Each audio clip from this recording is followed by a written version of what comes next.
Welcome, ladies and gentlemen. Here, assaulting your wonderful ears, if you're listening to the podcast portion of it, is Street Rat Atlas joining us as usual, and Jake Starvik here on our wonderful attempt at doing podcasting, as well as streaming at the same time.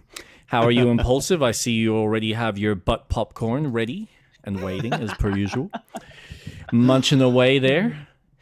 How are you, Street Rat? I'm doing well. I'm doing very well. Things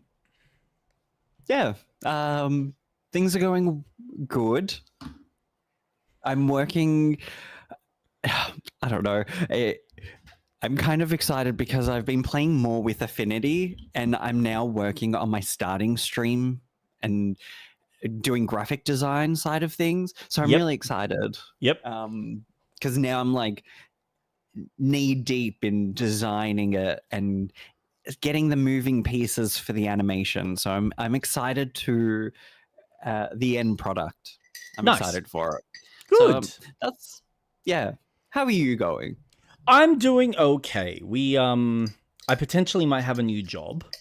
So I did the health check on, I think that was Tuesday or Wednesday, which was flawless, no issues whatsoever.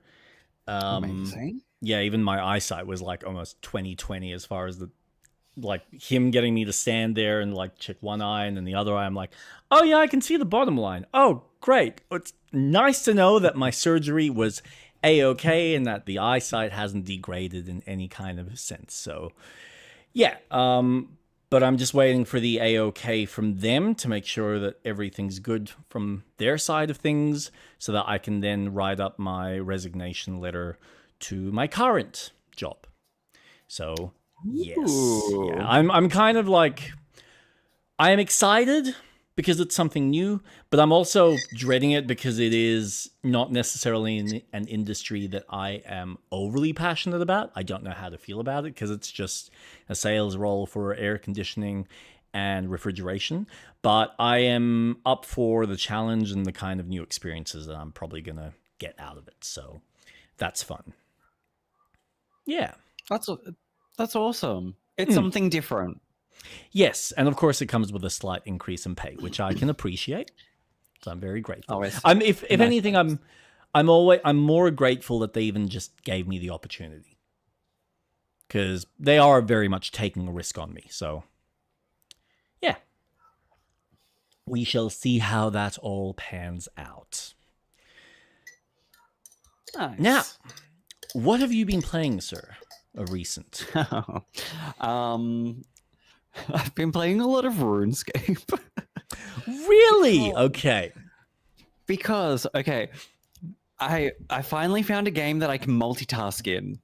And it's so good. So while I'm doing my graphic design and, scouring the web, going on Pinterest, going down Reddit rabbit holes and bullshit like that, I have RuneScape window. And I'm just like, oh, yeah, easy. I've got to get defense up. Let's just kill some monks for a couple of hours. I'm trying to picture how you multitask with that. Like, are there jobs that you just kind of let the character do his thing and he just goes and does it without you necessarily nurturing him? Yeah. The higher your level gets, the more things take longer. It's almost like a mobile game in a Okay. sense where the higher tier stuff take longer to get Yep. because of it needs to slow down your progression. Yes. Um, That's how they so keep at you invested in the game for long terms. Exactly. Yeah. And it's similar how Fantasy Life I works with the life experience. It starts to Yes. slow down as you progress. So I'm trying to get back to where I was in my OG RuneScape character. Okay. So so I have level 30 defense, attack, level 38 mining, 28 for smithing, level 10 for fishing. Like, I'm getting everything up, obviously. Like, that's the whole point of the game. So I can get back into my mithril armor. What's the Um, max level for all the different classes or all the different skills? 99. Okay. But I All don't right. have access to all the skills Yep. because you have to be a member. Uh-huh. As in, And I'm like, just you need playing to. freemium. Yeah, right. Okay, so you need to subscribe to the actual proper account Yep. to get the other jobs. Gotcha. Gotcha. So, what are you But missing? What are you missing oh, as far as those jobs? oh gosh, hunting. Uh, I was not prepared for this. No, no, I'm asking because I'm Escape curious, and I'm sure skills. there are some people Uh, that might be also curious as well if they haven't played. athletics, herbalism, theft, Okay. hunting. Oh, Uh, yep. what is Smithing? that? Is there anything like smithing? Smithing is free. Oh, good. Um, Cool. You've got agility, herbalore, thieving, slayer, farming, construction, hunter, summoning, Oh, divination, wow. invention, archaeology, necromancy. Dude, that's actually a decent chunk that you potentially are missing out on. Yeah, but the free ones: attack, constitution, mining, strength, smithing, defense, fishing, range, cooking, prayer, grafting, fire making, magic, fletching, wood cutting, rune crafting, and dungeoneering. There's more in the free than it is in the membership. Yeah, but like, okay, so you've got attacking. What's agility then? Is that like your speed stat increases? Improves run energy regeneration rate, allows access to shortcuts around the world, Oh, and grants access to dude. agility abilities. Higher levels allow the possibility of multiple loot from thieving, fishing, and hunting. So it's a partner kind of skill with other skills. Yeah, right. That's okay. Yeah, I get why they did it that way. That's it's unfortunate, but okay. Do you know Eh, how much they charge per month? $20. Wow. Because I What looked at it. what is wow in comparison to that? Wow, I don't know. monthly charge. Cuz like that's my I mean that or current price, $12.99 a month. Why did that error out? Come on, Blizzard. You're not that bad. Okay, yeah, no, that's so 12-month special, which works out to be $20.75 a month. All right, so it's about the same. 1 month is $23.95. Cool. Hmm. Cool. What is that? 249 for what? Is that for the game as well as build every 12 months? Ugh. No. Oh, that's the full price if you're doing a year. Okay. That makes a bit more sense. So for the whole year, it's 249. Yeah, okay. So yeah, it's basically Gosh, so that. expensive. Well, yes, but when you consider the fact that you are getting I don't know. There's always something nice about you're paying a subscription, you're helping their servers run, and you're guaranteed to get, I think, a much more cleaner experience that way, as opposed to Mm. something like Warframe, where, as much as I appreciate its free aspect of it, you can tell that it just starts to get a little bit penny pinching for like the Mm. really stupid shit. For like, oh, if you want more than like 2 colors or 4 colors, you gotta pay for every single color spectrum and various different customizations and armors and this and that, as opposed to you just find it as you explore the world kind of deal. So, but it comes down to the if you want to pay, whether you can afford it. But yeah, so you're going through that. Yep. And I've been playing a little Liza P in my last How? stream, Yes. How have but you found it? I jumped. I did play Pokemon Legends ZA, and I Mm-hmm. caught Kyogre. Okay. So now I have Primal Kyogre in my box. So very cool. I have to say the design is gorgeous. It's like translucent, and you can see the inner Kyogre. body. But you have to look at the ZA render. No, It that's all looks right. so All right. cool. So that's the Koga? No. Kyogre. KYRG. K No, Y O G R E. KYOGRE. Mhm. Yes. But But we primal. want. Yeah. KY. Keep talking. So I got that. That was fun. I really enjoy the boss battles, so to speak, or raid battles of Pokemon Legend. They're so much fun. And I think if they did cooperative with other players, I think it would be so much more fun. But Kyogre was really interesting. I died several times. It was good. So now I've got to get Groudon, so then I can get Rayquaza. And I know there's a whole bunch of other Pokemon after that I have to catch. Yep. So I've still got quite a bit to go. Groudon. There it is. Yeah, fair enough. Which I don't really care for Groudon. I had Pokemon Sapphire when I was growing up. I was a water kid. I mean, at this point, I'm gonna show my age here and just kind of go with I very much only connect with the Pokemon up through Gold and Silver, and past that, it's kind of a mishmash of maybe there's a few I know, but for the most part, it's just the Gold and Silver ones, or a large portion of those. I know a majority of the first 152, so Yeah, they're classics. you can't beat them. But other than that, Lies P.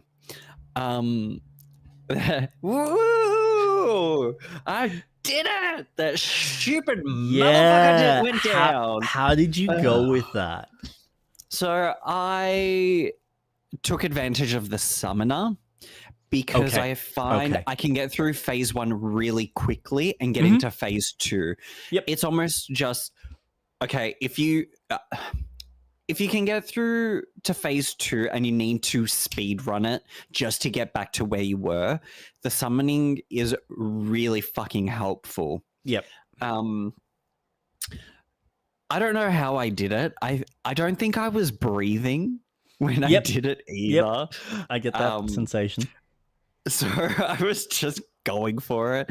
I was using the DLC, like the crossover Lancer glaive, the dragon glaive.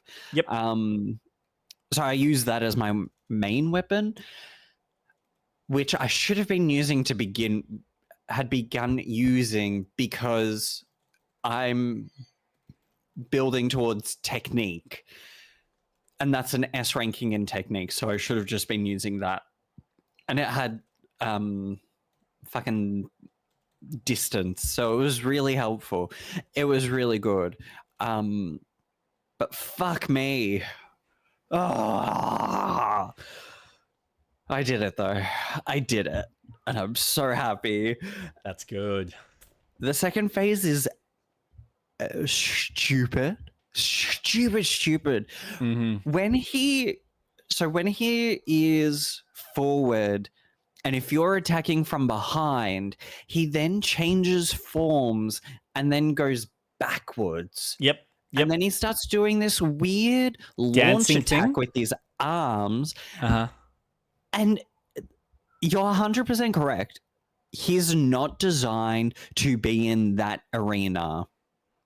It's far too tight and so fucking awkward. You get caught. He can push you against the wall and you can't get out. You're just, I accept my fate now. Yeah. It's not as bad as a crocodile, but anyway, keep going. You did it though. I did, but it's because I figured out a trick with him. But keep going. But now it's funny now that I'm doing like the next part, so the redux of the station, and now everything's kind of now transformed, which I'm familiar with because I saw some of your stream when you were in that area. Yep. There's that large dog scorpion that was kind of in an open area by some train platforms. The one with the massive, they're like, I think I know what you're talking about. He's got like the Kinda little looks like a rock behemoth. things. Yeah. And he's got the rock hands, which you can destroy. I think it's, yeah. Man, when those things shattered, I was so impressed because it just reminded me of Monster Hunter. And I'm thinking, wow, there's some like little systems in this with a few of the enemies that are unique and creative for something that you feel should just play like a stock standard Souls-like. But they actually go a little bit further by giving some of the enemies things that do break. So it's not just the weapons that break if you block them correctly every single time, but also some of their body parts. Like the guys that I've been fighting, which are also in the base game as well, where they're the hunters, but they're the alchemists. And so if you get behind them, they got the vials on their back, which explode and basically just do this massive amount of damage, and you just demolish them, which is really cool. Oh, that's sick. And they're in the zoo? They're in the zoo, and you also have them... You'll actually... I think you'll be coming up to them shortly. Right. If memory serves, yes. Yeah, so you haven't actually got up to them just yet. Sorry, I'm looking outside the window because it's raining, so I'm just making sure that the rain's not coming. Yes, so you should be coming up to them shortly. I think this area that you're going to be re-exploring starts introducing them, so you'll see them. Which makes sense. Yeah. Okay.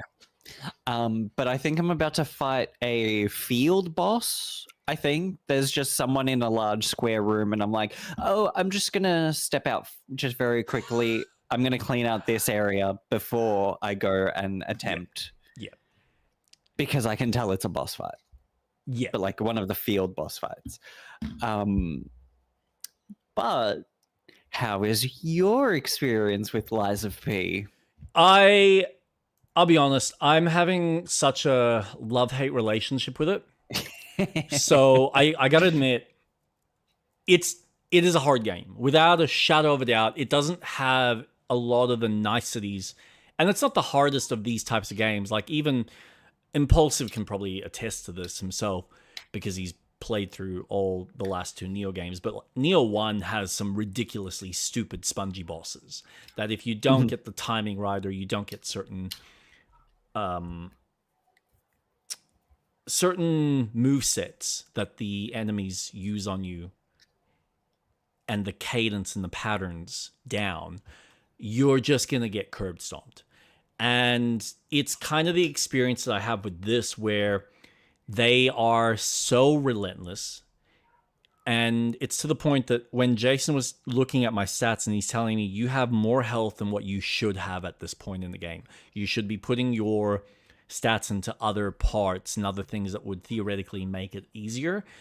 But for me, though I get what he's talking about, and he's realistically referring to the fact that I should be increasing my weight capacity so I can use some of the stronger or the better armor, because apparently armor works really well. However, even with the heavier armor chucked on, you're still chunking a lot of damage. So health for me is still kind of a priority. And I may have a lot of it, but at least it means that I'm not dying in like 2, maybe 3 hits. And there are some attacks with some of these bosses that are so relentless, like the ape, where they will just go bang, bang, bang, bang, bang, and you're dead. Like, you don't really have an opportunity to get up or do anything. So if you don't get the timings, if you don't get the rhythms down for whatever reason, because you're just not someone who's privy to that, I can understand the frustration of playing this game on its quote-unquote base difficulty. And though I understand that someone like Jason may kind of go, why is there an easy mode? Because it's designed for, you know, your news outlets. No, I get why there's an easy mode. Because this game is not... It's at times unfairly challenging. And it really just demands of you to be so perfect in your execution, which is fine. I appreciate that. But it's one of the things I think Souls games, though they are hard, they do offer a lot of flexibility and a lot of different ways that you can mitigate some of that damage. Whether it's using a shield, I know shields aren't perfect, but they at least mitigate the damage.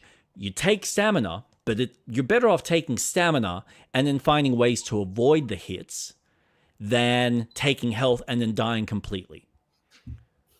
And at least, all right, you might chunk a bit of health, like stamina with the shield blocks, depending on the type of shield, but you can at least maybe get one hit that way. And you can kind of chip away at the enemies in that fashion, depending on how responsive you are with your shield and how often you're getting hit. Whereas this game doesn't have that. And even Sekiro is a little bit more forgiving with the blocking system. Provided you get somewhat within the timing flexibility, it's fine, at least on a base playthrough. And then when you choose to increase the difficulty with the Kuro Bell, which essentially requires you to now get perfect blocking timing, otherwise it functions like this, where you will, if you don't get the perfect block, you will chunk a bit of damage. But there's no way of gaining that back. So this is the one advantage that Liza P does have, is sometimes you are better off chunking a bit of damage because it's better than just taking a full open hit. So you're almost better even button mashing, because you'll get hit, but you won't get hit for 2 or 3 and then you're down. You might survive 5 or 6 until your stamina is completely gone, and then that's when you usually get thrown on your back foot and then you get taken advantage of. So yeah, I gotta admit that ape really pushed me in a way that I admit to myself I was getting frustrated without a shadow of a doubt. But I was impressed that when I came back a week later, I was able to take him out on my second go. So that was fun. It was cool. And now going through this new area, I'm dealing with certain types of enemies that I'm kind of like, okay, once I've dealt with it once, I don't really have the patience of trying to learn these enemies again. And unless you're going to force me to do it, which is fine. If I have to, I have to. But for the most part, give me the next thing that I need to learn. Because what I kind of jerried in my head, it's all fine and dandy when a game's trying to get you to go, you need to learn this perfect timing system so that you can take advantage of the enemy. And I go, that's great. The problem is me learning, like the general kind of discussion of learn the timings or learn the mechanics of the game. Cool, you learn the mechanics. However, those mechanics only work in the timings based on the boss that you're fighting at that point in time. So when it's the first time you're encountering this boss, you now need to learn its timings. And it really comes down to how patient are you to learn every single moveset with every single type of variation and the randomness of it. So that at any point in time, your subconscious just kind of goes, cool, that's what's coming at me. That's what's coming at me. And I need to have this kind of rhythm to block or to dodge or do whatever. And I get the appeal, but when you just want to kind of not breeze through the game, because you want to have a challenge, but you don't want to feel like you're bashing your head against a wall every single time. So you're spending 6, 12, 20 hours dying 100 times to an enemy, as opposed to let this be challenging enough that I kind of figure out what I need to do and how to avoid it. So then I can defeat it.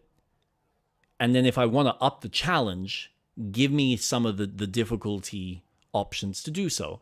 And I think the Star Wars Jedi games, which I've actually picked up the recent one on PC because it's like $12 at the moment on Steam, so yay. Oh, whoa. Yeah, really cheap. It's the cheapest it's been because they usually only go down as far as about $16, I think, 15, 16. So 12, I was like, I'm picking that up. But those have a really cool system of you can play the game on a normal difficulty, and we have a leeway of how perfect you need to be with your blocks and your dodges, or play it on the hardest difficulty where you played through the game and you've mastered it, or you're the sadist who enjoys punishing yourself for some strange reason and chuck it on the hardest difficulty where the timing is pinpoint, where if you don't get that perfect timing, sorry, you're dead. So I think there's reasons to have variations in the difficulty. And this game really just iterates that to me, where I go, I get why the easy mode's there, and anyone that criticizes it is an idiot and an asshole and an arrogant piece of shit. And if you enjoy that difficulty, that's fine. I get that in the developer's head, that's their intended playthrough. But guess what? As developers, they've played the game thousands upon thousands upon thousands of times because that's what they do. They've been working on the thing for over 5-6 years. So, of course, they can sit there with their eyes closed and pick up the sounds. And I was paying attention to this with the croc. The croc is like the first time I recognized this, where the croc would make a certain type of sound, and then he'd react, and then a certain type of sound, and he'd react. So then I started paying attention not just to the body, but the noises. And so you recognize what the developers are doing with not just the visual cues, but sound cues as well, as a way to guide the player to go, and now, and now, and now. So it really becomes a rhythm game, and it's how much do you enjoy the difficulty of the dance? But no, that croc. So I was impressed with myself that I figured it out. Because, and I figured it out in a way that I went, okay, I can either spend the next 3 hours doing what I did with the monkey boss, with the swamp boss, and get the timing so down packed that I'm blocking every single one of these hits, which is possible. I think it's actually more possible with the croc than what it is with the monkey. Because the monkey's got more sporadic types of attacks. He's got more variation. You've obviously got the 2 phases as opposed to the croc where it's kind of a 1 phase. But a little bit more stretched out. But what I recognized was with the croc, the problem was a lot of his attacks, when you're blocking them, he's pushing you back, and then you have the camera problem, which I'm like, fuck, this is not working. It's actually making it more difficult, and I need to be constantly having to charge him, but it's not like I have those kind of opportunities. So what I figured out was, okay, instead of blocking some of these attacks, when he does them, just dodge off to the right, which is such a regular tactic that's used in some of these Souls games, where you use a bit of the iframes, but you also take advantage of the hitbox, which is kind of hitting in front of the player, but you're just skidding off to the side of them. And that way I was actually able to do more attacks. And the only other attack that I needed to then be mindful of was the Croc's tail whip, which was being activated because I'm now behind him. Yeah. So you start to kind of, I gotta admit, there was a guy on YouTube that when he broke down some of the hitboxes specifically for the swamp boss, so I knew about how bullshit some of these attacks are. Because a few of them, the boxes are set up so weirdly. Like when he's shooting his sludge in the first phase, it's if you stand, like when you look at it, if you stand underneath him, theoretically you'd think that you shouldn't be getting hit because the sludge is going over your head. But the hitbox actually covers from where his mouth is all the way to the ground. So if you're standing anywhere in that line, you're dead. You're going to get hit. And because of how the bosses track you, really just obsessively, you can't get around him. So the only option is, all right, I'll just stand back and just wait till you're done. Now I can move in, or I wait for you to do your little charge attack, in which case you're either doing the underground one or you're charging me, in which case I can block you if I get the timing right and stun lock you for like a couple of seconds, which gives me a few hits. So you're right. That first phase of the swamp boss is relatively easy. And then it's the second phase where he just becomes ridiculous, where you're like, fuck me. Like the ape was ridiculous, but there were places and positions that you could tell as a player, I'm actually safe to stand here, or I'm able to be in this position without feeling like I'm about to get raped. And the ape in Sekiro is just bonkers, or even the Demon of Hatred. But again, they give you a bigger play space to run around in, so... But no, so the Croc was challenging, but I figured out if I dodge certain attacks off to the right or to the left of him, I was able to then mitigate some of the other combos that he'd start doing, because now he's doing the combos in a direction that I'm not there and I'm on the side, and then he's activating a different series of moves. So yeah, that was fun. Now I'm up to a different boss, which I think you're really going to love. I don't know if you've seen my gameplay, if you went back, but if you haven't, that's fine. You can watch it on Wednesday, or you can leave it as a surprise and don't watch it, because I got to admit, she's on a level of like Bloodborne what the fuckery.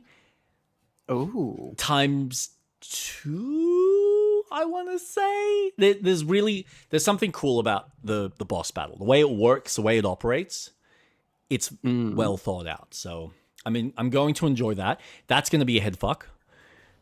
So, depending on how I go with that, I will probably attempt it at least for another hour and a half. If I can't get through it, then I'll probably go back to the base game, continue with that. So I feel like I'm at least progressing and I'm not stuck at this wall. And then I can go back to her and try her a few more times. So I've at least now kind of got some breathing room as far as choices, which is good. Okay. But yeah, I've said this before. The world building, the storytelling is really impressive. But the issues that I have with the choices they've made as far as difficulty, I'm a bit hit and miss on it. But I do recognize that I think it's also the type of weapons that you choose to use, as well as how you choose to level up your characters, that probably determine the strength and your capabilities, which is always going to be the case with these games. So yeah, that's my Lies of P. The other two things, I'm obviously playing Kingdom Come Deliverance, which is just a blast. I finally got back to the main quest, because I did a bunch of the side quests. I finished off a couple of the side quests that I needed to do, helping out some friends of the character and some of the townspeople and whatnot. There's still a heap that I still need to do. And then some treasure maps that I've started kind of delving into, but apparently I think my locksmithing ability isn't high enough. So I'll leave them for once my lockpicking, has improved. But man, The world building and the storytelling in this is just on another level. So I'm in this town, I'm having to investigate and find a specific guy with a limp. And turns out he gets slaughtered. And I need to figure out who he was chatting to, who potentially slaughtered him, who knows him. And the only person that had contact with him last was this priest in the town. Now, he won't tell me anything because, of course, his religious code forbids him to share that information. Oh. So, okay, he needs some convincing. So he's like, well, if you want, maybe we can find a way if you come join me at the tavern. But he's also got his own issue where he's got a couple of girls who've been seeing some sort of witch in the forest, and he's concerned about their safety. So I go help him with that because he's like, all right, come see me in the evening at the inn. All right, that's fine. I'll go sort out this witch problem because it's like start of the day kind of thing. Go out into the forest. I'm chatting to the witch, who's just a herbologist, and she's like, look, these three women, they each have their own issue. One lost her husband, one lost her child during birth, another one had some other issue. They want to contact the dead and talk to them. So I gave them the specific herbal medicine that uses a couple of plants that will allow them to hallucinate. It's like, oh, Jesus Christ. Yeah, but I'm kind of concerned that they might get themselves killed if they don't mix it correctly. All right, so you go and you speak to the women and you try to convince them, and they're like, well, come meet us in the forest and you can keep an eye on us, blah, blah, blah, but stay at a distance. So I catch up with them. It's now nighttime, and I'm thinking it's going to be a quick thing where I can kind of sort them out and then go to the bar. No, because I got too close to them, so now I'm part of the ritual, and they're all touching me, which means now I'm getting drugged up because they're putting all the drugs on me. So, and they're hallucinating and thinking that I'm the devil. So they basically tried to summon Lucifer. So they assume I'm Lucifer. Oh my God. Where are your demon horns? I start hallucinating. Everyone's turning into animals. Now I'm lockpicking one of the girls, which I'm assuming is getting busy with them. And then a couple of guys rock up, and they're supposed to be demons, but they're not demons. They're a couple of farmhands that were worried about the girls, and I obviously fought them off and killed them. So naturally, it's now the next morning. I've seen the little marker in my quest log saying you failed to go see the priest at the bar. I'm like, fucks, and I gotta go apologize to him. And he's like, well, what happened? Well, here's what happened. And, you know, I killed a couple of farmhands because the girls were getting high off this thing when they were trying to contact Lucifer. And the priest is like, oh my God, what have you done? This was supposed to be such a simple thing. Heaven have mercy on us. Okay, well, you know, we can sort out the thing at the bar if you come tonight. You know, thank you for apologizing, blah, blah, blah. Also, you're an idiot. Cool. Now I'm thinking to myself, God, this priest is going to be an asshole, and he's probably going to kill this witch in the forest because of what happened, which hasn't happened. I don't know yet. But then I go catch up with the priest at the bar after rescuing a farmer's horse out in the middle of the woods. And that was its fun little journey. But I'm essentially now getting drunk with this priest, getting into a brawl with the local, what are they called? He's like the local town governor type of thing. The caretaker of the actual village. The mayor? Well, they're not called mayors. They've got another term for them. But you're basically getting into a brawl with him, causing a ruckus. They're ringing the bell late in the, like early in the morning, getting wasted, having sex in one of the farmsteads. And then you're waking up the next morning with him hungover, and he's supposed to have a mass. And he's asked you to do it. And he said, look, if you do the mass for me, and you do it as, like, I will tell the people at the mass that you're this priest who's come from Prague, from the Czech Republic, not the Czech, from the city of, I think maybe it is Prague. And do it like I kind of told you at the bar, because he tells you the story about a particular speech that another priest had made that he was very inspired by. So like, if you do it like that you were inspired by him and that you're kind of a representative of him, maybe we can convince the people. So you do the mass, and it's all very much these skill checks based off of your charisma and some of your other stats, which, because I've been reading in the game and my reading skill is quite high, I've got a decent amount of charisma. So that's not an issue. But there's a couple of -1, -2 that you get because you've been drinking, so you are hungover. So you get like these stat negatives based on what you've been doing.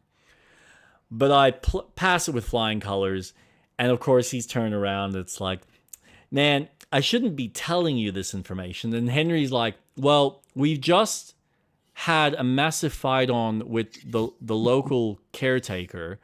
We've, been doing debauchery and excessive drinking. So I don't see what the issue is with this. He's like, yeah, I guess you're right. Okay. So he then tells you that these particular people are in another town. So that's kind of where I'm at with the main story. But it was such a wild experience. So you get like these really fun kind of quests like that are multi-layered and have a little bit of pizzazz to them, which is cool. Yeah, so that's been fun. I'm really getting into the kind of crux of it.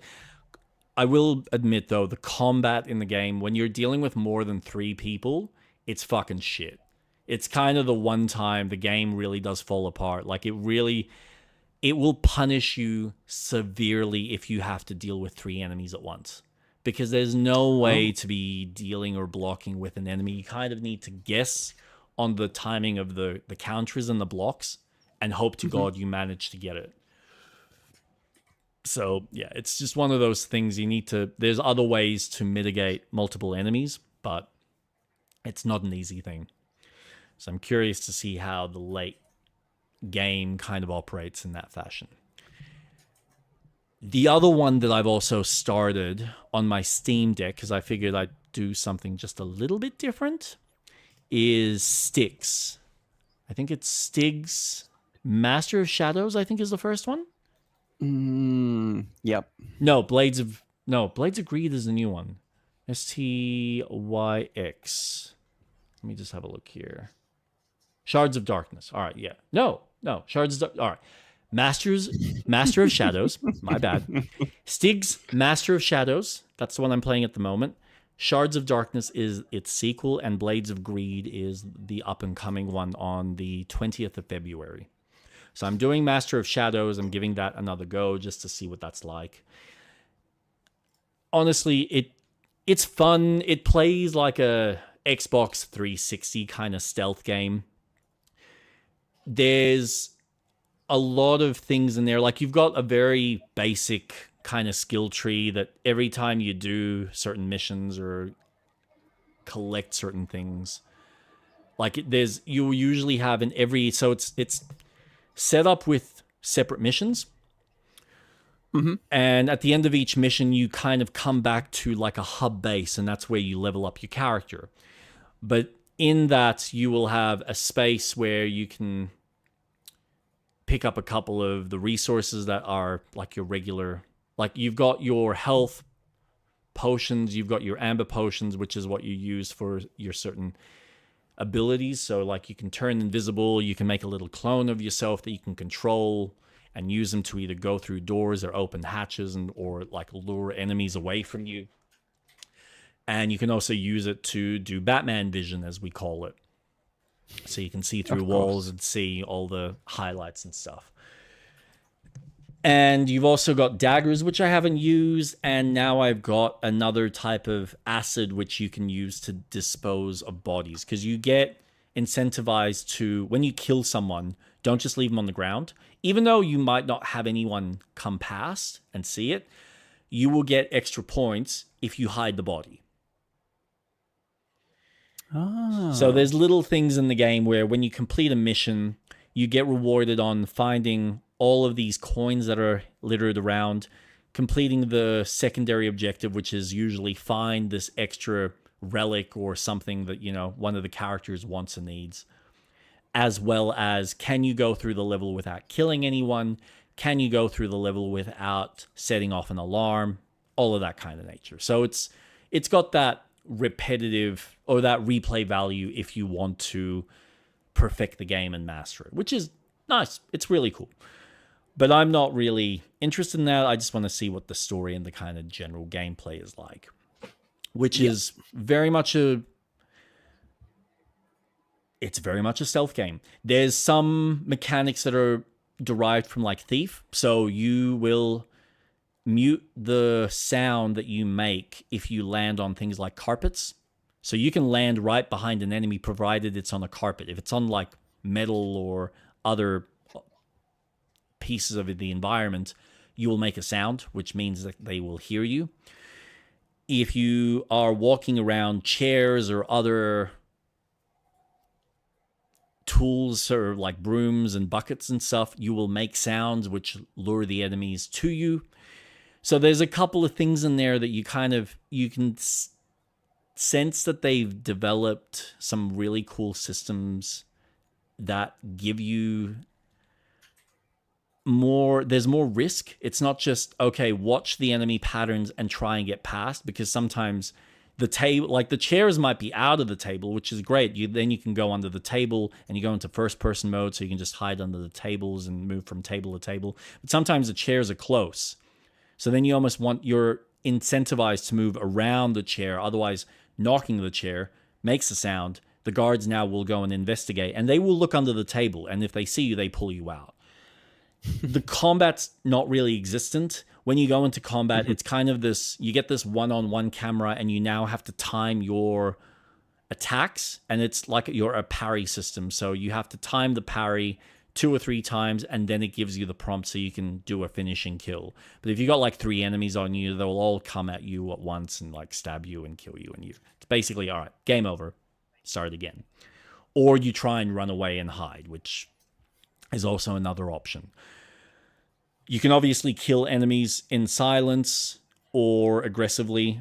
Obviously, if you're doing the quick kills, it's more aggressive. People are going to hear you. If you do the silent kill where you're kind of smothering them, it takes longer. So you're having to weigh up the kind of time factor. You've got lockpicking, but it's not a lockpicking game. It's literally just unlock a door, and you're just waiting for the timer to complete. And I've now gotten to a point where I'm dealing with a new type of bug that can't see me but can hear me really well, so I need to be mindful of things that I'm moving around in the environment so I'm not making any sounds. That's basically it. I will say, as a stealth game that has some serious verticality, it's really cool to be jumping up and climbing up certain rafts and up like castle, what are they called? Like the gargoyle type. Where do gargoyles sit? Like on the edges that like stick out. I'm trying to think of the name, what they're called architecturally. Street Rat, are you there? I'm trying to.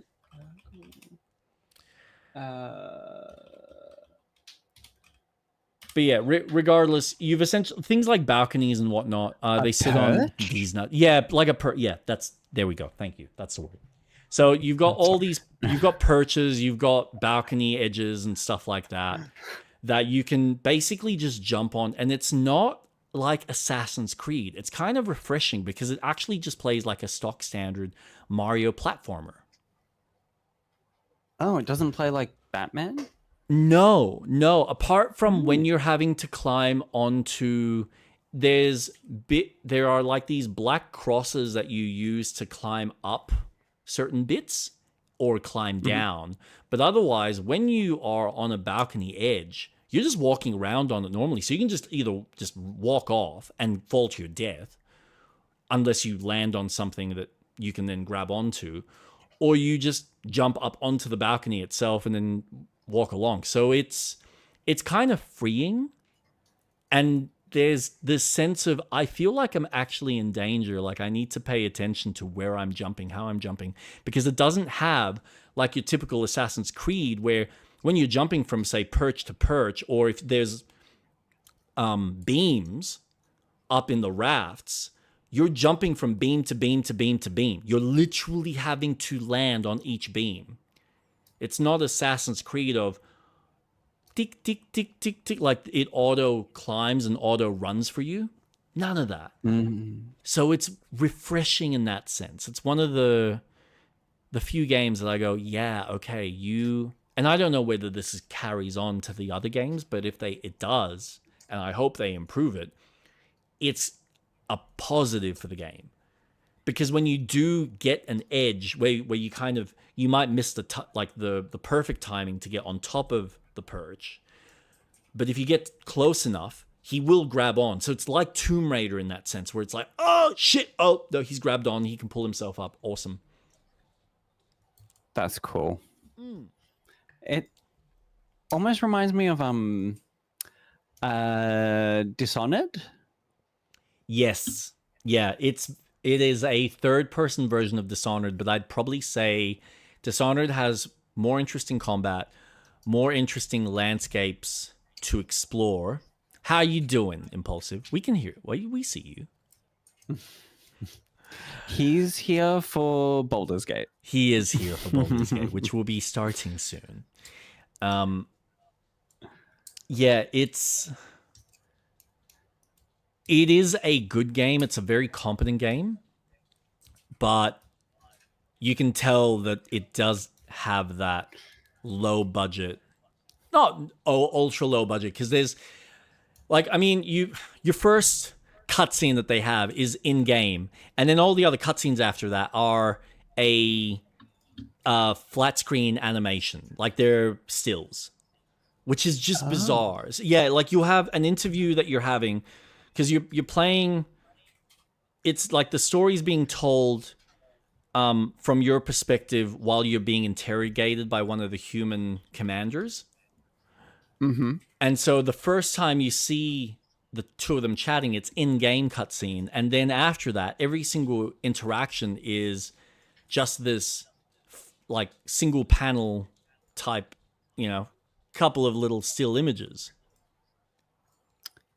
for each interaction, which they're really well, from an art perspective, they're really well put together. But you do just kind of go, did you run out of budget, or did you run out of time, or what happened here? Or did you have the budget to have these, but you just didn't have this first one, so you kind of just put it together nice and quick. But yeah, so far it's fun. It's not something that I would definitely go back to, and so far from a story perspective,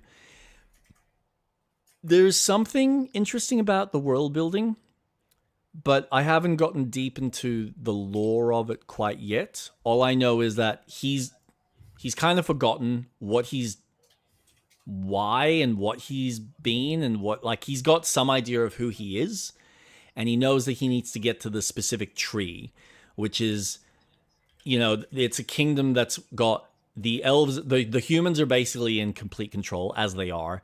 The elves are working for the humans. They're kind of imprisoned, but they've also been listening in on and spying on the humans. And there's this tree with sap that they use as a means to kind of give them these abilities, or give them these higher qualities of life and stuff. So yeah, there's something interesting about it, but I haven't quite figured out what that is yet. So we'll see if there's more to it. Interesting. But yeah, that's about it for me as far as what I've been playing. I actually have played another game. I played Baldur's Gate 3. Ooh, did you? Now, we're going to start playing Baldur's Gate 3. Yes. But I will Do it. be showing you something. Okay. So, I just want you to sit back, relax. I just hope I can get this done because it took me a few tries, but I want to see if I can get it done. Okay. What are we doing? Because, you'll see once you get in. Okay. Guys, We finally made it to BG3 menu. Yay! Poor Impulsive. He's so confused. He's like, what is this podcasting shit? Just shut the fuck up and play the game. Listen, mate, we're trying something different to see if we can get more people to watch us, which might require... Oh, God. Oh, you want to try this again?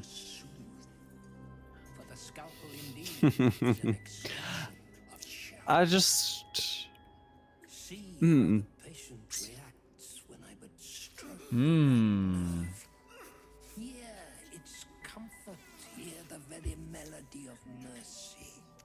I just hope I can pull it off. Well, we're about to find out. I'm just gonna sit back and enjoy my coffee. I hope you guys know I joke. I love the yap as well as the game. Oh, we love you too. 100%. Yeah. Can I ask, Impulsive, do you put butter on that ass popcorn? Are you more of a caramel guy? Do you like a little bit of sweetness? Oh, that emote will always make Man, me think of eating ass. I gotta admit, when he first used it, I'm like, that is such a fucking cool emote. I can't help but think of, you know, the puppets from the ones that go yep, like with the way the mouth moves. I'm pretty sure it is. Isn't that one of them? I mean, it probably looks like it. Always, if ain't shiny, it ain't tasty. Oh, Impulsive, never change. Oh. No other word captures the heart of Shah so very perfectly. It is the scalpel-led journey that leads from pain to peace. Jesus Christ. Boink, boink. Oh. Nobody eyes. Nobody has eyes. Causes one to witness the laceration of being. This guy's cray, man. And darkness is the cure. For in life So wait, when we rescued that guy, did he run away without his eyes? That's insane. Didn't he die? Does he? Maybe he does. I don't think we saved him. I mean, probably not. look how the sucker of Oh, shit. see how painfully present you remain. We do not Rat going for the charisma win? Oh, yes, he is. He wants to see if he can confess his love to him. I'm going to roll for those persuasion checks. All right, let's hope. Otherwise, I will reload. I really want to show you this. Is it really that good? Yeah. I gotta admit, I'm kind of grateful we're seeing some of the alternative options here. At least for these smaller quests. Whoa! Whoa! You did save him and he ran away. Oh, he did run away. Yeah. Oh. Yeah. That was I kind thought of he died. No, because I took him out. I think it was me. It was me or you, one or the other. No. But then he just pissed off. I remember that specifically. Well, let's see the magic begin. precision. That much I must concede. How to steady their hands, I wonder. Bard's persuasion? Or do you just do normal persuasion? Just normal persuasion, I think. Please. Please. Oh, dear lord. Shit. No. Oh, no, yes. I got 24. Wait. Did you? Wait. It depends. Oh, no. Nope. Fuck. It's your second roll didn't do it. Do you have any more? No. Ah. So we're reloading. Do it again. We're gonna do this. This might be the whole game. What did you do for an hour and a half? Keep re-rolling till I got the perfect roll.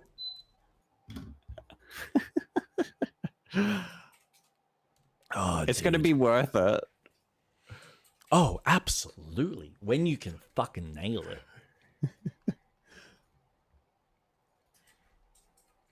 I look forward to seeing it. Right, boss. Ali Let me Antoni, reload this. truly the best way to play the game.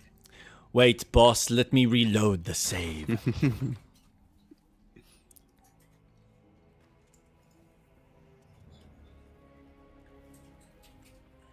Okay.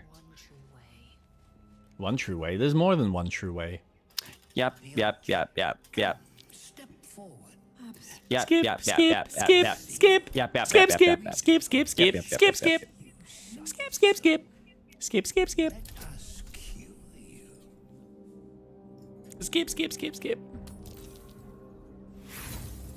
Oh, that's a bad start. Fuck. What's wrong with you, sir? It's a shame it takes forever it's to accurate. reload. Oh, there is so much this game is loading. It is insane. I mean, that's probably true. It's like having to rejig all the pieces on the board. But we haven't even touched any of the other ones. Just fucking have it in the back of your memory. Anyway. Oh, no, there was one more thing that I forgot to mention that I played. I don't know if you played it as well. Have you tried High Guard? Oh, I thought this would be a good game to talk about Later? after, Oh, that's fine. We can save it for later. but I haven't played it, but I watched the trailers. Saves coming and complaining, the audacity of these gamers. How isn't dare save you! scumming. See, I justify this because we've already passed this part and we've already made our decisions. Now we're just going for the fun. Rat just wants to see how this plays out because he is as well probably not going to play this game again for at least 20 years because he'll be playing so many other things like Kingdom Hearts for the 58th time when the fourth one eventually, maybe sometime potentially comes out. The judge allows it. Oh, thank you. Thank you. Oh, great judge. Come on. Yes? Yeah. Let's see what your second roll is. Is this the... Yay! Yeah, you got it. All right. Okay, awesome. All right, so we're up to the... Is this the second part of the conversation or the... Are we all in need of a cure? The scalpel does not discriminate.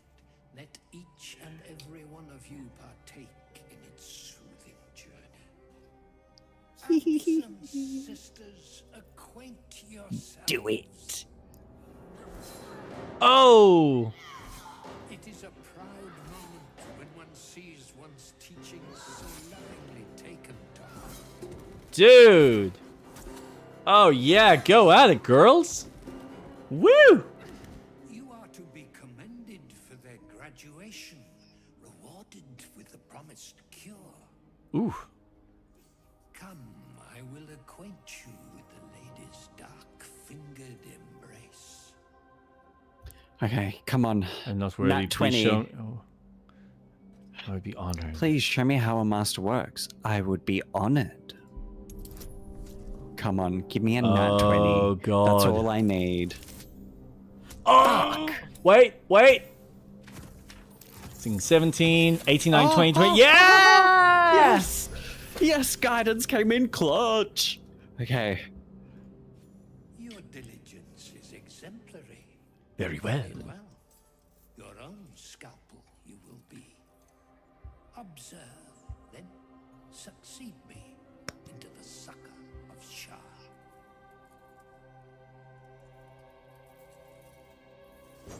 Bam.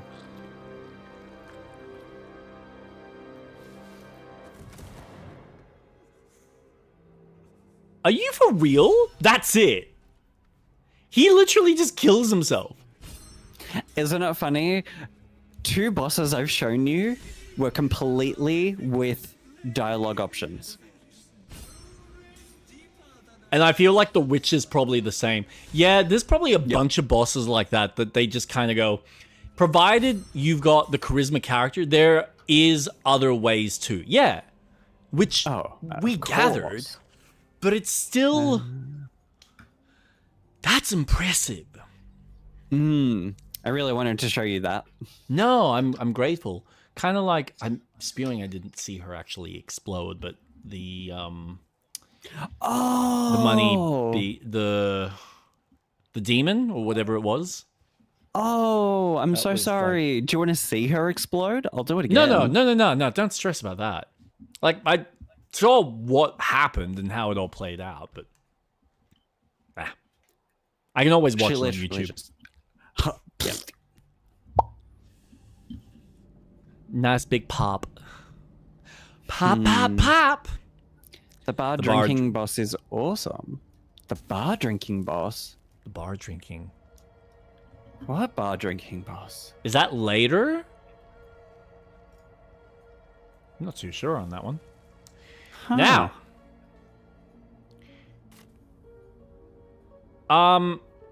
Do we want you drink to... him under the table? Oh shit. Interesting. Now, Cam? did we... Yes, that was my question.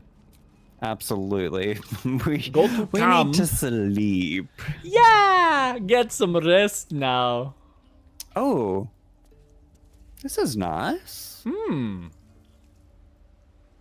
This is actually very nice. Does anyone want talking to... Halson? Oh yeah, he does.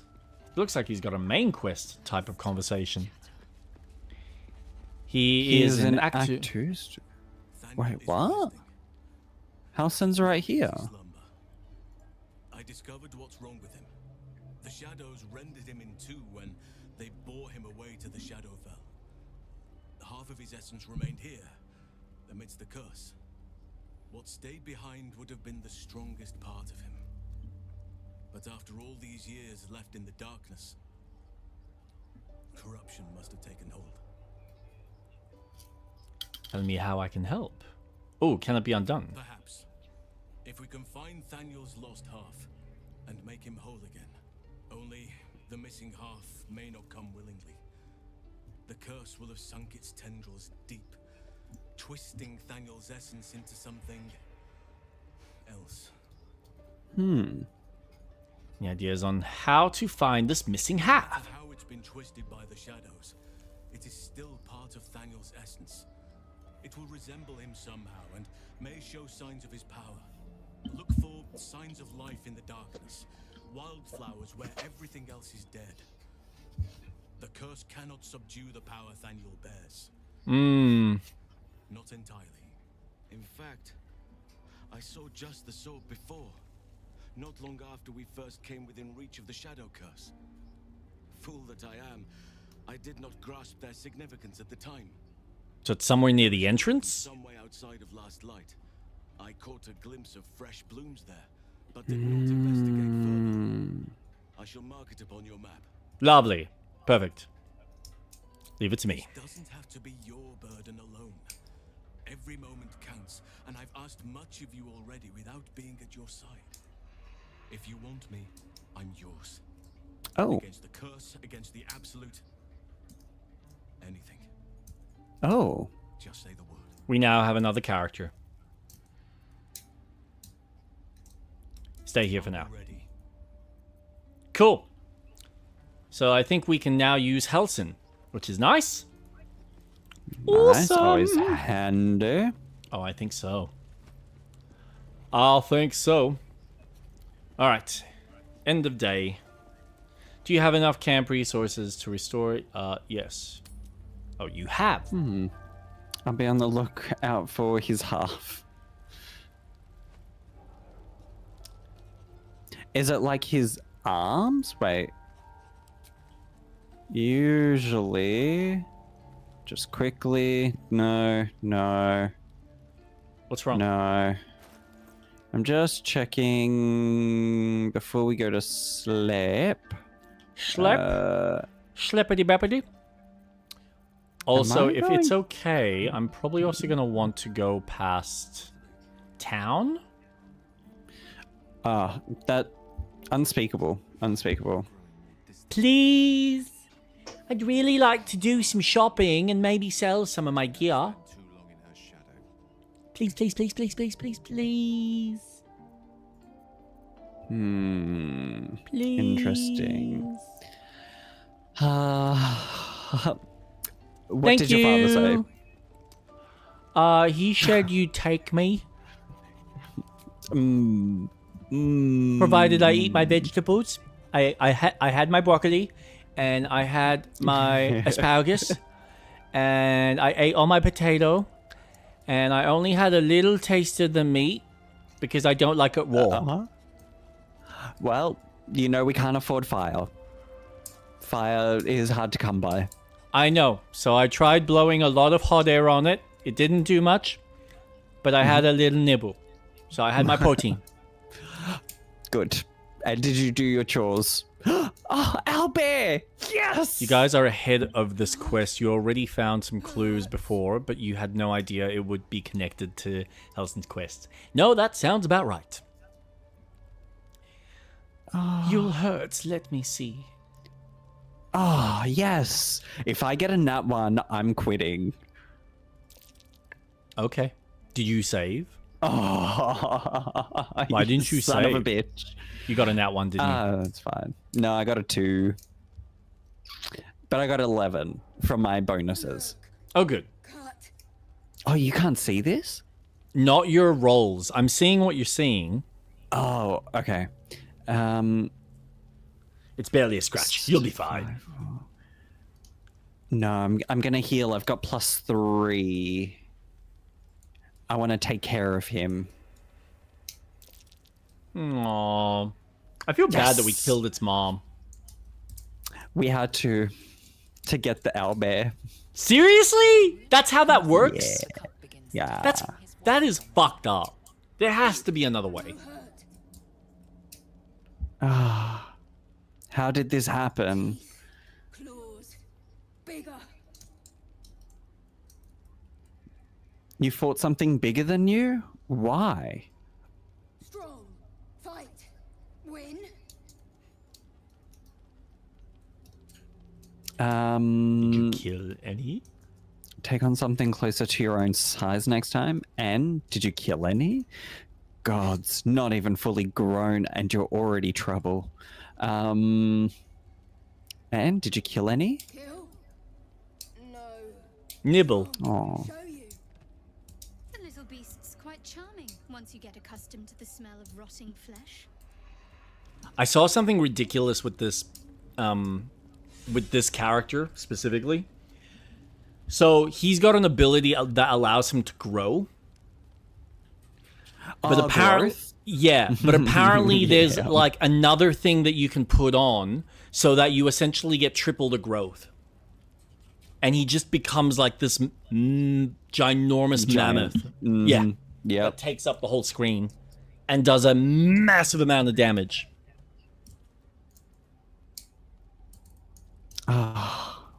That's so cute. I love that everyone approved. Aw, chirp chirp. Pet him. And then chomp. Aww. Aw. You're so I cute. love that you can't understand him. No. Well, not unless I use a scroll. Well, bedtime. Wait. Ah. Where is everyone? But I want to sleep. They've all gone to But bed. where now. is... Oh, they've gone in? No, they're not. They're all in bed, man. What are you talking about? They've left you. Lae'zel's there. Shadowheart's there. But literally everyone else is gone? Yep. Weird. Yeah, I know. They just Now he becomes pal with the dog. Yes! Yes! Good. I want a menagerie of animals. Jesus Christ. Come to the menagerie. Hurry. Oh, Ali, Prince Ali, come to the menagerie. Father has Okay. something exciting to tell you. So, Last Light In is where I wanted to go. Which I'm assuming I shouldn't have any issues. So, Perfect, perfect. I'm just gonna talk. See if there's Oh. anything you need. We don't know when the next Let blow me see your wares. And sell. No, I don't want to sell that. I want to sell gonna this. pet. Oh, God. I'm screwing this up. I have You too like it here, much huh? junk. Must remove all junk from my trunk. A tunk. Broken shield. I'm scared of Plate saying looks like I'm armor. stuck with you. What does Scratch want to say? Dark ring. Onyx ring. And that can all go to you. Oh, Pep.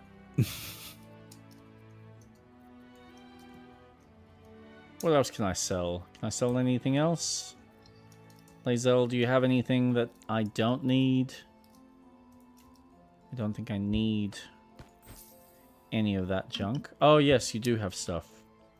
Why am I full? Oh, okay. I'm gonna send you stuff so you can sell. Anti-blade. Sell that. Sell that. What do you... Oh, okay. Sell Also got that. What am I Sell selling? that.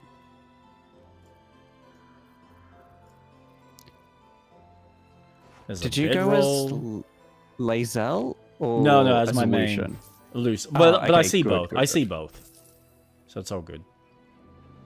Cool. Oh, explosion.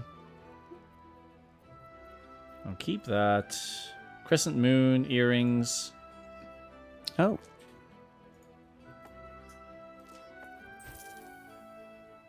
Clamshell. Dawnmaster crest. Silver ingot. Silver chalice. Some starfish. Some topaz. A rope. I got some recipe that I don't need. Surgeon's memorandum. Spectre's memo. Task at hand. Yearning for the moon. can sell Scroll of that. evidence. Orders. Notes. Moonrise. Mason's letter. Alright. Crescent moon earrings. Those. You're giving me more crescent moon earrings. Yeah, sell them.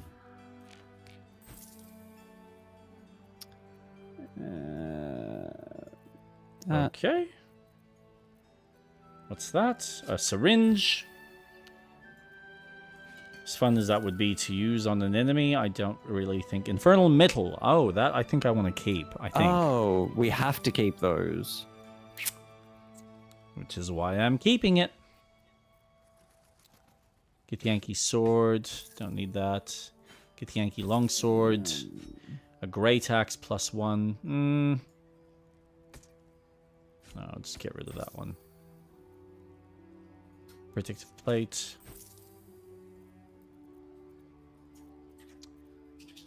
Oh boy. Okay, I think. You have a Verdolite ring that you can sell. That's been marked as wares. Verdolite ring.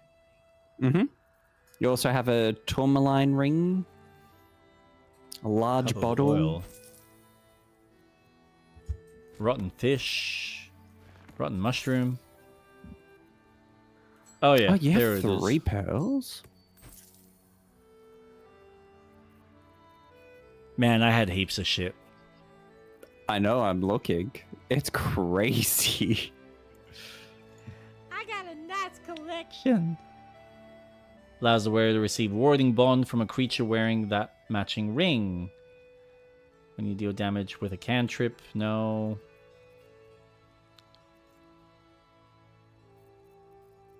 Okay, I think that's all I want. And then I'm gonna buy that. I'm gonna buy that.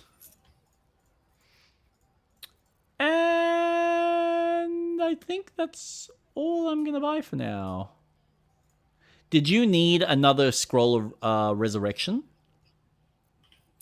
I'm currently holding 8. 8? Yeah. What? Okay. I've only got 4, but sure. How did you get 8? Scroll of Revivavi? Yeah. Revivavi? Yeah, I've got 8. Wow. Awesome. Yeah. Oh, dude.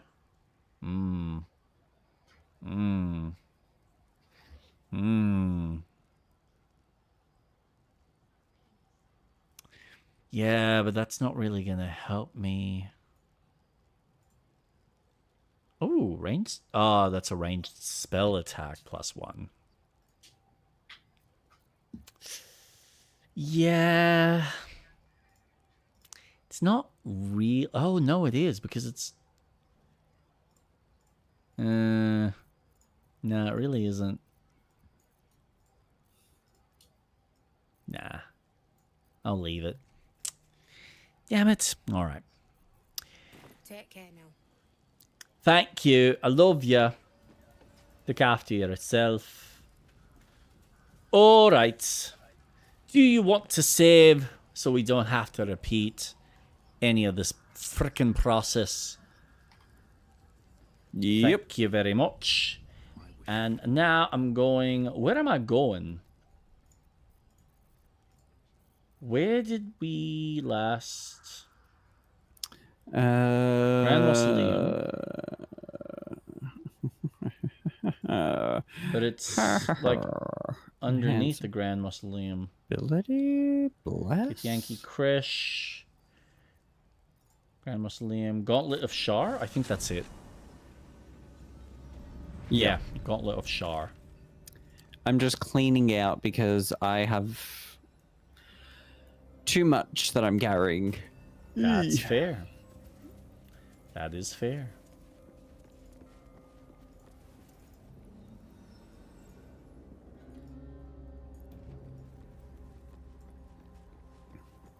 Well, why are you doing that? I want to see.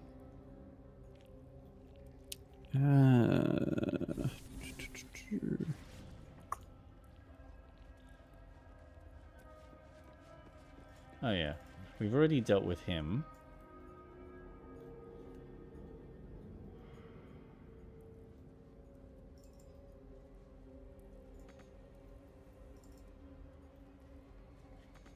Cannot reach, he says. Well, that's unfortunate.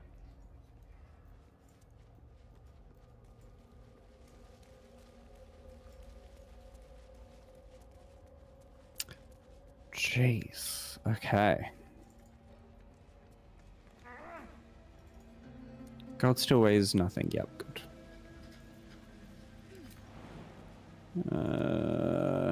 You're making your way down here. So many potions. Jesus Christ. I know, it gets a little bit ridiculous. Leave. And Alright, so it wouldn't be an issue if we just used it like normal human beings, but for some reason we're just like, oh, but maybe we might need to use it for something more worse. yeah, we have to save it.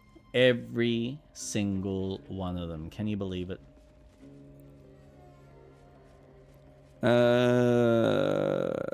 Which way did you head off to? I kind of just went back the old way because I wanted to have a look at something, but I don't think...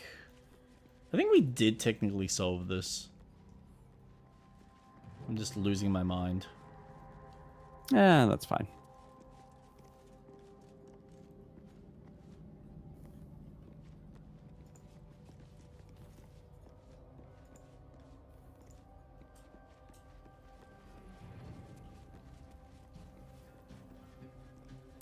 Slowly getting there. Take your time.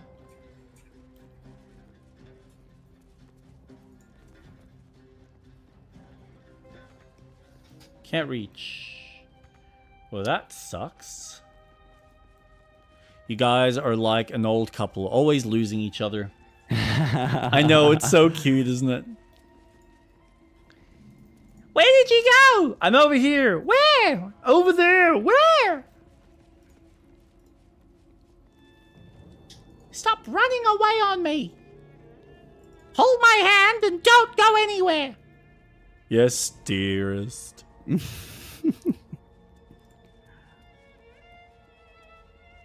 Okay, so you are up or down? I'm up, technically. Alright. No, of course you don't have anything to put in. I don't have any gems. Next time's the charm. Oh, you're up in the middle. Mm-hmm. Gotcha, gotcha. Well, let's see behind this door. Faith Leap Trial. Okay. Oh, that's cool. Nope. That's cool. That's not it.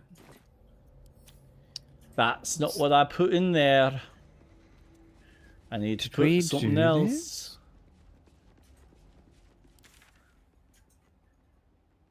The Faith Leap Trial? I don't think so. Alright. Have we done this? Hello, you're a dead body. Is there anything interesting about you? Orders from B. Oh, Seek the God. means to access the relic, search the library, do not deviate, do not fail, return promptly. I think we read that.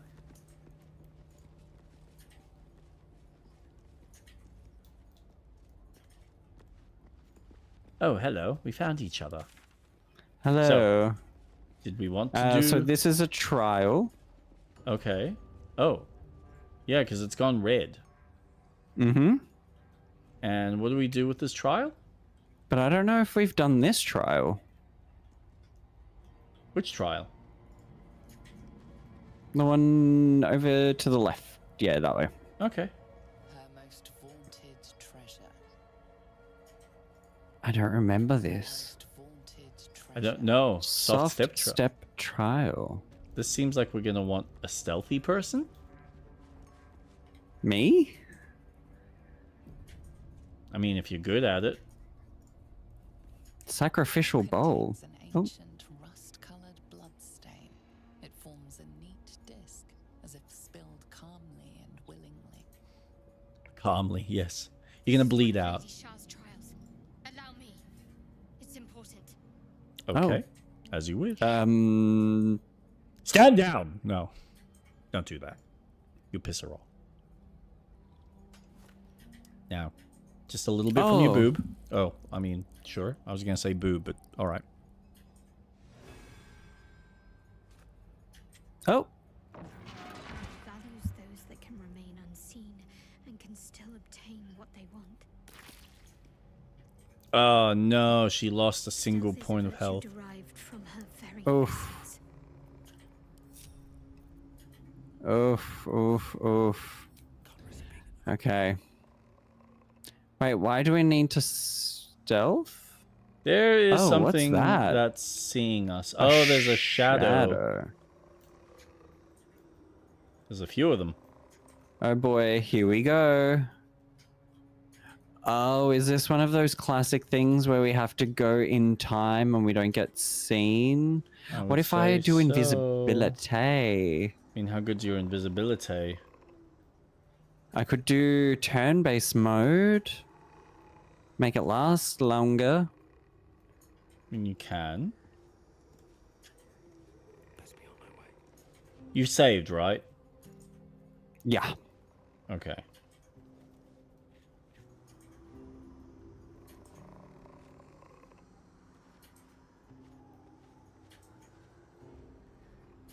What's inside?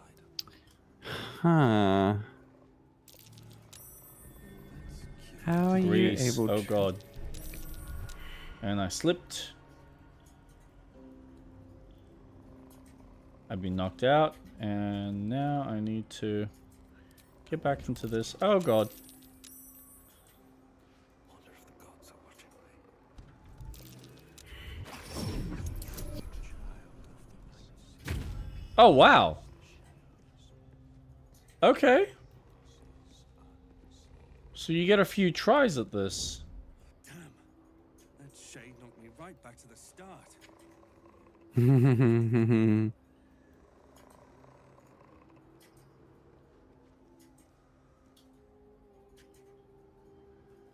This is interesting.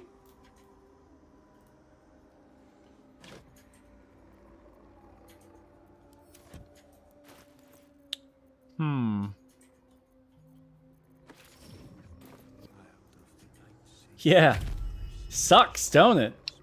Oops. So you go.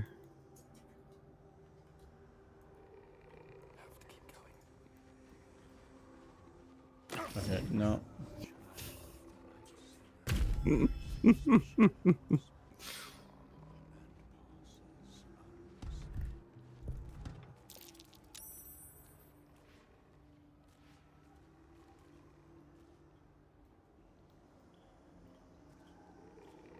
The problem is I'm not going to be able to unlock that gate. Oh, wait. Oh, never mind. Hold on.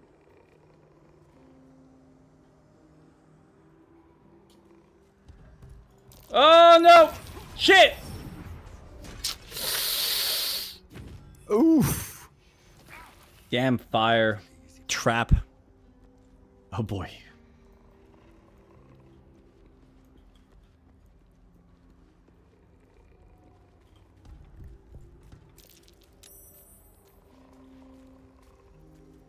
Just out of view.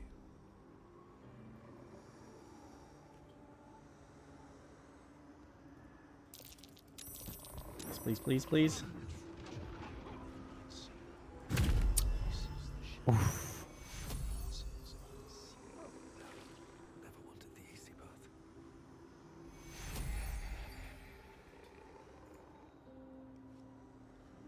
Where does he go? Alright, so you go there.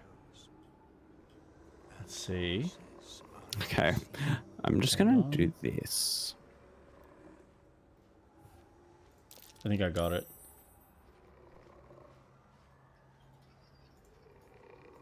Woo! Just need to get here so he doesn't see me.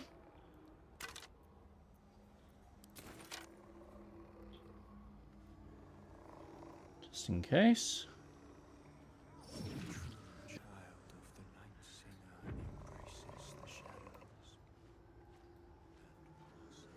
And success! I think. Oh god. Maybe not. I think there's an extra button that we need to turn off. And I think I know which button it is.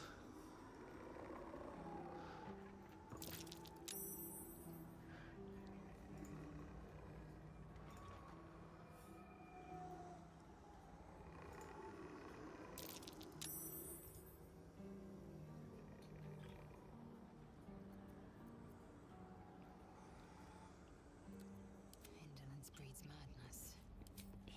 Okay. Damn it. No. Where do you look? There's a switch there. You do go down here.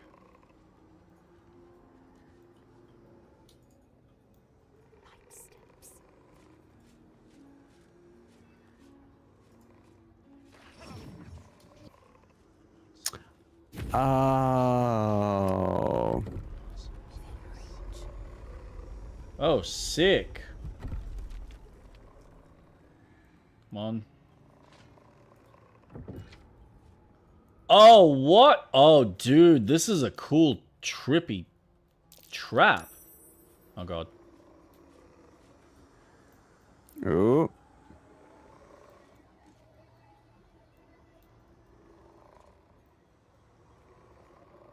Huh.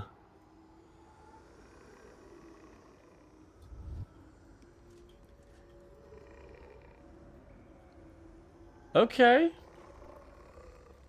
So you can make it super easy and also like stupidly complicated for yourself.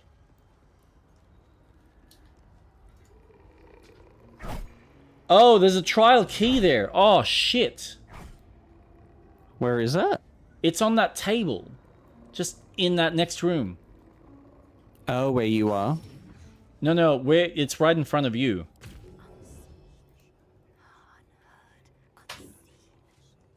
Oh, okay. So if I can, theoretically, depending on how good Lae'zel is.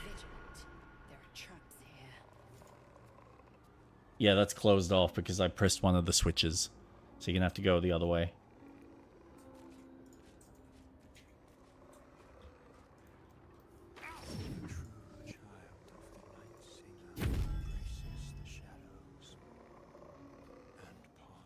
Oh. Nope. Objective noted. Trap. Be cautious. Into the shadows. Unheard, unseen. You just need to grab that. You just grab that. I can get out. Oh god. Oh. Oh, you got it. I got it, but now I gotta get back.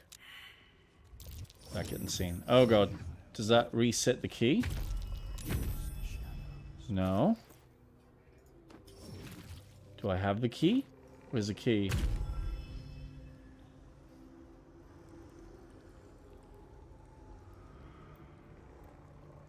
What happened to the key?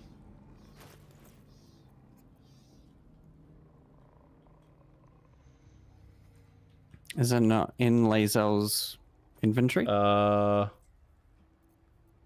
have a look. Yes. Alright, so if I give that... You should be able to just open it. You don't need to give it. Oh, really? Yeah. You reckon? Alright. Yes! Oh, cool. Oh, don't lock it. Thank God. Done! Whoa.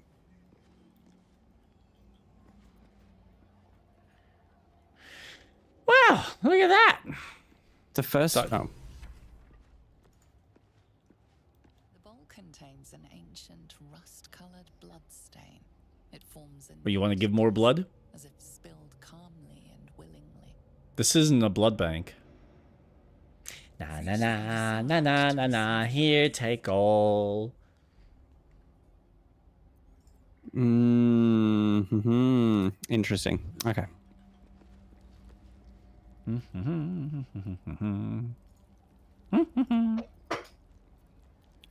Okay. I'll get my character out. Perception failed. Your mama. Let's go. Come on, Lae'zel. Next trial. Let's go, let's go, let's go, let's go, let's go. We have a bad guy to kill, but we need to get the relic to do so. Bearing the stains of an ancient blood offering. Oh, No, it's- shit. She's just gonna give up all her blood. Go on, do it. Of Lady Shah's trials that her initiates must face. This one would challenge their combat prowess.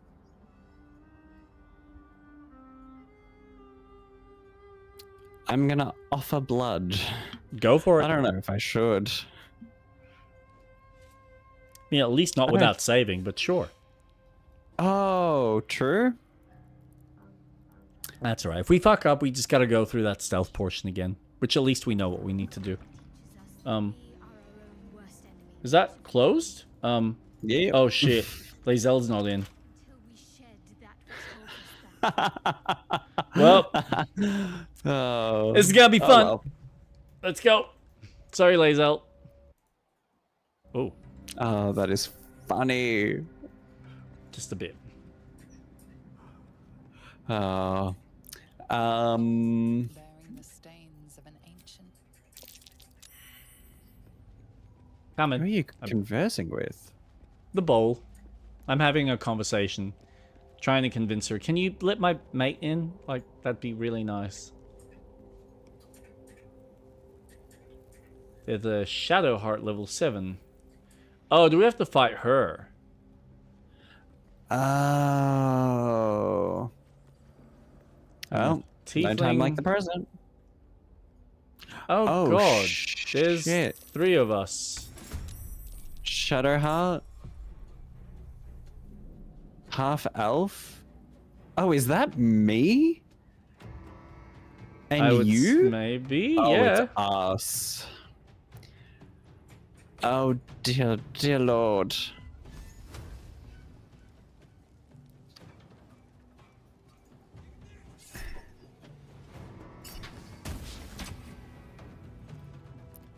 Oh, that sucks. Right. I'm gonna move.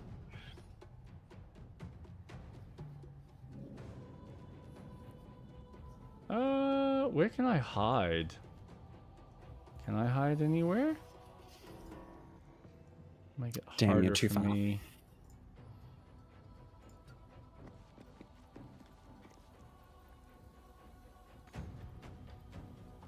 I think we made this easy by not having Lae'zel. Yeah, maybe. Oh. Ironically. Whoa. That works for me, except you've turned invisible so I can't see you.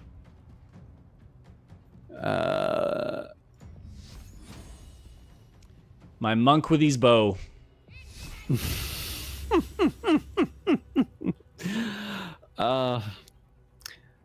The ranger. I love it.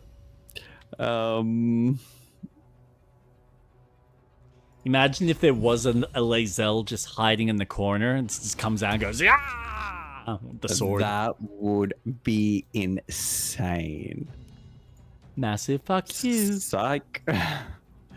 Gotcha. Oh, I should have moved. Oh, well. That is the worst rendition of you ever. Like, come on. At least That's mine what looks I'm- like mine.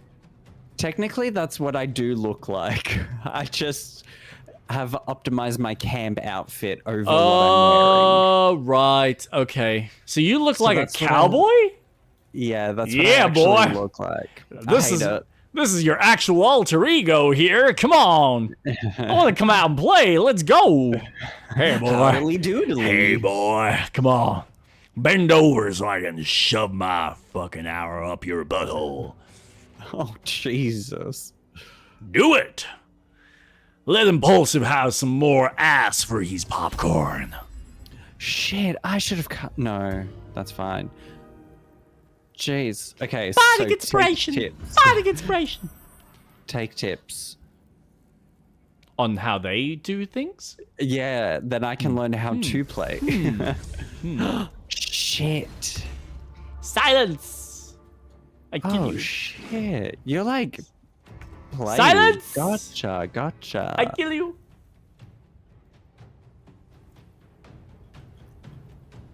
Now, my problem is I don't know where I am.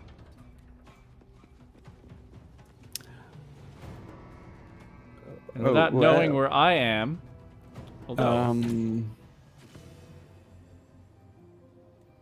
Is that the right Lucian? one down. Yay! I get bardic inspiration. Is that the right Lucian? Thank you.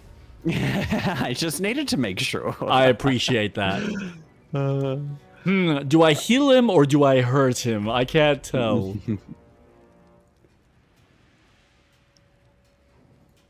See, and if Lae'zel was here, you'd just be like, "Ooh, oh, sorry. No, I think you're the bad one." Pretty sure she is the bad one. They're all bad. Every one of them is bad. Okay. Die, Oh, he's Shadow right Heart! next to you. Die! Oh, wait, what? Where? Charm. Bam. Nice. Wicked. Oh, stop Okay, running away, you piece of poo. How am I going to be able to hit you if you keep running away like that? And charmed. Hey! And Well, charmed. Everybody Oh, gets he's charmed. gonna- Oh, nice. At least he won't turn invisible. This is perfect. Because then I can take him out. Oh, did you take me out? I did take you out. So now we just got to deal with Nice. Shadowheart.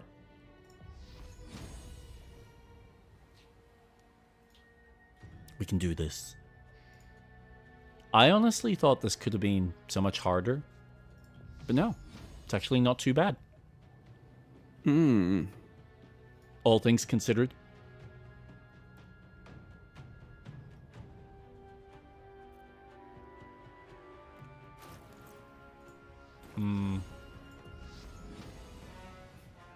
It's only 40. We are. Can you believe we're over halfway to leveling up to 9? Jesus.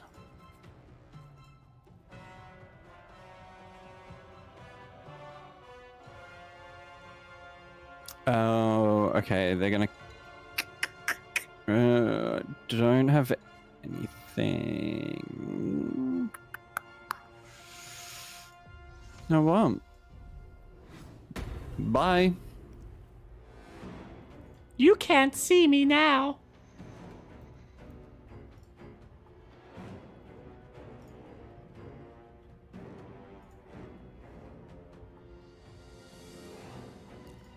Come out!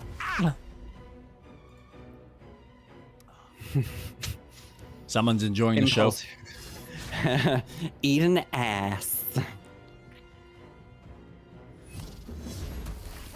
Oh, That was a good hit. that hurt. Yep, that did hurt. Okay, my turn. Here we go. Damn you. Unarmed. Ah! Boo, you whore. 17. I'm getting there. I'm getting there.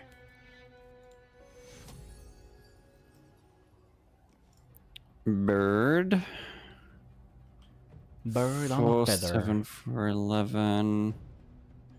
Yeah, I'm just gonna cast that on myself. Yeah. Yeah!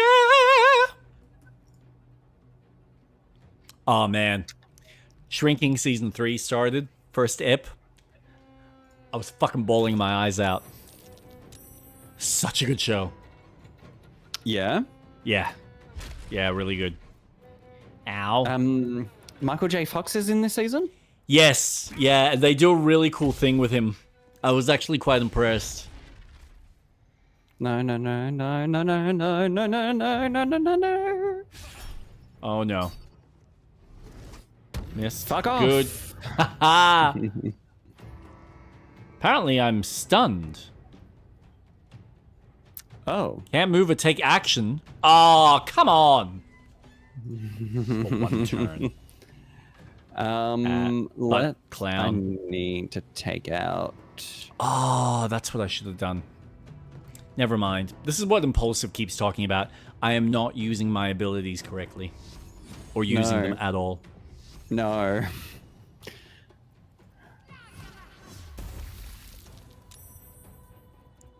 Oh, she's down to 5. Oof. It's a shame that I don't have any ability to hit, because otherwise I probably would have tried to just shoot her. Shoot her! Shoot her! Oh! Oh! 3! Something? Go, Scratch. Uh-oh. Ooh, nice. Yes! Ooh, How nice. dare you? Bitch! I get nothing. So I just wait. That's good. That's good. What's that? Deal damage.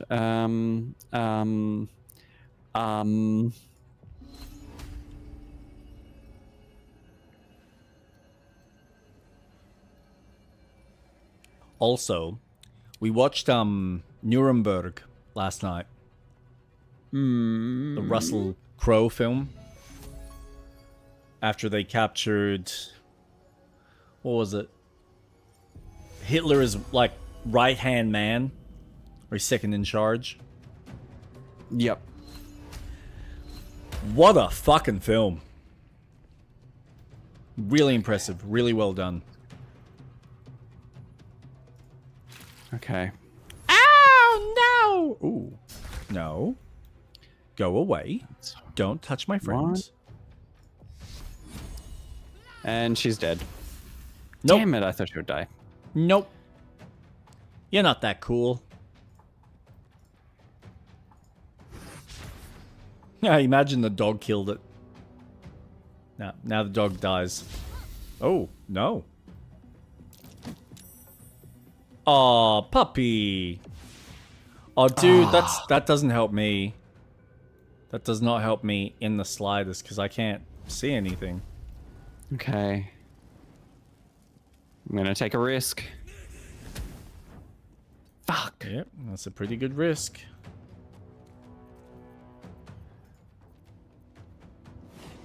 Aha. Got her. Perfect. Bye, sweetheart. Know thine enemy. Oh. Humble Graham. So no, the film was really well told. Mm-hmm. Russell Crowe plays... He does a phenomenal job. Just the fact that he even went out of his way to learn some of the language and the accent just to get into the character and get his mannerisms and whatnot.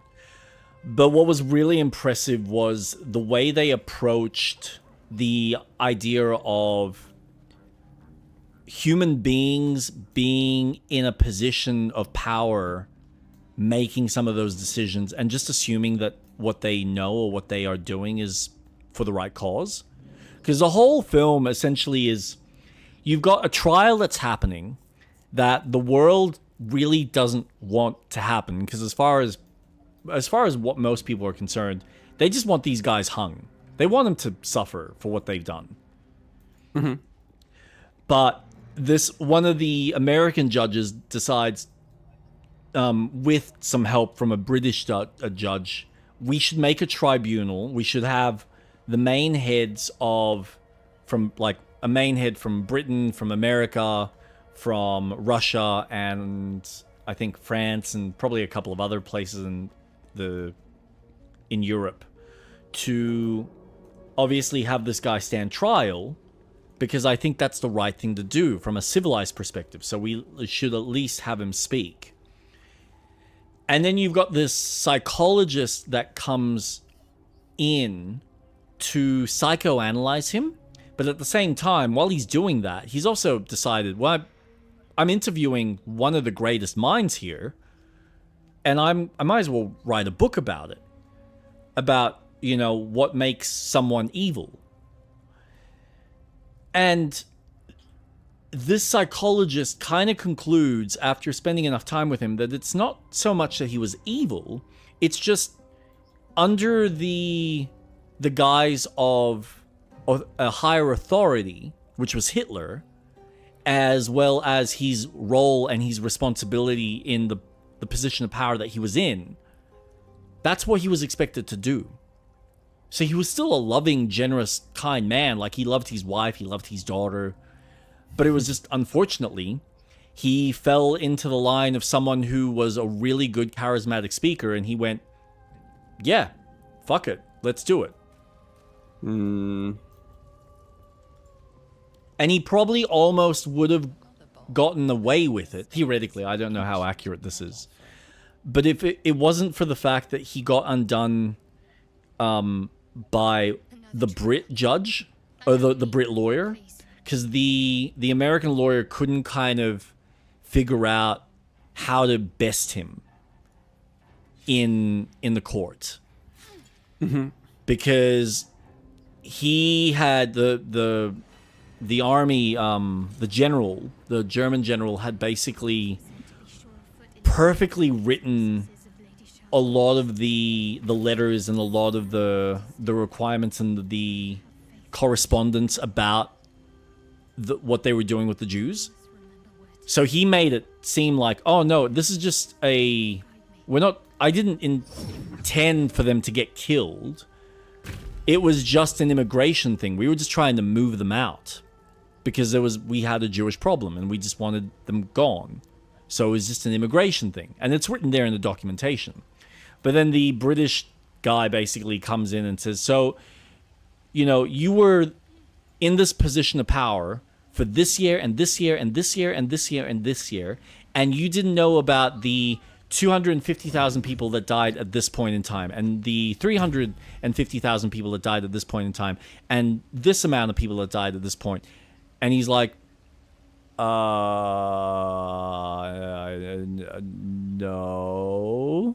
Uh-huh. Okay.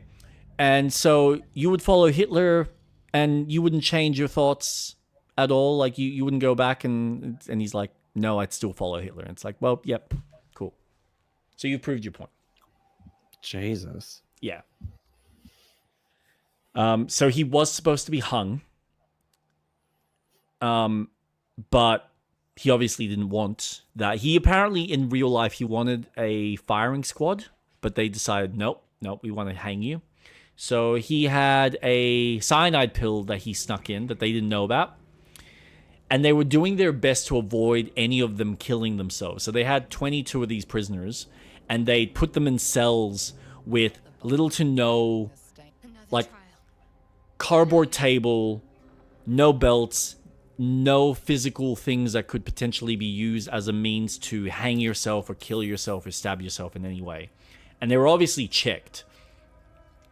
One guy had managed to use, I think, his clothing to, like, hang himself. But, yeah, this general ended up having a cyanide pill that he hid for the whole duration, hoping that he could get out of it. He didn't, and he decided, well, I'm not going to go with a hanging. I'm just going to kill myself on my own terms. But what's fun is you get to the end. Oh, you're in there without me. Okay. Awesome. Oh. It's locked. There's no coming in for us. It's all on you. Oh, awesome. Thank you. Perhaps you are not worthy of my embrace. What was funny though, and what I think is really cool, is you get to the end of the film and the psychologist who's written his book, he's trying to really iterate to people and this is obviously in the 50s, right? So this is after World War II's kind of all done and dusted. But his book was all about the fact that these people are human. They are just like anyone else, because obviously everyone was treating these guys like they were just complete evil. They weren't considering the human factor at all. Mm-hmm. And he's like, look, after spending time and researching them and talking to them, the reality is they were humans. They were led by the authority figure at the time with a very specific belief system in mind. And the truth of the matter is this could happen at any point in time, that you would find the right charismatic person and they would be able to lure the public and the people in the wrong circumstances. Fascism. Yeah. Which, you know, ironically is what fucking Trump's doing. So it was very much a political statement on the current climate. But of course, this guy couldn't prove his point, even in the book that he wrote in the 50s. So because no one really took him seriously and just shunned him for, you know, how crazy he was, it didn't help that he was also a drinker. He ended up killing himself. Yeah, so he ended his life with a cyanide pill, just like the general that he psychoanalyzed did. Another trial. Now, what are we trying to do here? We're trying to get to the other side. And how are we doing that? Oh, good luck. What is it? I must remember where to step and have faith that she will guide me. Do you want to use her?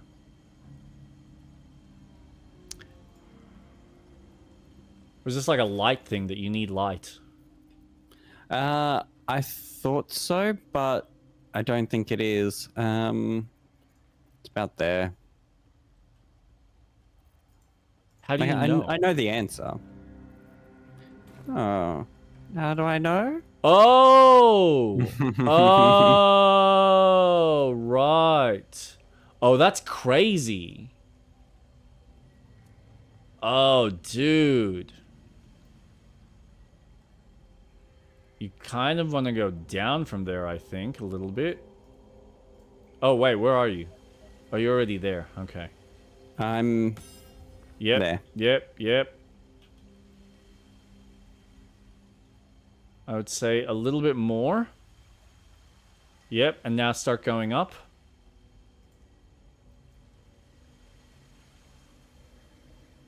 Keep going. I'll tell you when to stop.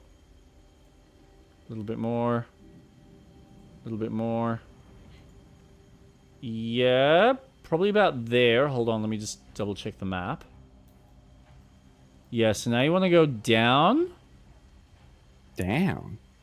Oh, sorry, to your right. But I feel like you might want to move a little bit forward. Yep, and now go right. Now where does that... Yeah, So alright, so a bit more. No. Damn. Right, yep. Does she die? Right, she disappears. Oh, wait, how do I go from here? Can you go from there? You have to go back. Shitting me. You gotta go all the way back. Yep. No, I think what you're doing is right. Okay. So from here, I go down, across, down. What the fuck? Oh. Oh. Oh, I died. Yeah. Oh, right. Okay. Reload. That's why I was reloading before. Yep, because it kept dying. Gotcha. Scheisse. Oh, I know how we can make this easy. I didn't think about this.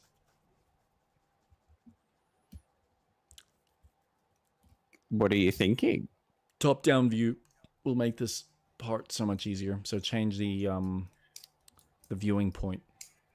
Mm-hmm.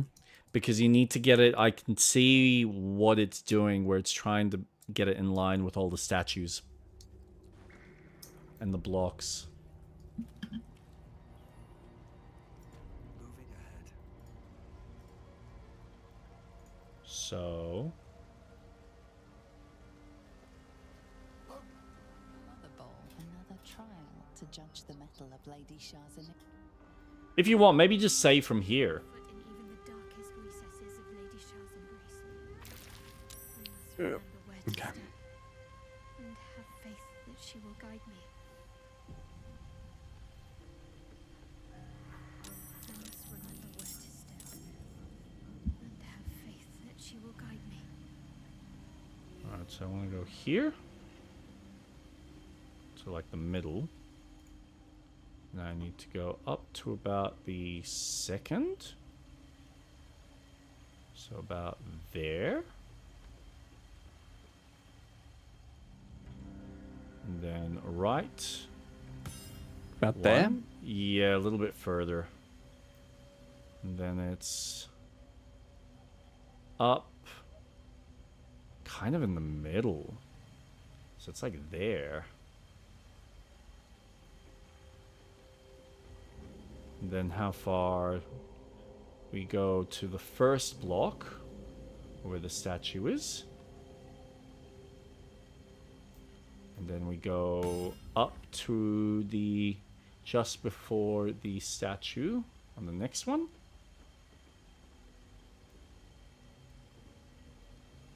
And then we go right by a block. Nope. At least I'm there. Okay.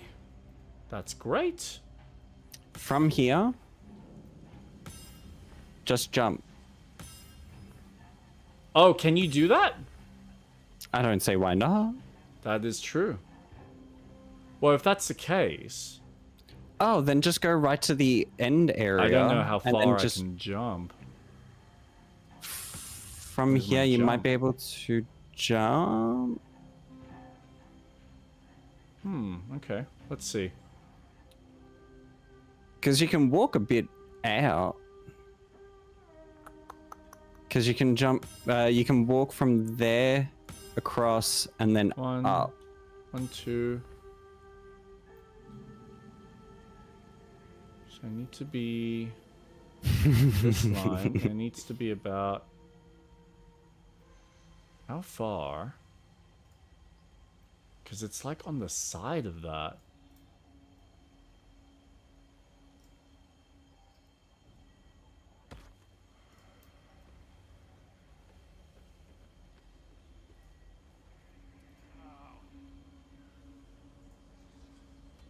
Got it. Can I just walk this now? Normally? Wait. Nope. Oh, what? Are you Why did joking? go? I Why didn't didn't you realize. click on the pedestal? Wait, what? There was a pedestal there. Dude, it was Oh, there. come on. All right, let's try that again. We got this. I know we got the Why? item. We've done it. Well, unless you want to resurrect me. Yeah, I'm just gonna resurrect you. All right. Well, I mean, if you want to use one of your 8 scrolls this early into our very long game. I know.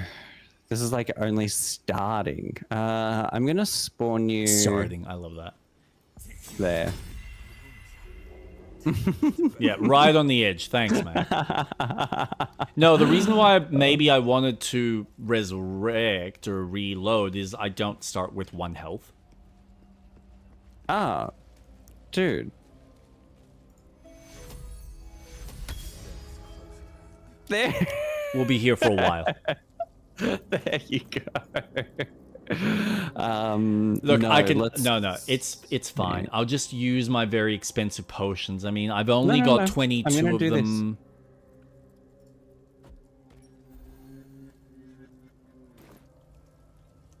There you go. All right, you know what? I'm gonna hold on. Just wait. Where are you? Come here. There you go. Because you need some of this. Oh, did that not?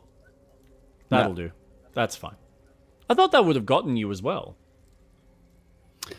No, I'm not good enough. For healing me? No.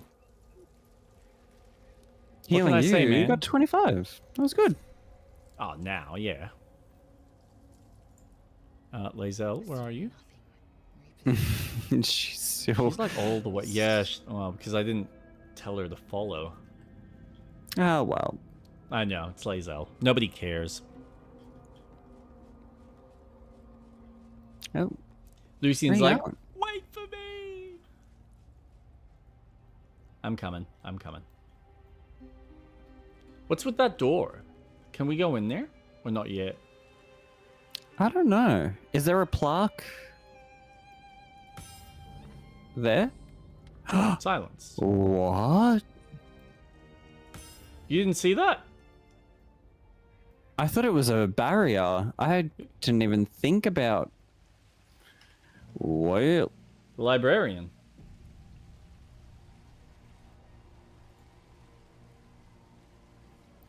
I mean, there's a couple of enemies in here, but yeah, we can A walk in. couple? A couple? Yeah, just a couple. 1, 2, 3, 4... Unless this is one of those areas that we're meant to do this later, so it's a bit easier to do. Can't speak or cast spells with a verbal component, and it's immune to thunder damage. And is immune to thunder damage. Fuck it. Nice. I thought so. Oh.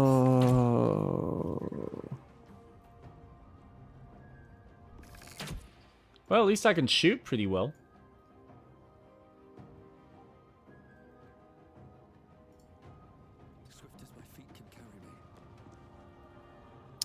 I see. I Hide in the see. corner.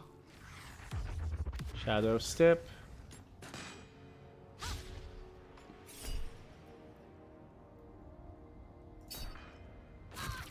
Oof.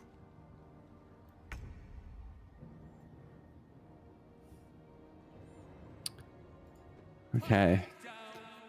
This is pretty good. Who's that? Lazel. Okay. I'm wondering whether we want to destroy that librarian. But I don't know. Shit. I'm the most useless character now. Isn't it great? Oh god.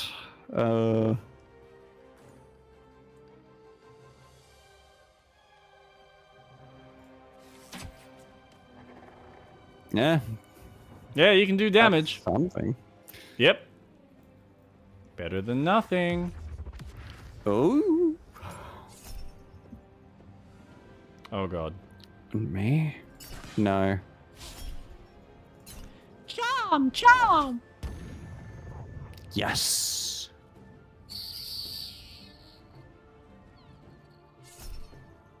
Deflect. Oh, deflect. And redirect. Oh, Ooh. come on. Not pretty. I can't even use Misty Step. Yet they can. Blast you. Stupid silence. Oh, but... Oh, yeah, true, they're silenced. They're not. Oh, yes, they are. No, they are, yeah. So they can't do spells. No, they're using Shadow Step. Not Misty Step. Ah, okay. That's fair. Tricky bastards. What's Lazel gonna do? That's a good question. I haven't quite decided. But I can't really do much from here. So... Don't go to the... Don't Librarian? do this one. Oh, go no. Yeah. I'm gonna go here.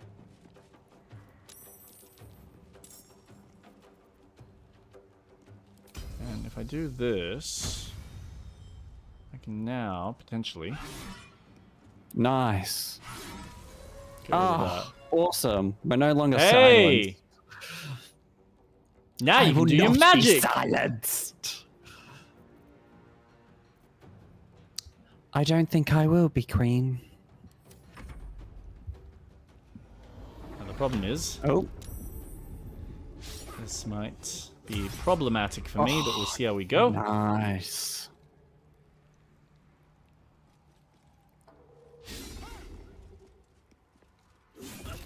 Oof. Oh. Not much I Oh, can nice. do.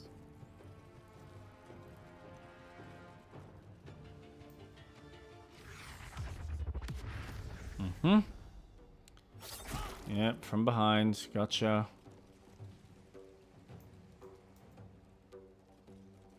Well, they're pretty regular enemies, so that's not too bad. Oh, what's that?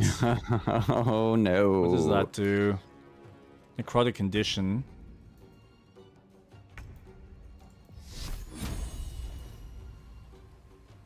Alright, I'm just gonna deal with him.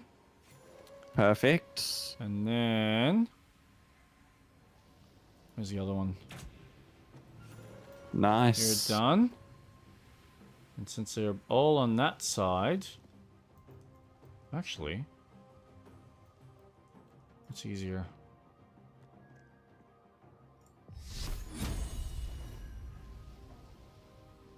Who are you gonna attack? I think I'm gonna attack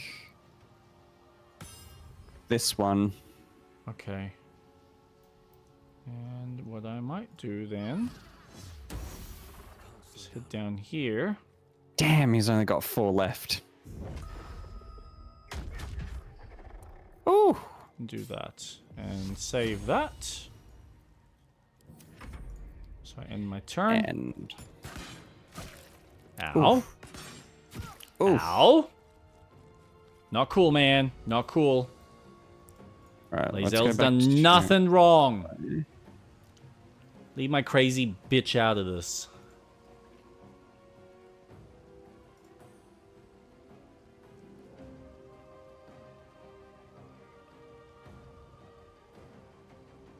Oh, I hate how it does that. Fucking hell. Does what? It gets rid of my spells when I click on it. Oh. And I have to go back in and put it back onto my That's not toolbar. what you want. Oh, wow. I got like 48 people watching me on YouTube. Welcome all. Okay. That one's down. And then, could I? Damn. Could no, you? I can't. Do you want it? Come on, do it. Do it now. Do it. Charm. Wingardium Leviosa. Oh, that's not a charm spell. What am I talking about? Oh, Lae'zel. Ouch. All right, Lae'zel, seriously. And necrotic. That's exactly what I want. All right. Nice. That's a bonus action that recovers me a little later. Jeez. That's very useful for me. Okie dokie. So, that's going to hurt. So, I'm going to deal with you first. Nice. And...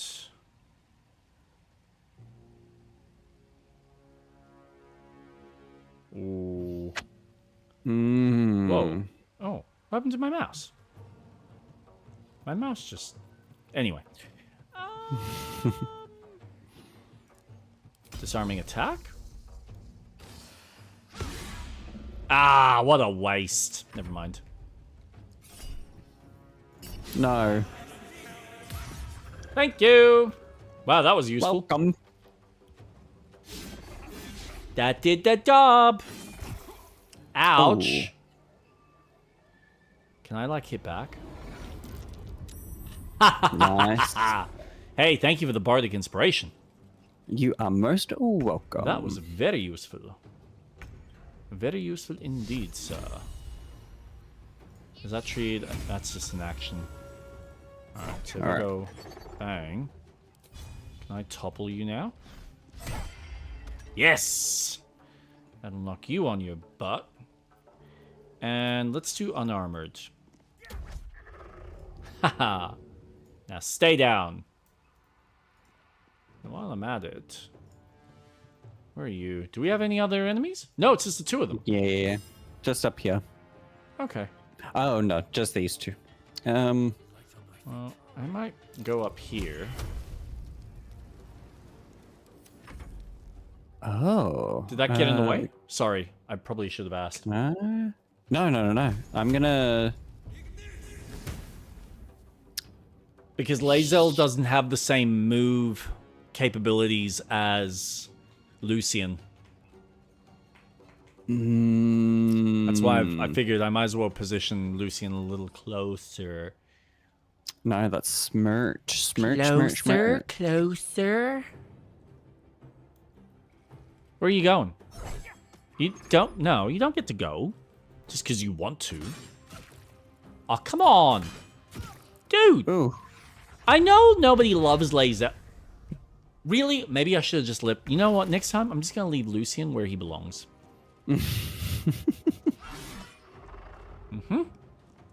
See, that just seems like a waste. And I can't even reach him from here. Ah, right, fine.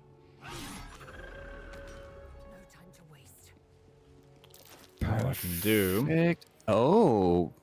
Perception check. What the fuck?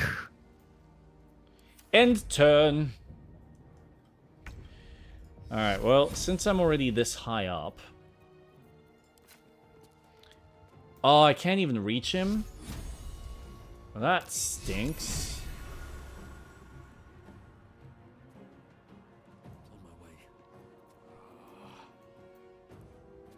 Come on.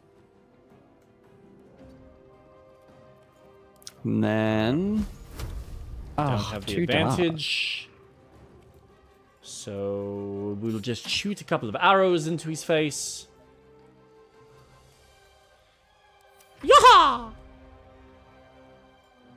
Fuck it.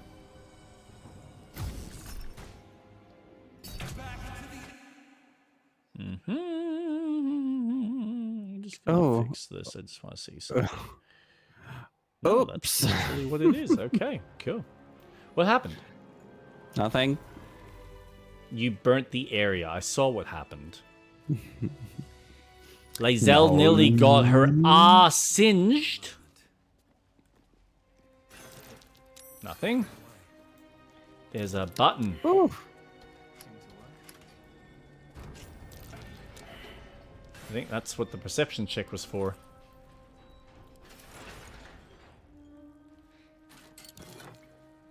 Clunk. Oh, lovely. Oh, lovely. one of them's the correct one. Gotcha. You pressed Did the I- right one. Wow! Awesome. Watch how you go. Whoa, gas pit. Another gas pit. Oh. Oh, dear lord. We could have a gas leak. Oh, Really? a DC-21. Okay. I'm just gonna move both my characters out the way. Disconnect Lae'zel. Okay. One down. Nice DC check, man. Alright, we're just gonna take a breather while you sort this out for all of us. Yeah. Thank you so much, by the way. Your, Me? Oh, yeah, you're your welcome. efforts are most appreciated. Actually, might as well read a book while I'm here. Teachings of Loss, Oblivion. Emptiness is a holy state, one to be pursued and admired. To void oneself of all feelings, all attachment, is to approach the purity of Lady Shah's embrace. We each must struggle in our own way to turn from the temptations of light and life. Remember that all those false comforts will betray you in the end. Only the sacred nothingness will endure. Step carefully. There's a trap. Sure. Here, I'll step. Oh! Oh! Do you want some spells? You might want to check that bookcase. I think it's right up your alley. Okay. And black This one tentacles. here? What's the black tentacles? Ooh. Yes. Silence the night song. Take. So, are we meant to put something there? I don't know. Oh, there's a perception check over here. What can silence the night song? What can silence the night song? Nope. Definitely not that. Have you come over here?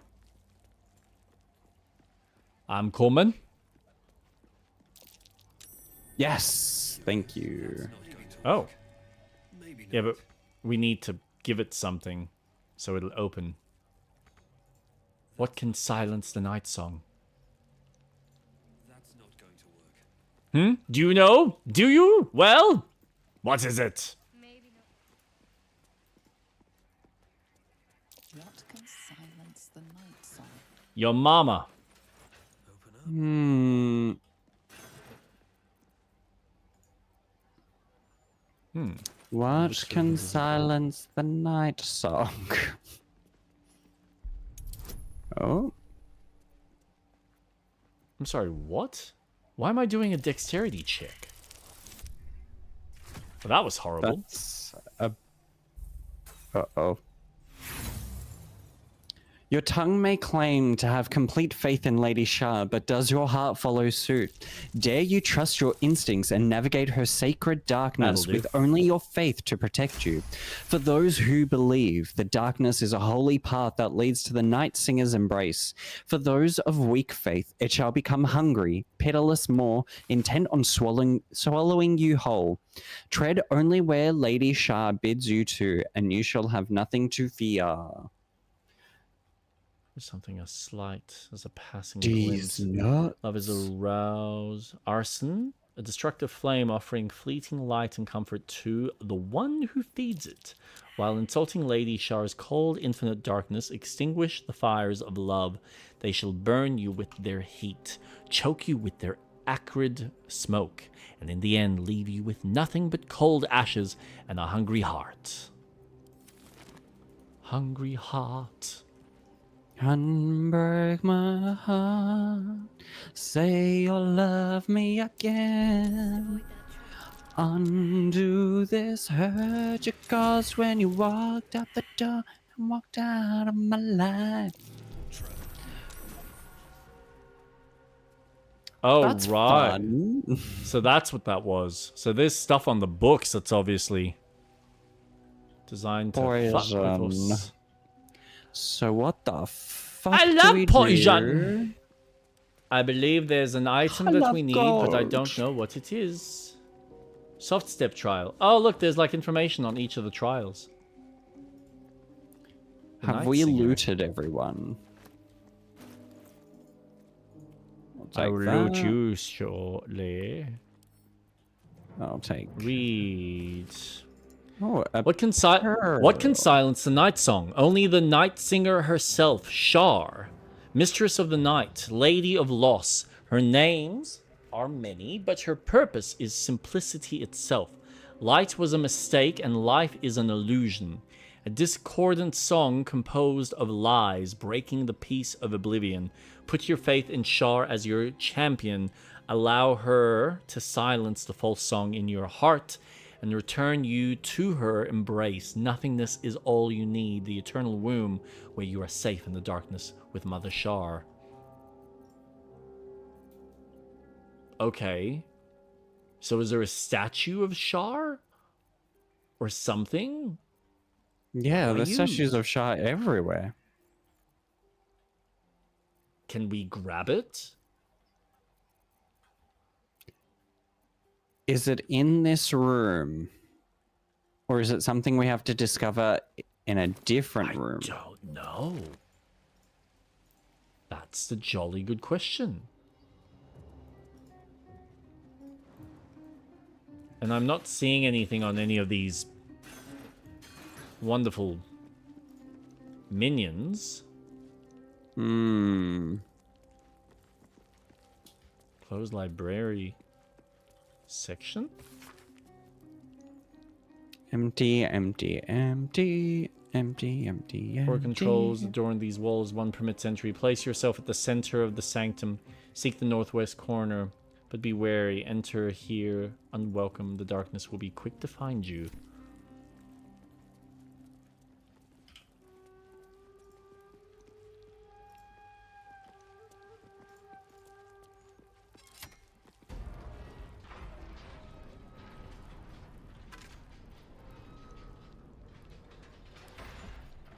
Can I read this?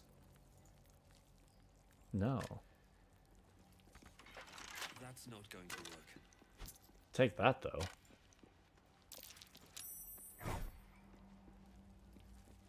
What can silence the night song?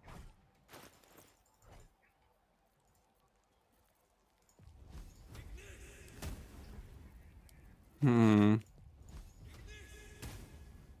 Only the night singer herself, Shar. Put your faith in Shar as your champion. Shar? Shar. What the hell is Shar? Do we have something from Shar?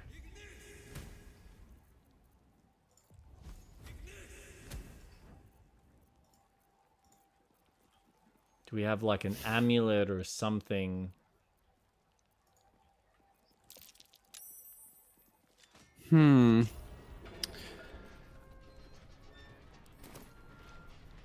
Serious artifact, moon lantern. Got a shield. Well, I mean, we can don't. keep exploring and see if we find something. Yeah. That's all I can really think of. Who's the blood belong to? The children. Ooh. Thank God someone killed them. Bloody younglings. Ah. Right. Waste of a breath. We have an overpopulation issue. Too many. Too many people. Alright, is the point for us to go down? Oh, Bye. okay, bye. Well, see ya. It's not my fault none of you were on the actual elevator. Alivatar. Where does this go? Wait, did you just send it back down? Without my Yeah. permission? You Correct. bitch. Fuck you. I The didn't Lady ask you. of Shah demands it. You are not the Lady of Shar. Suck an egg. Oh, damn. I made it on top. Yeah, yeah, you did. Alright, fine. Oh, what are We'll you doing? go together as a team. Fucking losers. Alright, everybody on the elevator. Waste a step.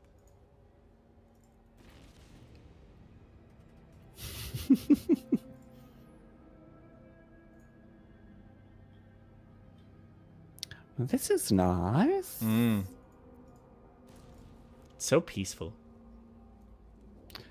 Okay. And we're back where we started, I think.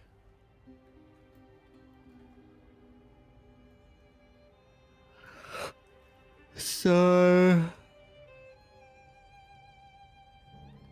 My, are Have we keeping you we- awake? Yeah, we've explored I haven't... this. Fun fact, I have not had a coffee in 2 days. Wow. Well done. Why? Thank you. I don't know. Just didn't feel like it. My body's just like, nah. Don't need it. Yeah. I'm gonna power through. But I have had an acai bowl smoothie. Nice. On the altar is an inscription. Oh, what do we put? Brave Oh, you've got the portrait of items. your I do. Lady Shah, surmount her trials and rise a dark justicia. Oh, Justicia. Okay. Justicia. Search your memories. No. Let's see how I go. Oh. Oh, ipita stupid No. The name seems familiar, but nothing comes to you. It was made long time ago.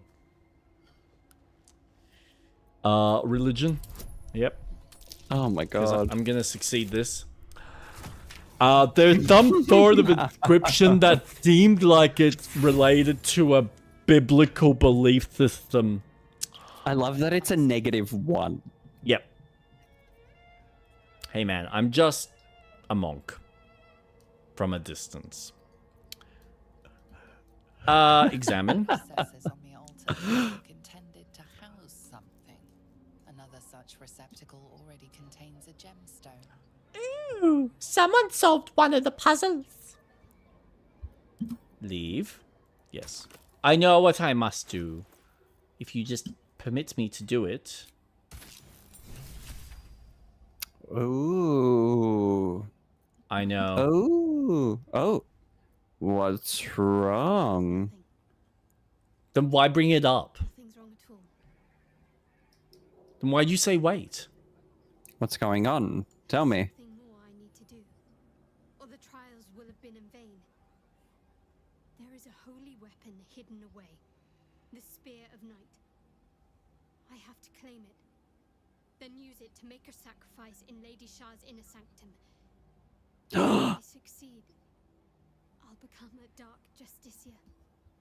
Oh, shit. Intend to kill some innocent down here? Oh, you're not going to turn against me, are you? Oh. And you just figured this out yourself? Just now? A sacrifice? You intend to kill someone innocent? This is nonsense! Absolute insanity! than dealing with those, aren't we? We need to get that spear. Supposedly it's in the library we saw before. Oh.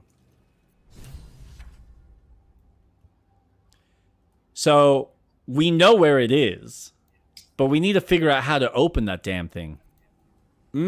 That starts it. What? If you stand on that, that will continue on to the next part that we don't want to do just yet. Ah. Yeah. Ah. Yeah. Yeah. So, what do we do now? Go back now that we've started. Premature progression? progression. Oh. What? Open the door of the inner sanctum.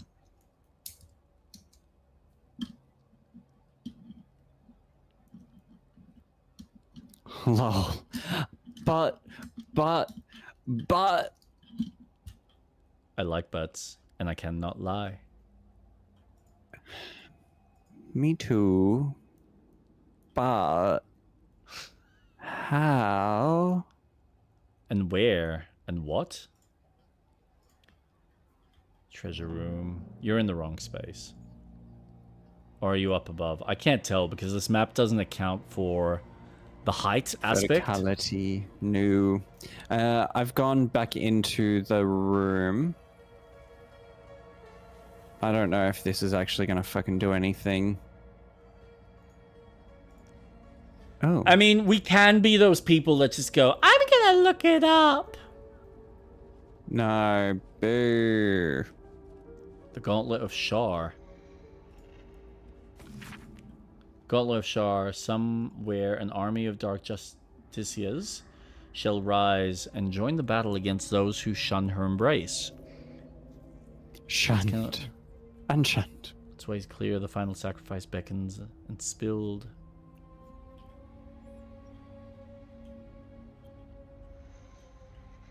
Oh.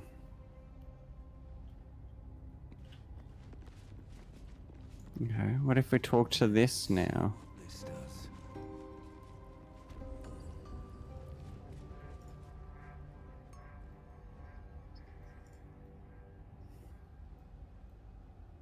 What? Do you reckon there'll be something down? What are you looking for? So, we need to get an item in order to open up or put on this pedestal in the library. I think it's a library. Mm-hmm. But I'm wondering now, Street Rat, is now the time to go across to the other side? Because there was that other room that we hadn't kind of gone through or figured out what we needed to do there. So we've done that. That's water. Water? What I do with water? Rusty spear. I'll take that. Okay. I guess we go through. Can I help narrow your hunt down a bit? Please. Sure.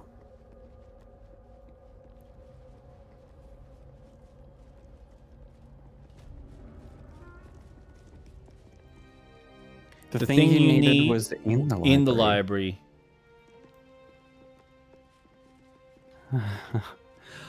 Okay. So something in here. Shrubs, please. Okay. If I was something in the library, where would I be? If What does a something look like?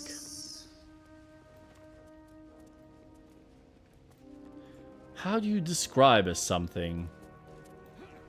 A book. Oh, we need Riddle of the Night. Okay, find the book Riddle of the Night. Oh.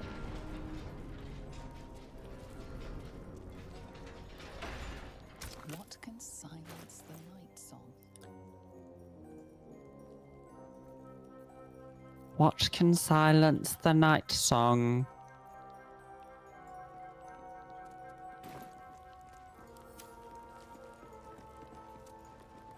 Oh, it's right there. What can silence the night song? Oh. No, that's not it. Wait, as in we need to find a book that's called The Riddle of the Night? Yes. How do we know that's what we're looking for? The mirrors here seem to not reflect light, but devour it.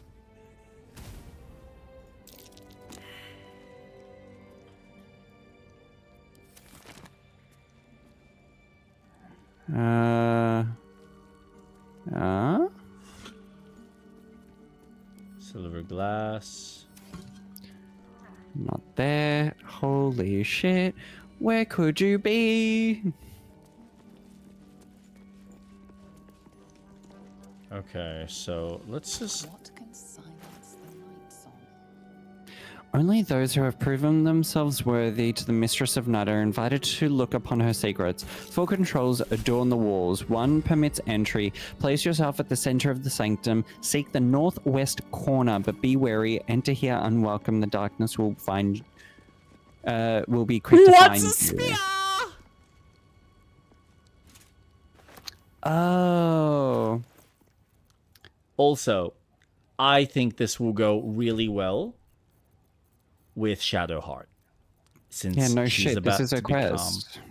All right, shut the front door. All right? Shut the front door. Here, I'll collect the freaking spear. Right? Here I go.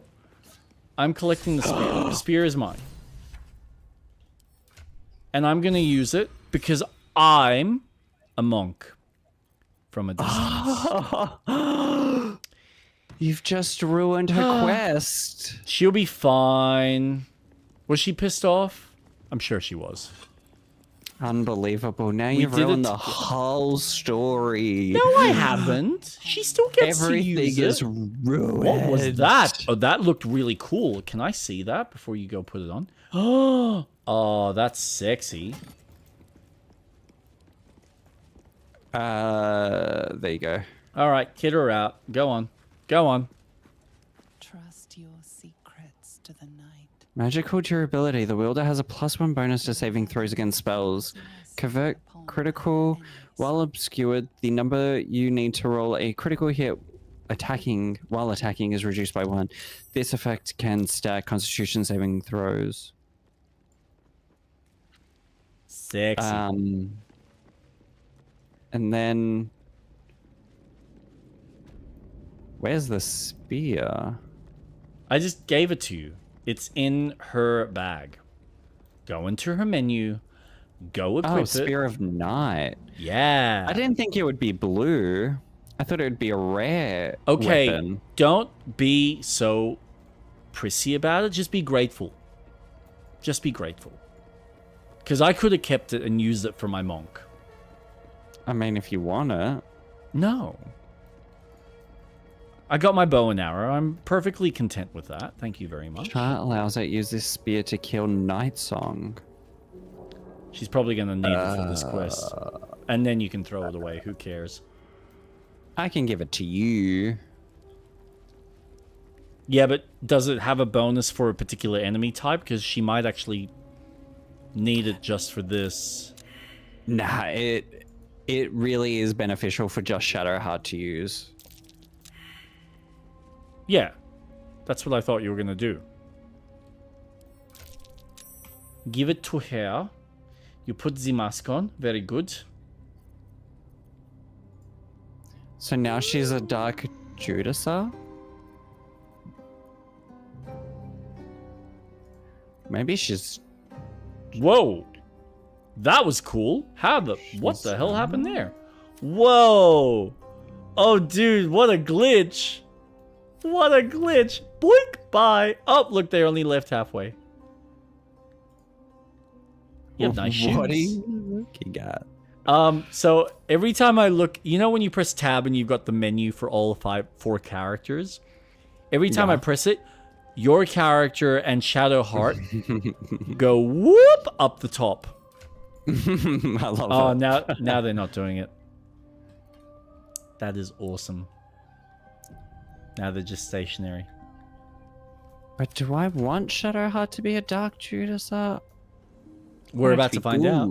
She will be good as a Dark Judicer. Now, what I really want to know is, should we rest or do we just bang it out and see how we go? Just a brief respite. I mean, sure, we can do that. Yeah, might as well. All right. Let's do it. That disc is moving. Might be useful in navigation. Oh, wee. Oh, wee, oh. Hey, oh. Oh. Dude, the verticality. Fucking hell. This game just keeps going. Hello. We've only got 2. That's a problem. We're missing one. Wait, do I? Oh, no. Nope. Yep. Oh. So we are missing one more. Well, that's useful. So I think we need to solve that last puzzle that I couldn't figure out because only one of my characters can reach.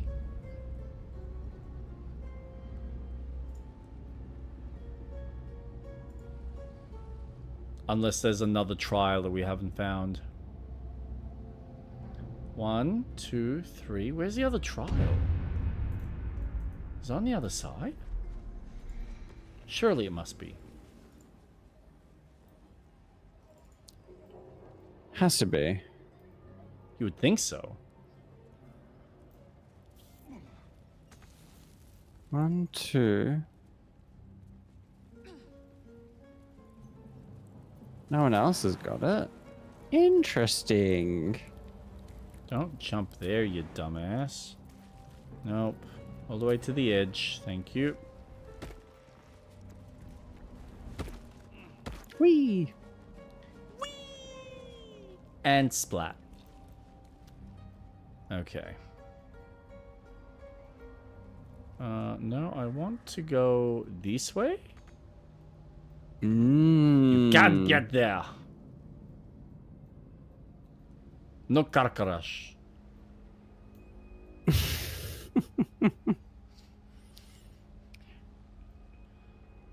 So we've done the 3 trials. What's down there? Oh, That's you've been it. down there. Have I? What was down here then?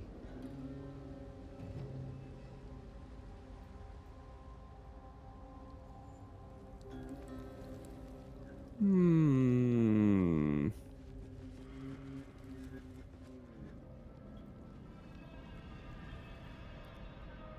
Oh yeah, so we fought whatever this was. But this isn't a trial. Is there more down? No, the that's only chasm. other section is over on this corner where you've got the door hiding away the other. What's with that candle?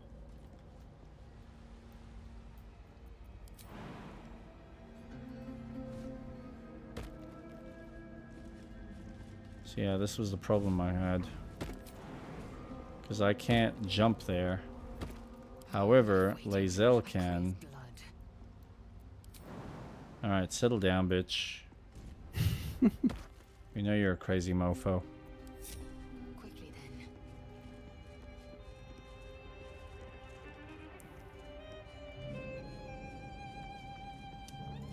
then. Okay, so Right, so what do we do? So there's a mirror. What do I do with the mirror? Mirror of Loss. Shah Mural. I don't know if this is necessarily the last trial, though. This is the problem.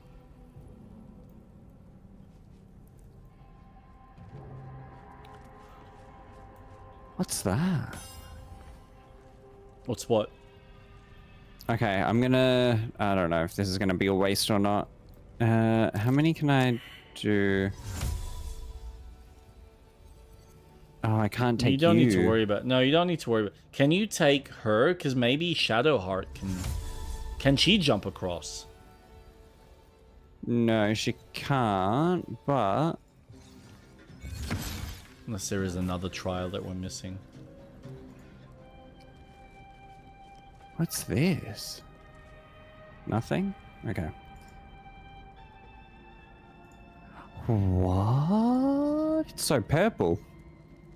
Mm-hmm. Indeed. Mirror of Loss. Gazing into the broken mirror serves no purpose. The reflection it offers is like a dizzying kaleidoscope.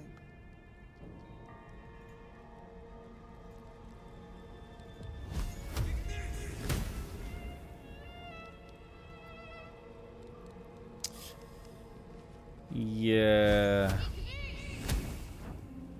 Gazing into the broken mirror serves no purpose. The And then reflection you've it got offers the is like a Shar dizzying mural, kaleidoscope. which is just up the In top here. darkness, truth. In shadows, justice. In the dark lady's name, always. So we're supposed to turn off all the lights.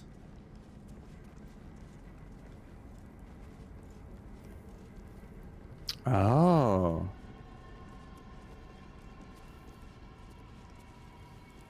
That might be an idea. I'm so confused.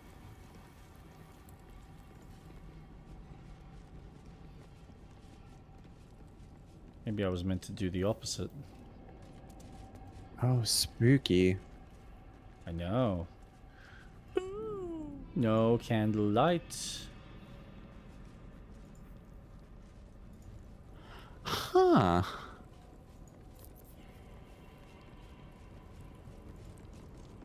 Now, can you do something with that mirror? Oh, wait. Gazing into the broken mirror serves no purpose. The No. reflection it offers is like a dizzying kaleidoscope.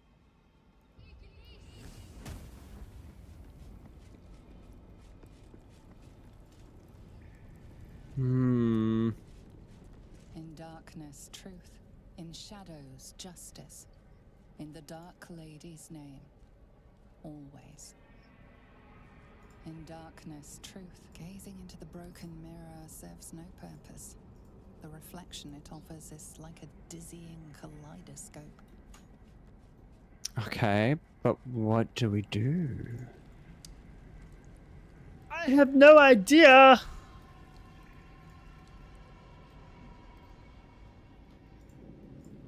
Is that something I can attack?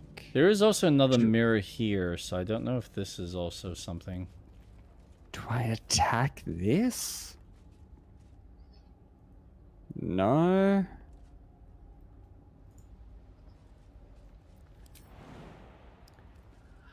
Jump! Jump! Now I'm confused by this puzzle. Isn't it grand? Sphere seem to not reflect light, but devour it. Oh, wow. I didn't see him the first time. I'm I'm pretty sure it's just a room. Oh, man, don't say that. That disappoints us. Boo.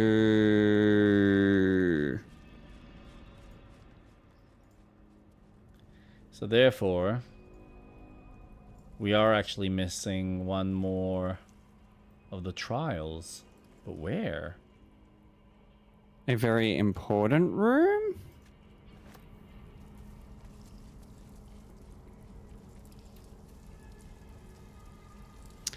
You're just being a tease now. Inkpot. Plaque. Chamber of Command. Not the Chamber of Secrets. Command.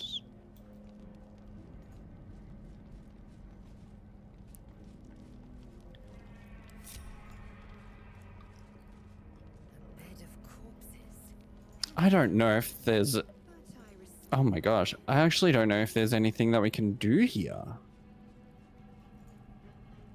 At least for the time being. Hmm. How many do you have? We've only got 2 orbs. Technically 3, but we had to give 1 up for the first pedestal. So we're only down to 2. Dost my ears deceive me? You're down by 1, boy. You are down by 1, boy. Oh, God.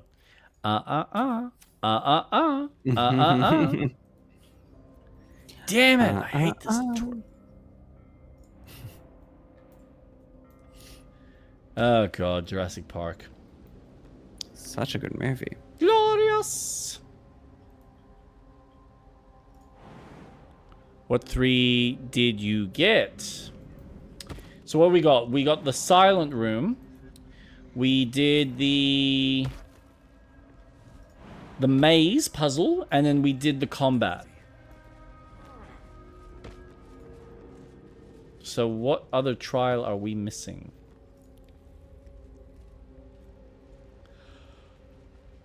Ooh.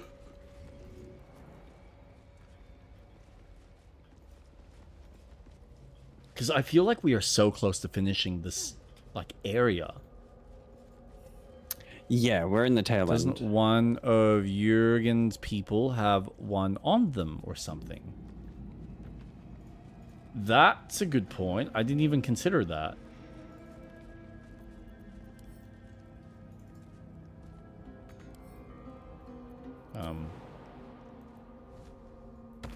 Let's see. Okay, I know why I'm making this harder for myself.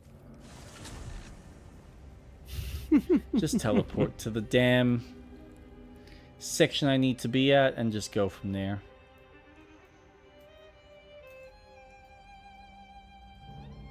Okay. Actually, I'm going the wrong way. I'm going the long way. Don't go. Go up. This way. Okay. This way. What the fuck are we doing? Gonna go see the crazy zombies and see if they've got something. Crazy zombies. Yeah, the that fucking cursed asshole. Mmm. Classic.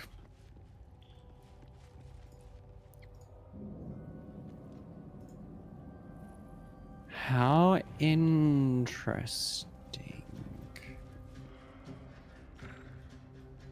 Let's go. And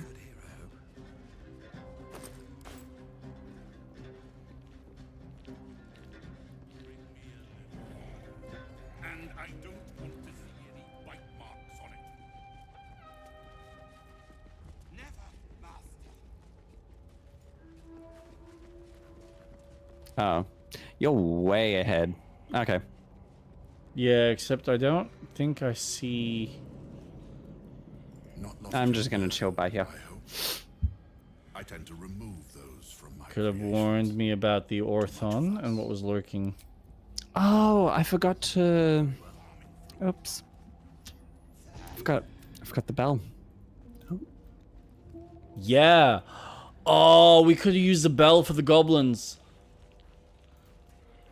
The goblins? Yeah, that we fought. Or the demons that we fought last week.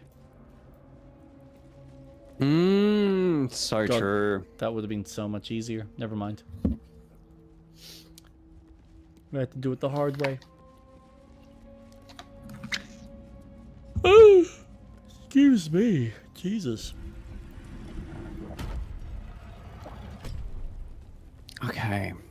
Okay. We've done all the rooms that we can find.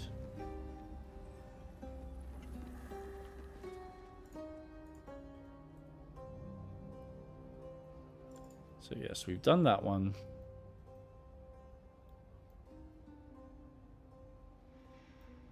We've done...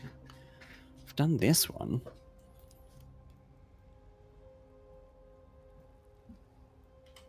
Something combat one? That must be same trial, yeah.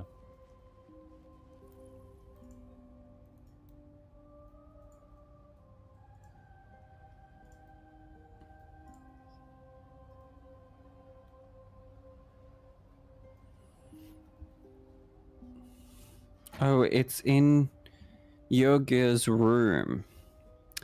Oh. So Is go that it? But back. is as in Jurgis being is the devil?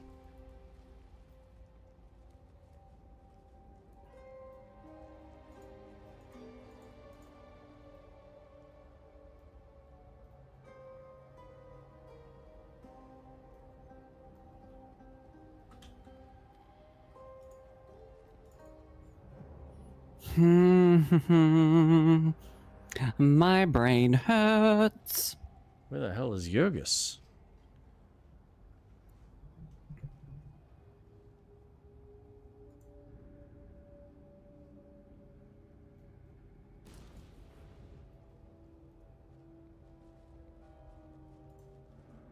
Lae'zel, sweetheart, I need you on the elevator. Thank you. I think the map here's north side where the pile of bones is by the room that was just a room. Oh.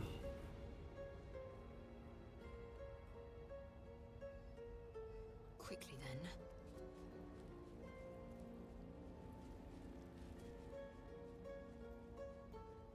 Okay. The one you'll want to be important. I really, really want it to be, man. Come on. Every room is important in Baldur's Gate.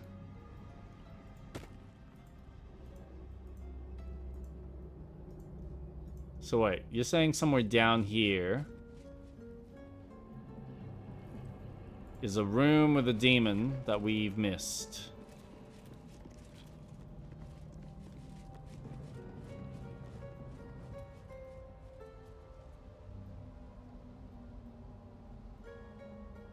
Open up. What?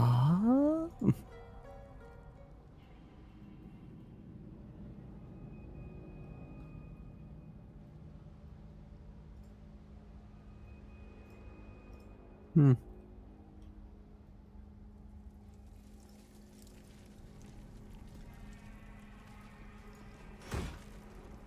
Let's see.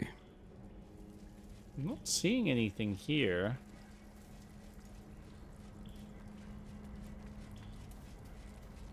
He's north side where the pile of bones is by the room. Oh, the bed? The bed? No, that's not a pile of bones. There. Orthon's bed? A bed made of corpses. Disgusting. And uncomfortable. Ugh. Above you is Above a you is a throne. throne. Yeah, okay. So you're saying up here. Oh. Okay, okay, okay.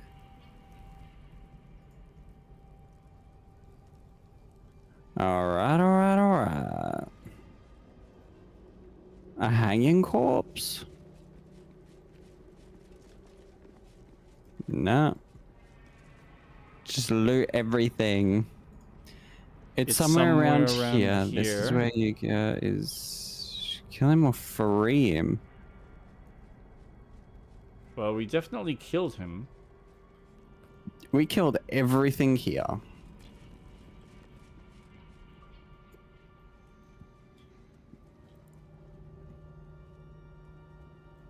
And he's dead. Right there.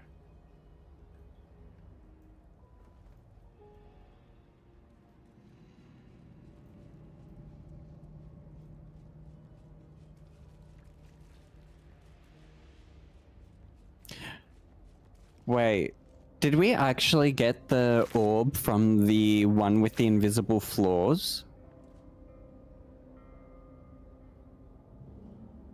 I thought I did. We would have had to have, because then we would have had 3. Hmm. This'll do. Surely. I mean, unless I already had his, and maybe we did miss one.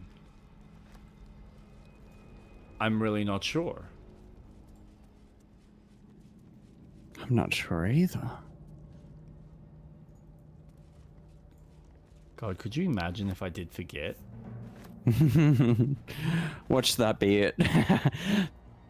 Would it be the first time? And honestly, that's the best kind of adventure. I love it. You didn't even you died and you didn't take the fucking orb? What's wrong with you? Oh, we gotta do the whole walk again. Oh, God, I son. used a scroll on you. Should have left you dead in the grave. You're useless. Alright. I guess... I mean, I can just make my way there. Or you can just teleport up to the top and then walk the rest of the way. Teleport to the top? Well, where the, near the... one of the checkpoints there.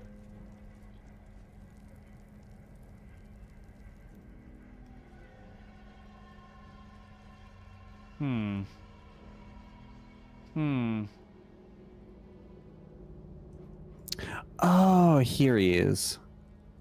No. It's just his crossbow.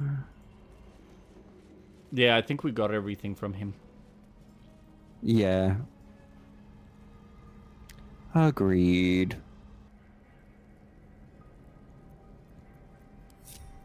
Action, not reaction. Which one was the teleporting? Sorry, what I meant was just go to the gauntlets. The faith? And then... Oh, fast Climb travel down. to the portal. Yeah. Yeah. Faith leap, yeah, this one.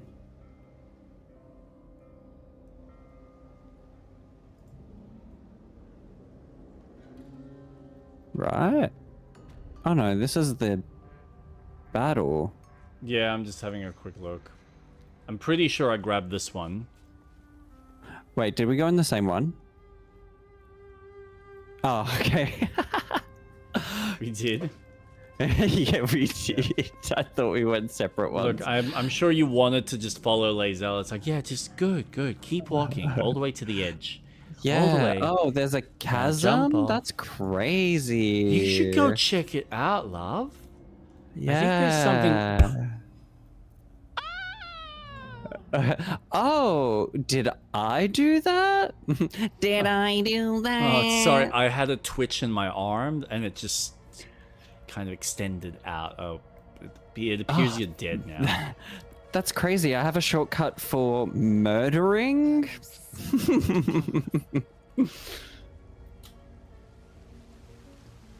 Okay. Did we I don't see the thing get there. it? No. No, I don't either. Unless I didn't... Me pushing Will off a cliff edge, except I cast thunder when I extended my arms. Jeepers. It's so... Oh, you can see the thing. The stains of an Poor ancient Will. blood. He really I is mean- an unloved character. Are we meant to do this again? Good question. I don't know. I just don't know if there's... Oh god, don't, no! Thank god. anything. Yeah, I don't think so either. It's not going to be in the library. I do think you picked it up. Hmm. Look at the floor in front of the pedestal.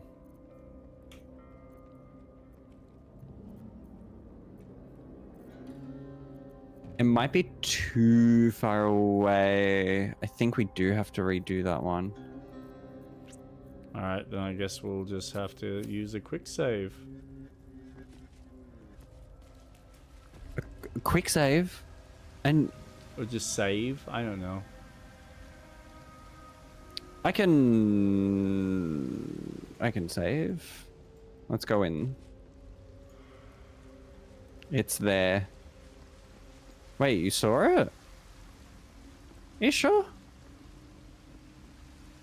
How can you tell? Because that's just the button to teleport back. It's sitting in the bowl at the end. Oh. Hi. Yeah, that's just Hi. the pedestal to fast travel you back. So I think Jake did get it when he went there.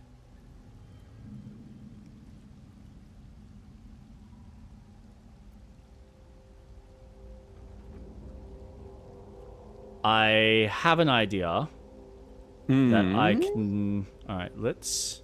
The floor Do you want me right to save? there is the... You can... I'm just going to do that. Because what I can do is reference our footage. This is the beauty of recording.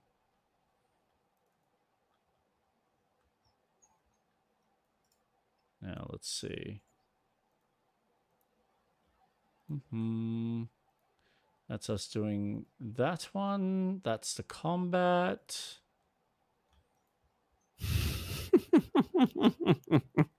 Yep. How is this breaking my brain? Umbral Gym. A sacrificial bowl. Oh, I don't think we did get it. My last So- play, I figured out an easy way to do this. Oh. I think you want to jump. That would probably be the easiest way.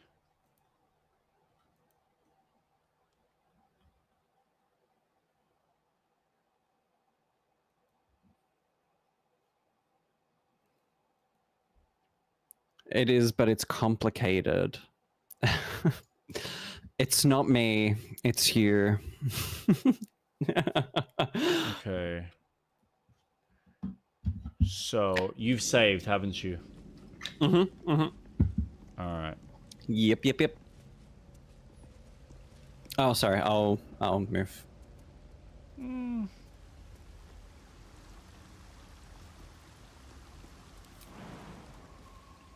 Okay. Let's do that. And go up.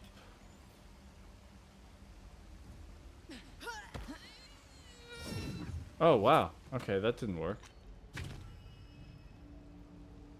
Sorry, can we reload? I don't know why that didn't work. Oh, I'm just gonna I'm gonna loot that shit. Oh no, Lazel's dead. Oh, you're a no. bitch. You're a bitch. Oh no. May we all take a moment to celebrate. Woo! It's a shame your volume just disappeared as you said that. If you are not on the invisible floor and jump in, you die. And yet, I did the jump once and survived. So something is broken about the game. No, I think you have to be on the invisible part. Like, it to started? be able to jump. Yeah. That's fair. That's fair. I mean, I think that's bullshit, but that's fair. Wow. You're not wrong. If you want a warlock with devil's sight and something to see in magical darkness, you can't jump when you get on the islands with darkness. Without delay.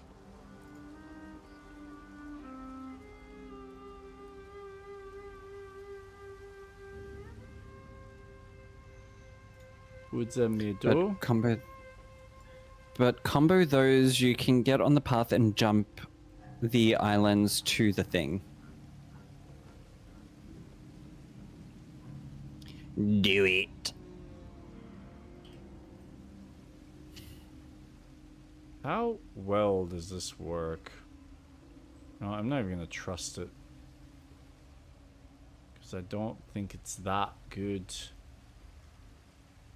And then up to about, what, here? And then think of every block as a 3x3. Oh, think of a block as 3x3. Yeah, I got that part, but fuck me, that doesn't make it any easier. Can't you just jump onto this platform, and then from that platform you can then go up? Because the path that you're going seems a bit more tricky. I don't know. I trust you. It's about a block gap away from the North Island. Alright. Got up to that one. Just a little further. So that's a block. And then... Use Misty Step. Yikes. Quick save. Should I? Do you want me to quick save while we're here? Actually, yeah, might as well. That's a good idea. Yeah. Yeah.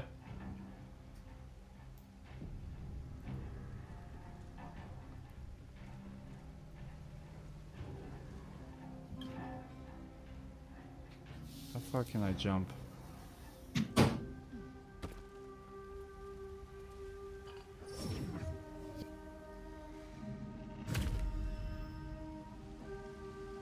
That's all it does. It just teleports me. So I must have gotten it. It was completed. Yeah. Well, I mean, and that would make sense because all the lanterns are now off, so... Damn. How bizarre. How bizarre. And we got the ones from upstairs. We definitely got the one with the shadow maze. Hmm. We got the one that was next door.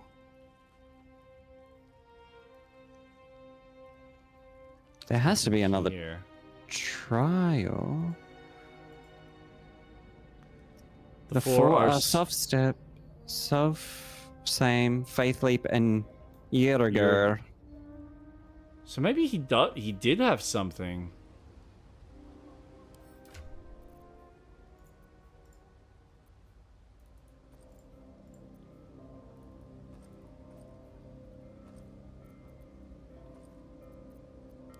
Nope. Nope. Nope.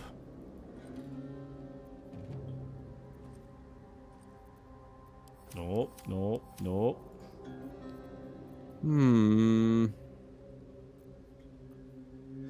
Can you sell these? Yes. Oh Do you my reckon? god. Do you reckon? Oh my god. No, we didn't sell it. Oh my god. Game's not I that think broken, I is know. it? I think I know where it is. I think I know where it is. You guys need to do another trial to unlock the last one. But we've done all 4 trials. Keep sight narrows at nighttime. 2 steps in. I think I know where it is. I think I know where it is. The trial of the D's nuts.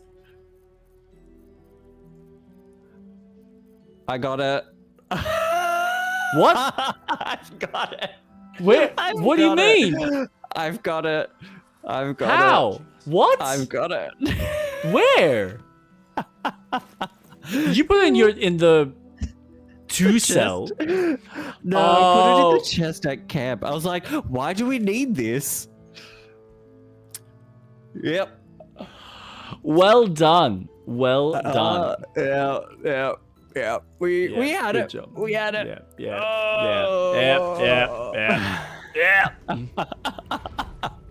Well played. Well played. Oh shit.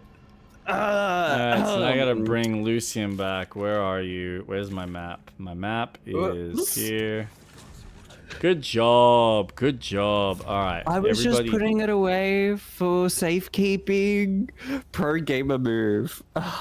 Thank you. Thank you. I'm Wait, pretty proud of that one. This way. Okay.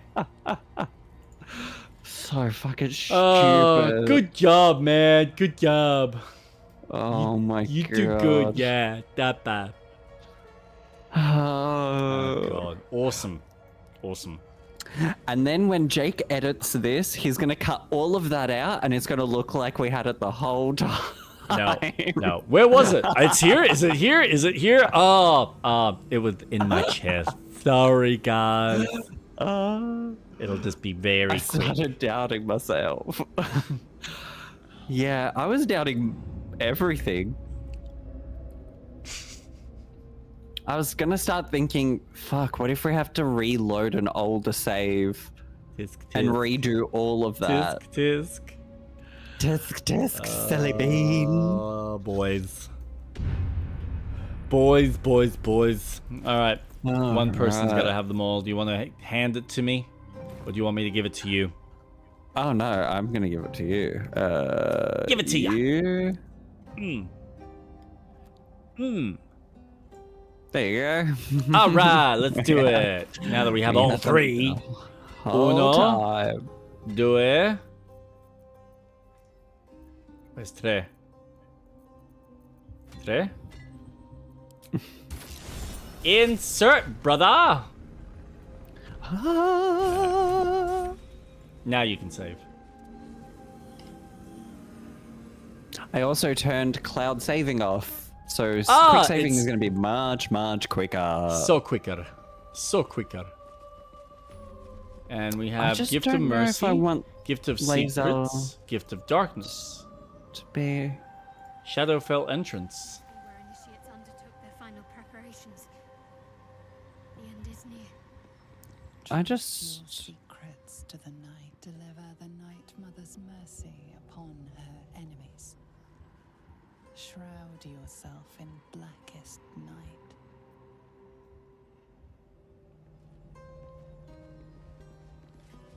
Well, look, we can at least see what happens.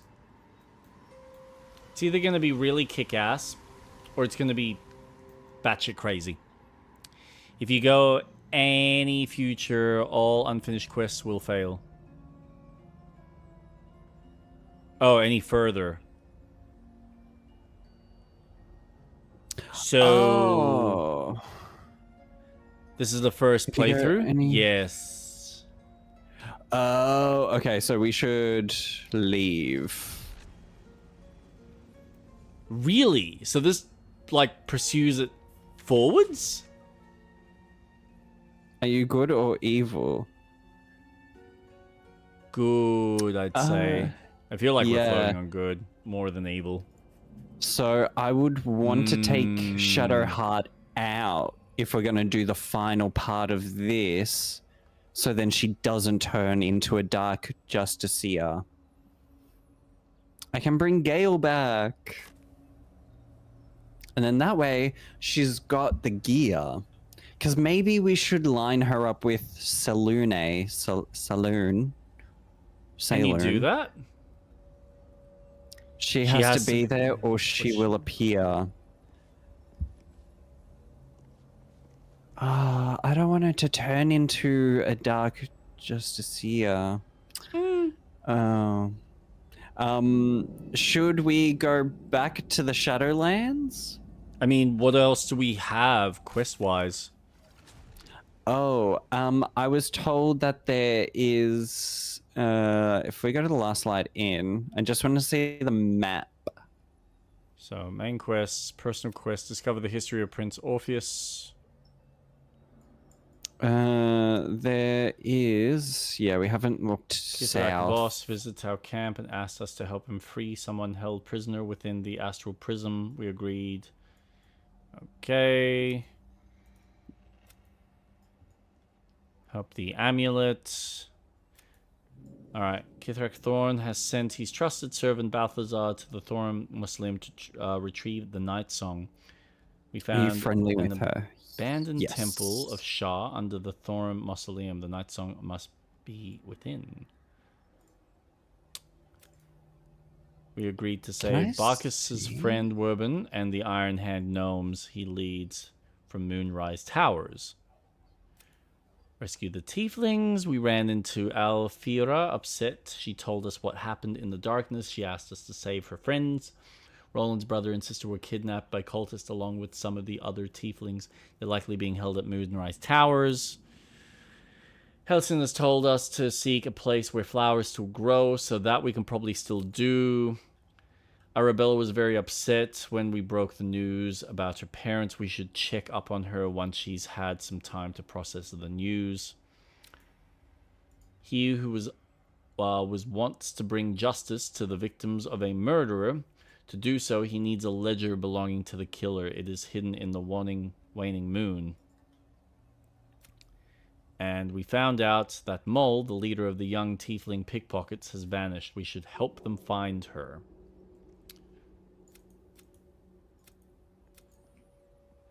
We also haven't explored all of the Shadow Curse lands. So, where do we... In the bar let's area start- as well. If you go to Rathwin Town and head south, I'm standing there. You are there. Alright, so you're there. So, we got Find the Ledger. Rescue the Tieflings. That's at Moonrise Tower. So Moonrise Tower is south. But there's like Is a it? I whole thought nother... it was west. Yes. From where you are, it's south. Oh, then let's do the west thing. Punish the wicked.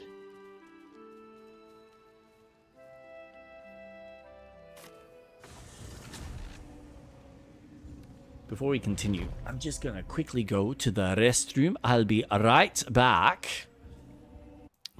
Okay. Look at all the murder. Oh. Look at all those chickens.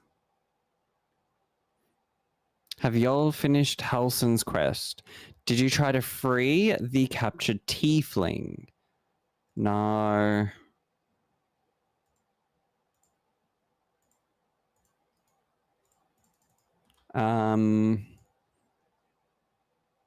Rescue the tieflings is in Moonrise Towers. Halson's quest. Wait.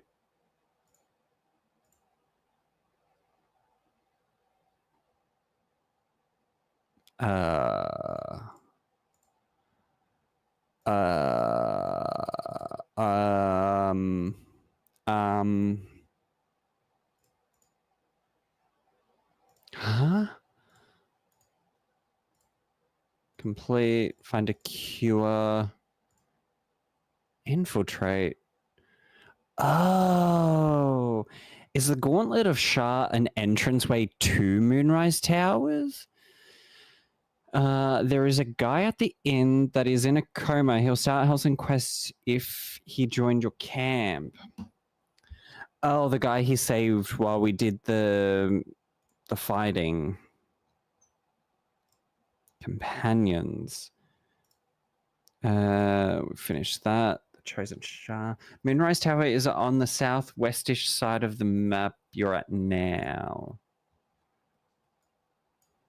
So like somewhere here. Right. Because I know there's a brewery south. All right. I didn't think it was Moonrise Daniel's Towers. Shadows. So let's maybe do that. Let me pull up your stream too. Look at this. Custodes. Custodes. Oh, is it this kid? But it is by the pub. Cuss is fine. I thought the brewery was around here. Just across from... I won fair and square.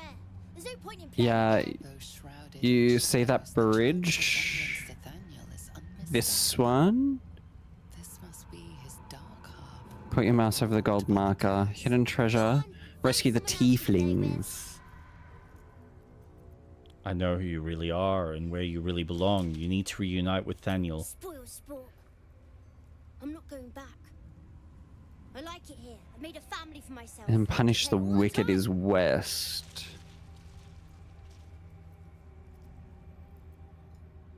Like it or not, you don't belong Yes, here. I do.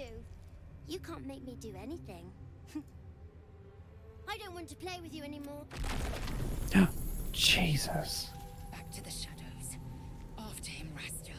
We need to see this through. That's crazy. You might want to come join me. So this goes to... This bridge is Moonrise Towers.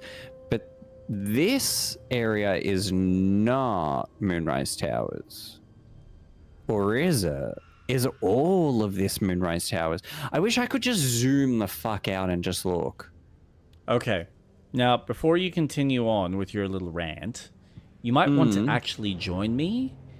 Okay, Because where I'm are about you? to walk into a portal. So go to Shadow Battlefield. Shadow Battlefield. Shadow Battlefield. Okay. And go up to the hut. Up to the hut. What the fuckity fuck? What's happening? I found the dark shadow we needed to solve for Halson. Okay. And we need to go South through is the Moonrise portal. Towers, the left is a pub. South of the hospital. I just don't know whether we need to bring Halson Halson? himself. Yeah. Sure. I can leave You might- Shadowheart. You might just want to level him up. And I don't know what kind of weaponry he needs. Oh, true. Alson? No, where the fuck are you? You should talk to Halson. There he is. Let's go. You should talk to Halvin. Nothing. He hasn't become playable yet, has he? Yeah, think he we has. can add him to the team. Essence is restored, I fear. Come, I need you by my side. You are blessed with several companions as it is. Perhaps Take Shadowheart's place. Jesus. Level 1 druid. Oh, dear lord. Alright. I don't know how the fuck I'm gonna level him up. However you like. Alright. Chat, I'm gonna need some help. His first convo option was telling him about the boy. Oh. Oops. Actions. Wild shape. Wild shape badger. Spider. Wolf. Badger? Kitty cat. Actions bear. What's your total level? 8.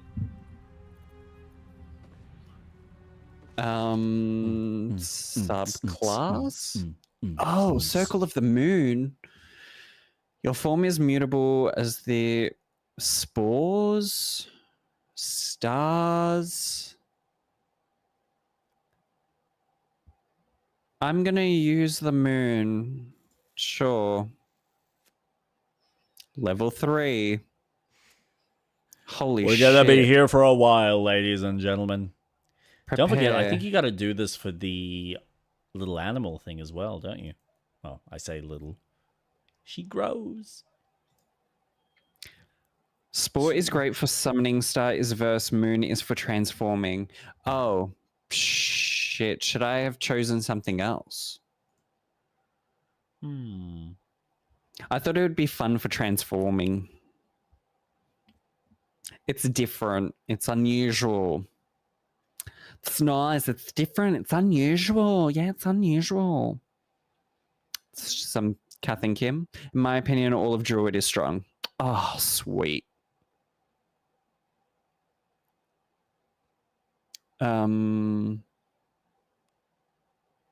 Sure. Gained a cantrip actions. I can turn into a deep wrath dire raven. Holy What cantrip would I shit. want? Guidance, poison spray, produce flame, resistance. Make a target more resistant to spell effects.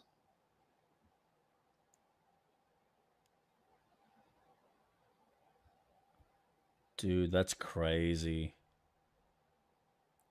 I'm gonna do resistance. Guidance. I will use guidance. What feat should he have? I don't understand what druids are. Wisdom. Doesn't it An tell you what the actor. spells require? Tavern brawler. When you make an unarmed attack, use an improvised weapon or throw something, your strength modifier is added to the damage and attack roll an additional time. Why would you show us that? Should Climb anywhere and plan your route carefully, managing pittance and resources to survive. Unforgiving being mount to transformed counts as carry. unarmed attacks. Oh. Achieve the ascent of a lifetime. Okay, that's good to know. So should I be leveling up strength or con? Yeah. Con is better. Strength changes with shape. Fuck. Okay, so constitution. I thought constitution's only for health.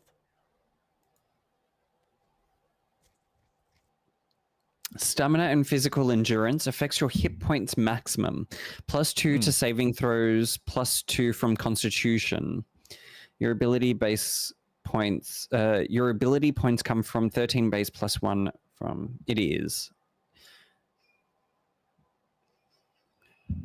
All right, level 5. Woo. Cool. I won't do anything. Level 6.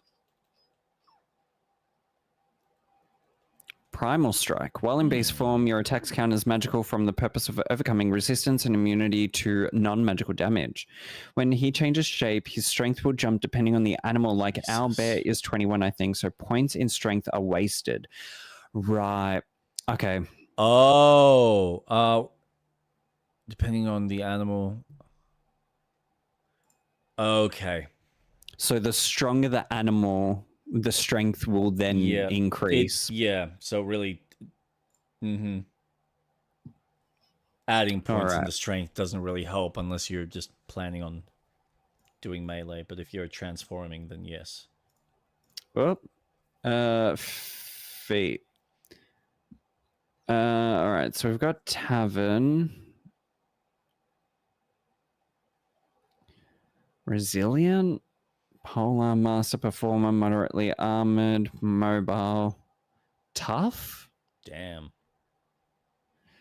Ability imp for whiz. Or there is one at the bottom with a T name that adds 2 points to health per level. Tough.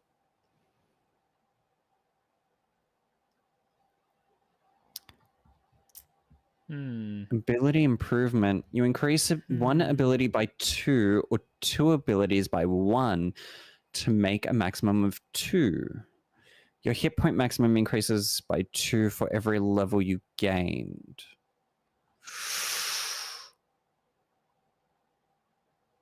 Oh. How the hell does that work?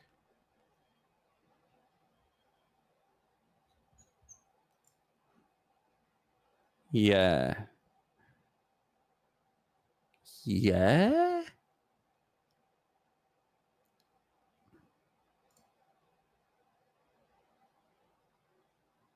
Wisdom will give you more spell slots. Druid has more summons, which wouldn't hurt because you won't be human often. So I'll just put the 2 points into Wisdom. No fucking way that's how that works. Are you serious?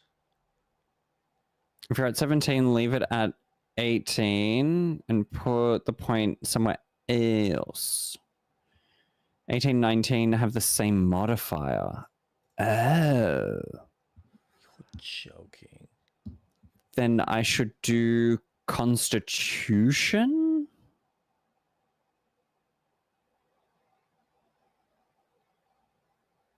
Because 16 is a +1. Yeah. Okay. Yeah. Sweet. Awesome. Thank you, Cass. I appreciate that. Druid is a very, very different realm for me. So how does this work? Why is Wild there shape commenced battle? change. What just happened? No problem. I love character building. Ah. Why am I fighting? Thank you for being here. This will make this experience much easier. Why? What is happening? I'm apparently in combat. I don't know why. Daddy. Daddy. Daddy wasn't there to change my underwear. I don't think you can go into the portal. If you interacted, the shadows are probably lashing out. Oh.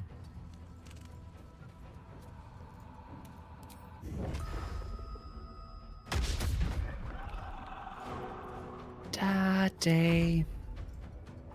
Daddy wasn't there.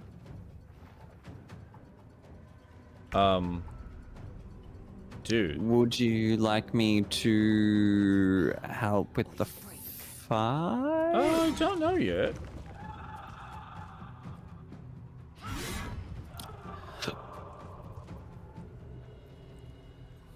I thought we already fought them. That's what I thought. Thought? Yeah. Okay. Don't know. He's gone now. I killed the one and only. Well, Alright, so we... Proved himself a fine ally already. Yes, oh, wait. I need to tell Helson. Where is he? I haven't Hello, walked in. Helson. I met a peer of yours, a druid, Jahira. Do you know her?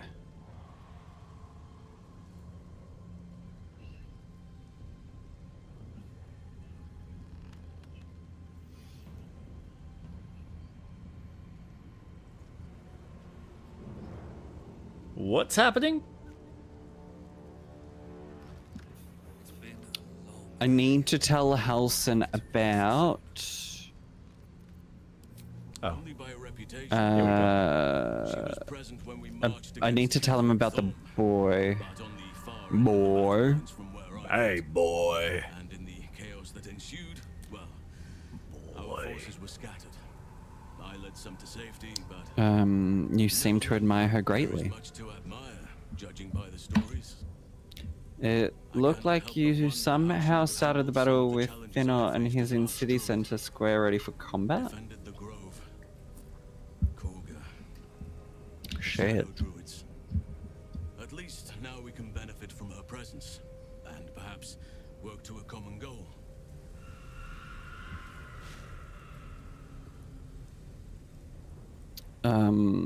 Is that where the other one was?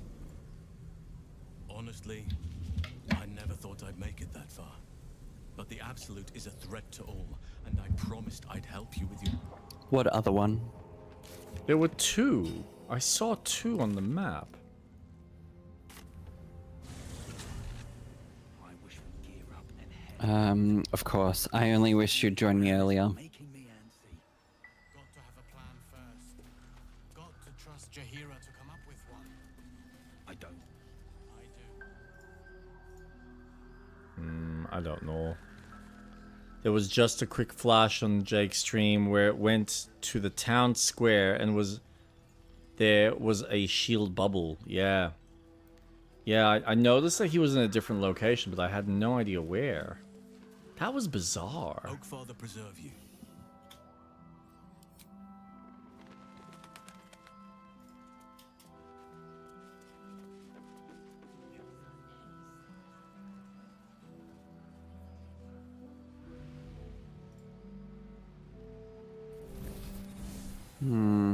City town square is north of Moonrise. Oh! Oh! As in up here.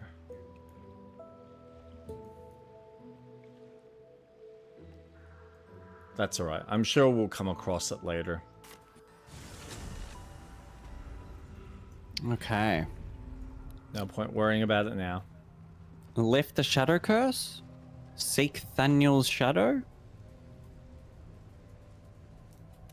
I mean, do we go into the portal? I'm just going to quickly save. Yep, yep. Good call.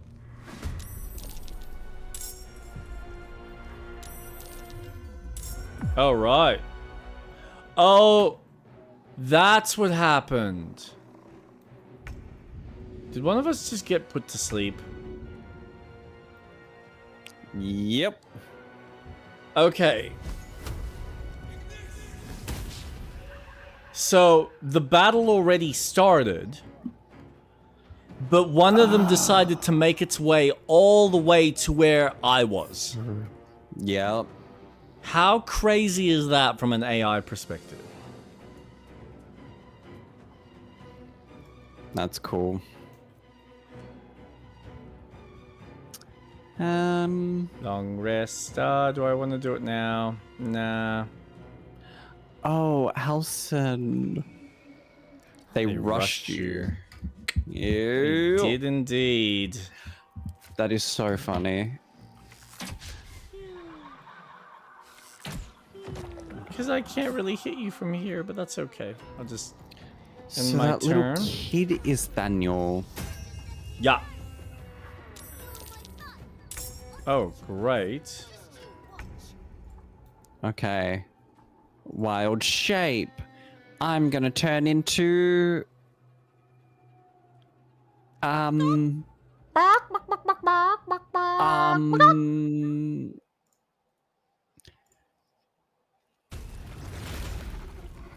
Oh, yeah. Yeah, suck shit.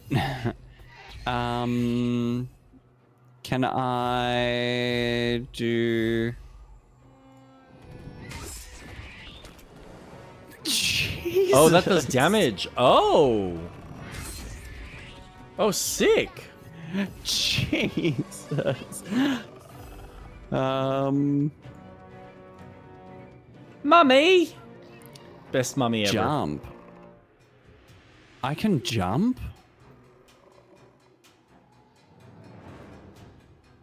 Is that an ability? Oh. Yeah, I didn't realize. Okay, I fucked up. Never It's mind. got like an area of effect. Nah. Boom.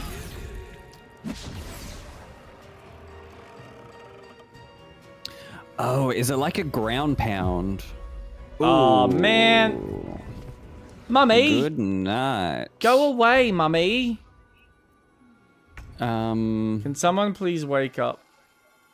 think he's called this Lucian? pound.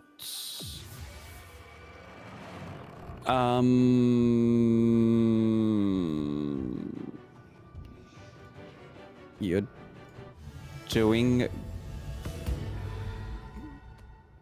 Thank you. Did that wake you up? No, No. no. I thought it did. Sandman just came and left me for dead. It was Alright. great.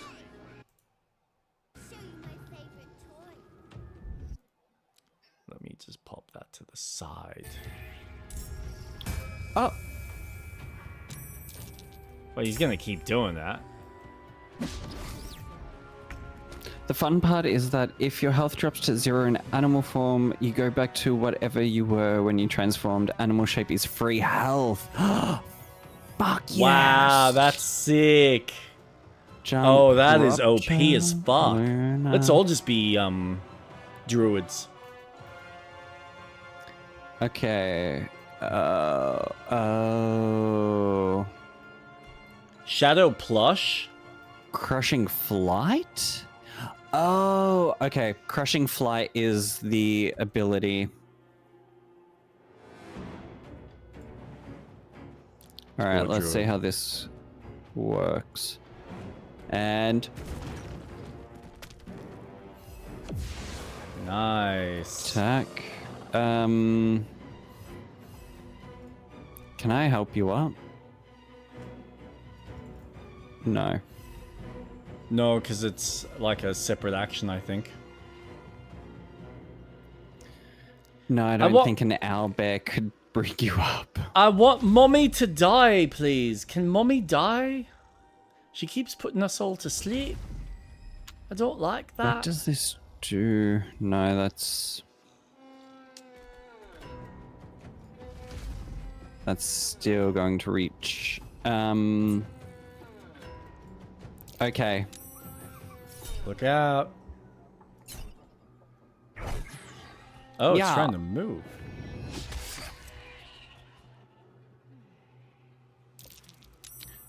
Ooh. Oof. Nice. Charm! Oh, you're awake. Yep. Well, you woke me up, remember? Or maybe not. No, that's right, you failed. I did.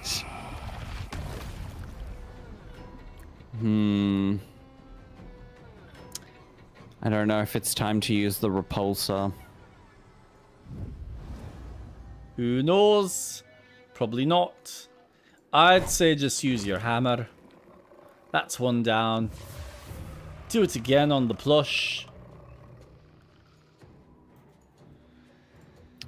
Don't Go really on. have. Hit him where it hurts. You know you want to. Don't have any abilities. Motherfucker.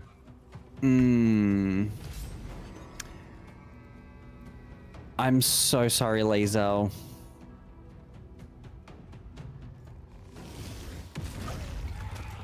That's fine. That probably wakes her up. Yep.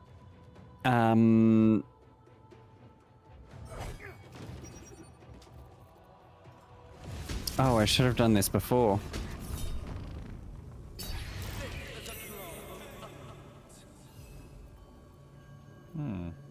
Okay. Nice. Spore Druid, when someone dies on them, they can turn them into a zombie. Oh. One day I'll catch a break. Good boy.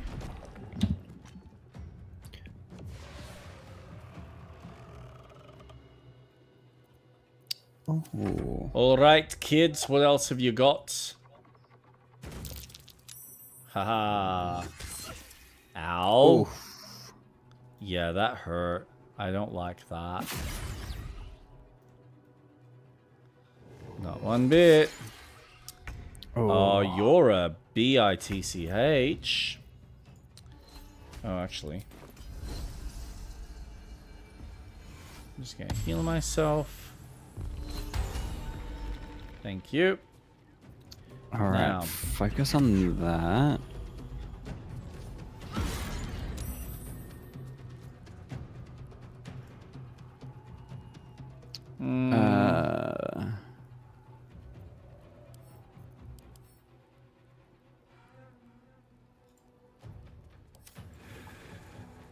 Yeah, if I can stay What's around the standard here. attack? 9 to 22. Damn. But then I get a dice roll for psychic.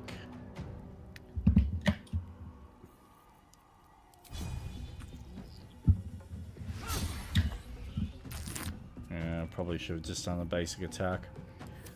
That's alright.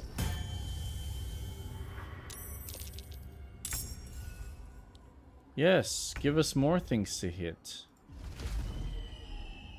Let's get this over While I'm here. Crushing flight.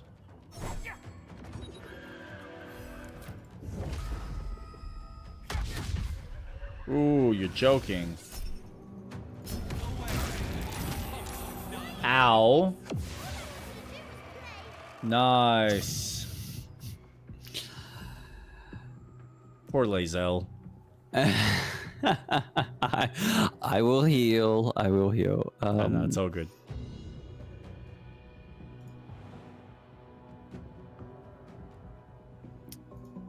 I mean, I gotta admit, that's pretty darn powerful if that's what you can do. Damn.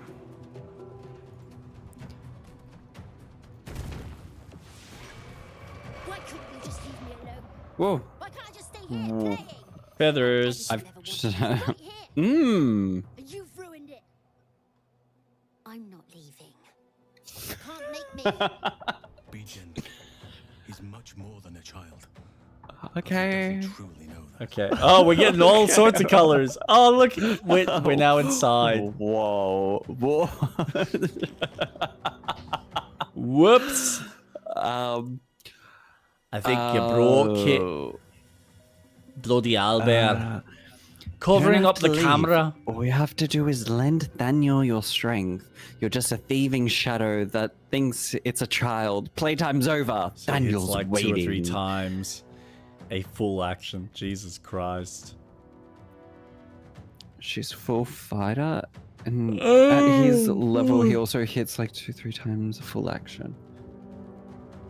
Huh. You have what you want, but not what you need, Thaniel. Here's your friend, your kin, here's you. People are dying for the sake of your fun, kid. Talk to him, Halson. You know what he needs to be said better than anyone. Yeah, I'll get Halson to talk to him. Right? Yeah, I would say so. It shall be done, Yeah. Oliver. Nobody is making you leave. I can't take this seriously. Home. But it is dark, empty, lonely. I don't want you to be alone. I want you to be with Thaniel. Yes. Why should I go back to him? He abandoned me. No, you were stolen from each other. The feather is having a conversation And I with the know your fabric. pain. I truly do. Thaniel was my friend also. Or is that a leaf? Tickle. Grew up while he stayed the same. Well, at least we get a nice close-up of the texture. And then he was ripped away from me. It's impressive. Same as for you. But you need not be alone any longer. You need not invent friends. Oh. There's a face. Daniel is back. He's waiting for you. I can look inside his eyes and back to seeing maybe a body hidden behind some feathers. Be with him again. Bye. Yay. Thanks for playing with me. Yay, a face. And legs. Oh.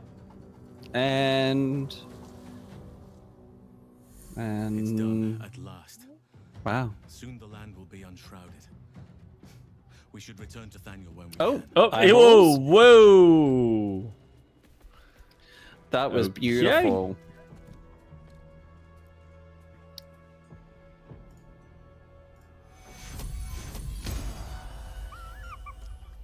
Oh. What happened there? He stopped raging. No, it's the life drain. Until long rest. Oh, he's cursed. Ah.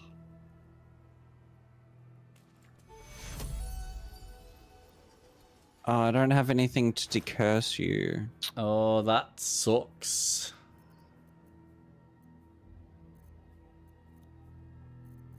Oh well. You can just sit and chill. Ride? I wish I could mount. That would be sick. That would be sick. So do we now need to go back to town? you can use Cure Curse. Oh, no shit. Cure Curse. Scroll of Blindness.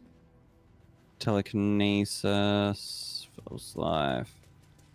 Did you want to save?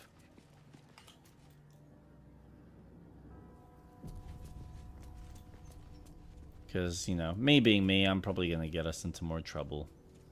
Mm-hmm. Because I'm good like that. Better not be cursed. The waning moon.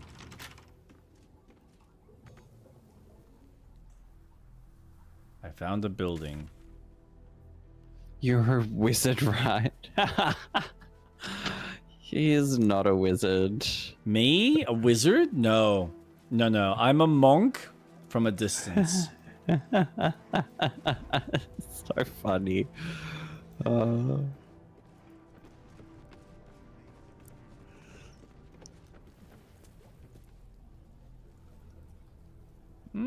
So do Who we are go you? back to...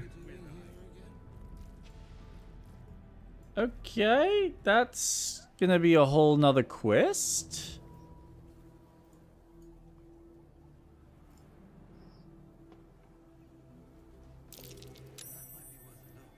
Ooh.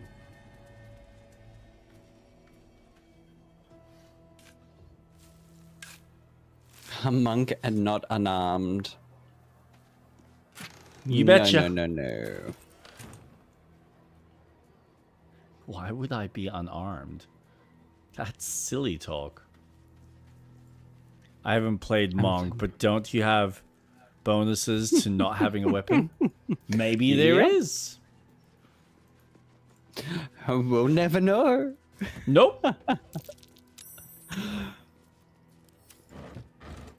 Because I'm going to brute force it with Dex instead of putting my stats into Strength.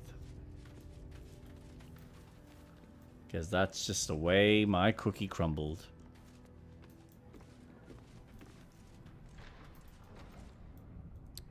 Okay.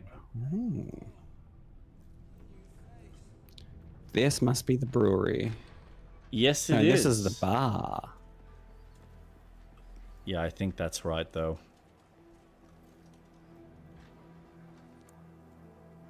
Wait, are you up the top? Oh, did you go upstairs?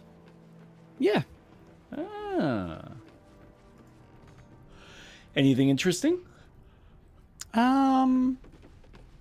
Other than being able to get in via this... There's a key. No. There's a key? Mm-hmm. Oh. I found the key. I Oh, there's want a new people. drink. Yes, they're like zombies. Undead. Something.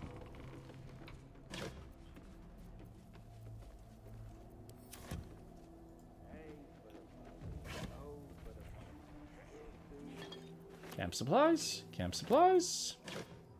I'm gonna say, can I Dirty cheese. Cheese, Grommet, cheese. Your monk functions off Dex over Strength.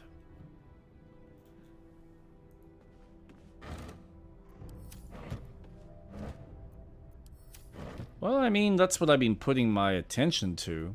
But apparently I'm supposed to put stats into Strength in order to make the Fisty Fists work better. From what I've heard, anyway. Now, whether that's accurate, who's to say? Because I'm doing it from a distance. Blackhead's warriors are upon us. What the hell does that mean? I think they count What as does a it- finesse weapon, which scales with dex. Wait, as in my fists scale with dex? That makes Doesn't sense. that mean? Oh. Hello? Failed to kill you. I won't make the same mistake. Oh. Oh wow, they're like level 9. Dude. Why is everybody so strong here?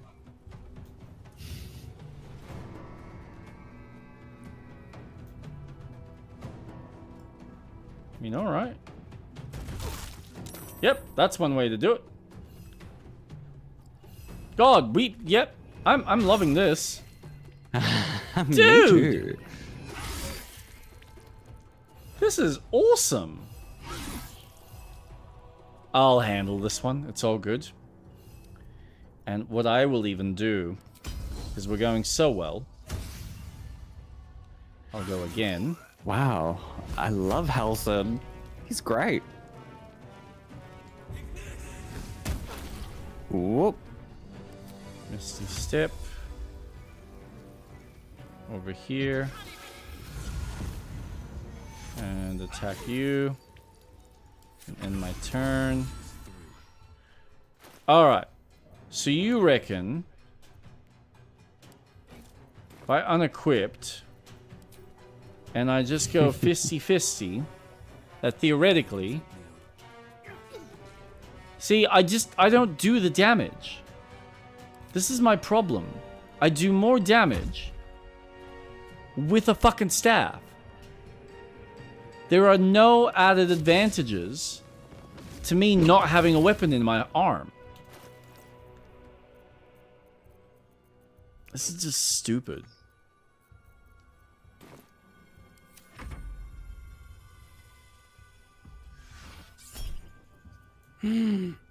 No.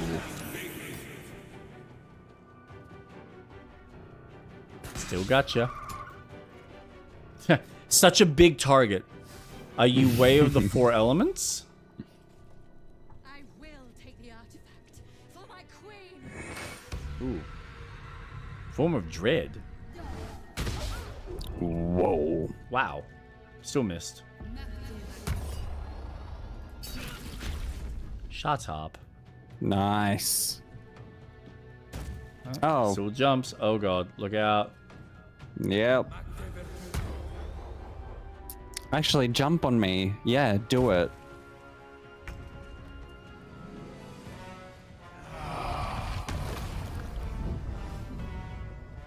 That's an action. Damn it. That's I right. can't. Yes.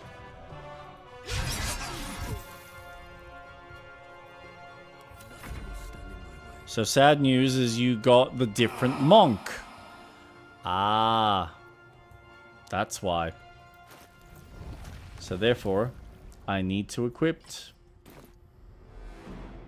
Keep going. And because I took it off, I now don't have that advantage, but that's okay.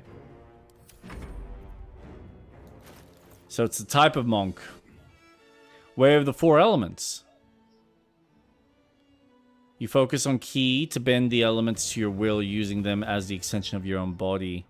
But it says way of the 4 elements depends more on you using its ki to use its abilities instead of having raw physical power.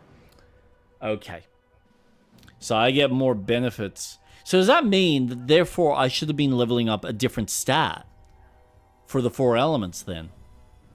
So technically it's not strength, it's like intelligence or something. Nice work. Thank you. Wisdom. There we go.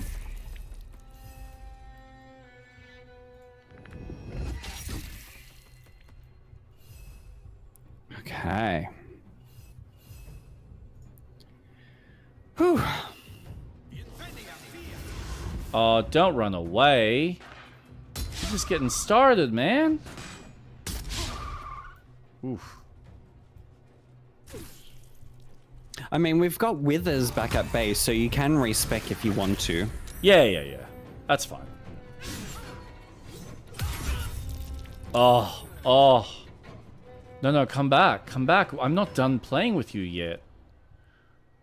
Oh, whose turn is it next? Come on. Show me what you got.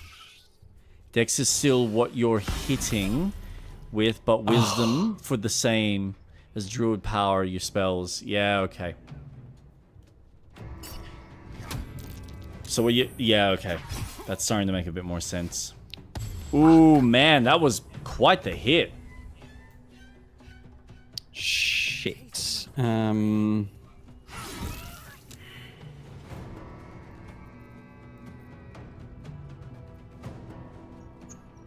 Direct an ally to strike a foe. The ally uses a reaction on their next turn to make a weapon attack. Okay, if I give it to you, then I can end my turn. I want to... I'll shoot you. Who's got less? Shoot you.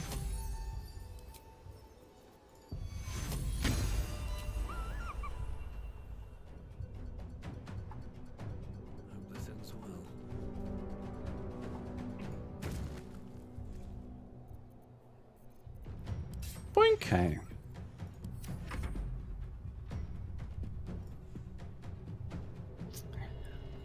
Okay. Okay. That makes sense why my wisdom was so high. Cool. I did pick it up, right? Yep. Okay. Sorry. This might hurt. That's alright. I've got health, so do it. Oh, actually.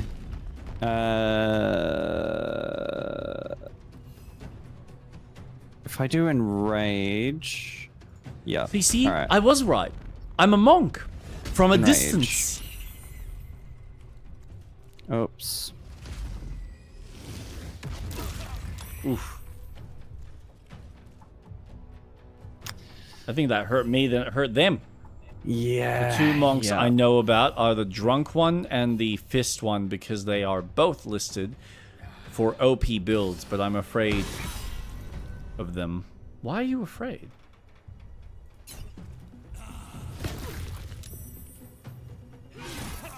Ow. Bitch tits.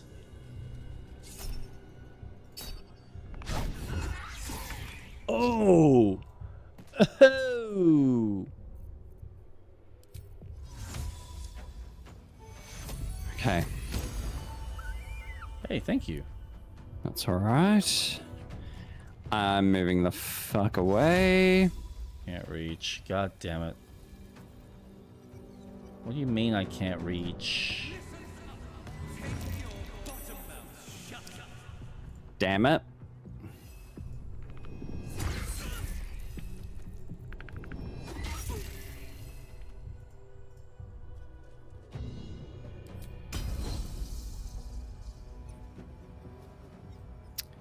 And then, if I do this... Sure. That'll work. Okay. It did work. That No. was good. So that's progress. Why? Oh, Lazal wants to have a chat. We knew. My people Send have turned camp. their blades Send against us. camp. They will emerge from the shadows and descend from the skies, and we will grant them their only just fate. Sick. Go Lazel. Now we're talking, baby. Can't slow down.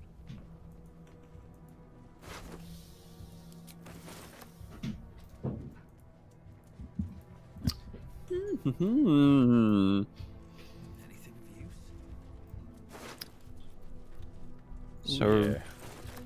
Oh, waypoint. Nice. Oh. But there's more people in though, right? Quicken Holy hand, shit. mage, hand. You can... That can. No. I'm... Oh. I was just taking... No. No. I was taking the things that were going to camp, like food supplies. That's fair. I didn't want any items. I was looting here.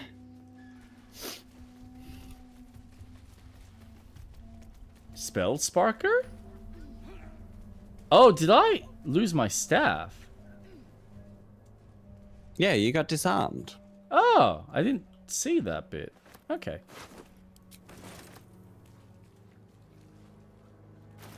That's an easy fix. Where are you? And equipped. What is that? Dude, it's the road to hand. Baldur's Gate. Hey, sick. So we can just leave. That's what this game is called. Really? What? No. So that's literally the way out. Yeah, I think credits roll if we go that way. Oh, sick. So we're done? And that's the end of that chapter. Yay!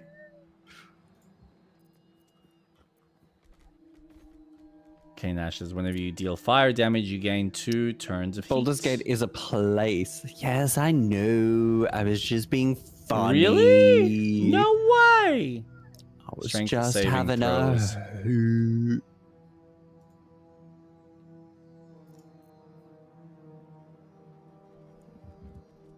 Depleted. No. Very excited to get to Baldur's Gate. Oh, thank you. Is that a short rest? Right. Yep. Awesome. Alright, well, if that's the case, then we're basically near the end. So it's just a relic, and then whatever this little bit here is, I'm assuming. So do we want to leave it here, since we're kind of at a good point with this part of the story? We can see what this brewery is next week, and then theoretically start making our way to complete Act 2. Yeah? All right, then. That was good. Very cool. Except for the... I saved, little, right? I believe so. 4 more I'm just hours. going to do a new save. 4 more hours. 4 more hours. We murder people. Everybody dies. Shadow cursed lands. In the shadow cursed land. Well, I haven't played this in a while. To be continued. Dun, dun, dun. Ba-bam. All right. And Feet. Exit. Quit. Feet. Are you sure? Yes. Well, I Truly, wouldn't be doing it if I duly. wasn't. All right. Before we get into any of the bigger topics, you obviously wanted to talk about High Guard first, which I have played. I've done just a couple of matches. Okay. Do you want to express your thoughts, or do you want me to just kind of talk about the game first? I want to talk about mine because I haven't played it. I've only looked at the trailer. So I watched the shitty reveal that Jeff Keighley so much hyped up for the end of the Game Awards. Then I watched the launch trailer. Then I watched the deep dive. Okay. So what do you know about the game? Whatever they've revealed, it's different game modes of an online match put into one match. So you've got capture the flag, you've got your MOBA lanes where you got to go to the base and raid it, and then once you get there, you team battle trying to get pieces. But this is my opinion of what I've watched so far. Yep. And then, because you actually played it, you then can correct me. So Go for it. I have a negative opinion about the game. I don't think it's as good. I think in a very saturated market, I'm quite disappointed. It's very much Apex Legends UI, design-wise. It feels very repeated. So I wrote, looks pretty repetitive, already in the market. Appears to bank on mount and destructibility of buildings and possibly environment. Its gameplay appeal. Unsure about this, but buildings, yes. I'm not sure about the environment, but I know the buildings themselves are destructible. I've seen it, and that's fine. That's cool. Watched launch trailer and felt as bored as the reveal trailer. Then watch the gameplay deep dive. Now, I did something pretty funny with this one. So I watched the first half of the deep dive. Yep. And then I just realized, what if I just mute the trailer and just write what I think is happening? So, muted the trailer halfway. Everything visually was repeated designs from other games. Loot has the white, blue, gold, purple rarities. UI looks like Respawn's game. Forgot its name. Apex Legends. Loot, chest, full loot. Kill the enemy team. The moment in the trailer is the Shroud Breaker. All notes are from prior to audio. The sword is spawned randomly in each match. And you can take the flag from the enemy. Then I go into the raid. When the raid starts, go back to base by teleporting. The enemy is now in your base. Get cool weapons that do weapon things. Destroy wall. Defuse the bombs around the base. Winning the game. Use sword on shield. Raid enemy base. But only a limited time. Then gameplay loop repeat. Buildings go boom. Boring. Reading to filth? Huh? Reading to filth? I don't know. Then gameplay loop repeats? Building go boom? Okay. So boring. What you're telling me is, based on the trailer, you have some basic conceptual understanding of things that are important, but no real context to what's happening.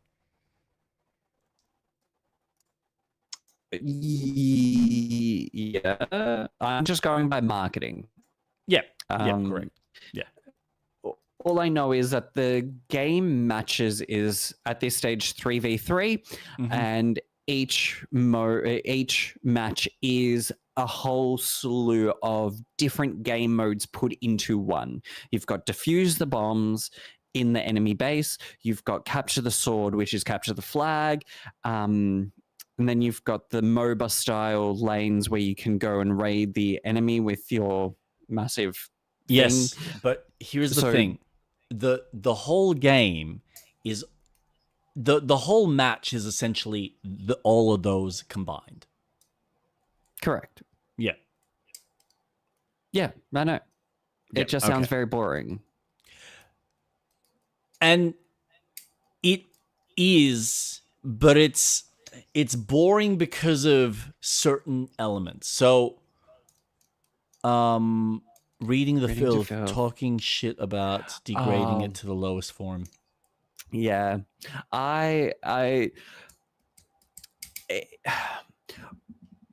When Jeff Keighley thought that this was deserving to be a huge reveal at the end of the Game Awards, I already had the opinion, shit, this is just going to be so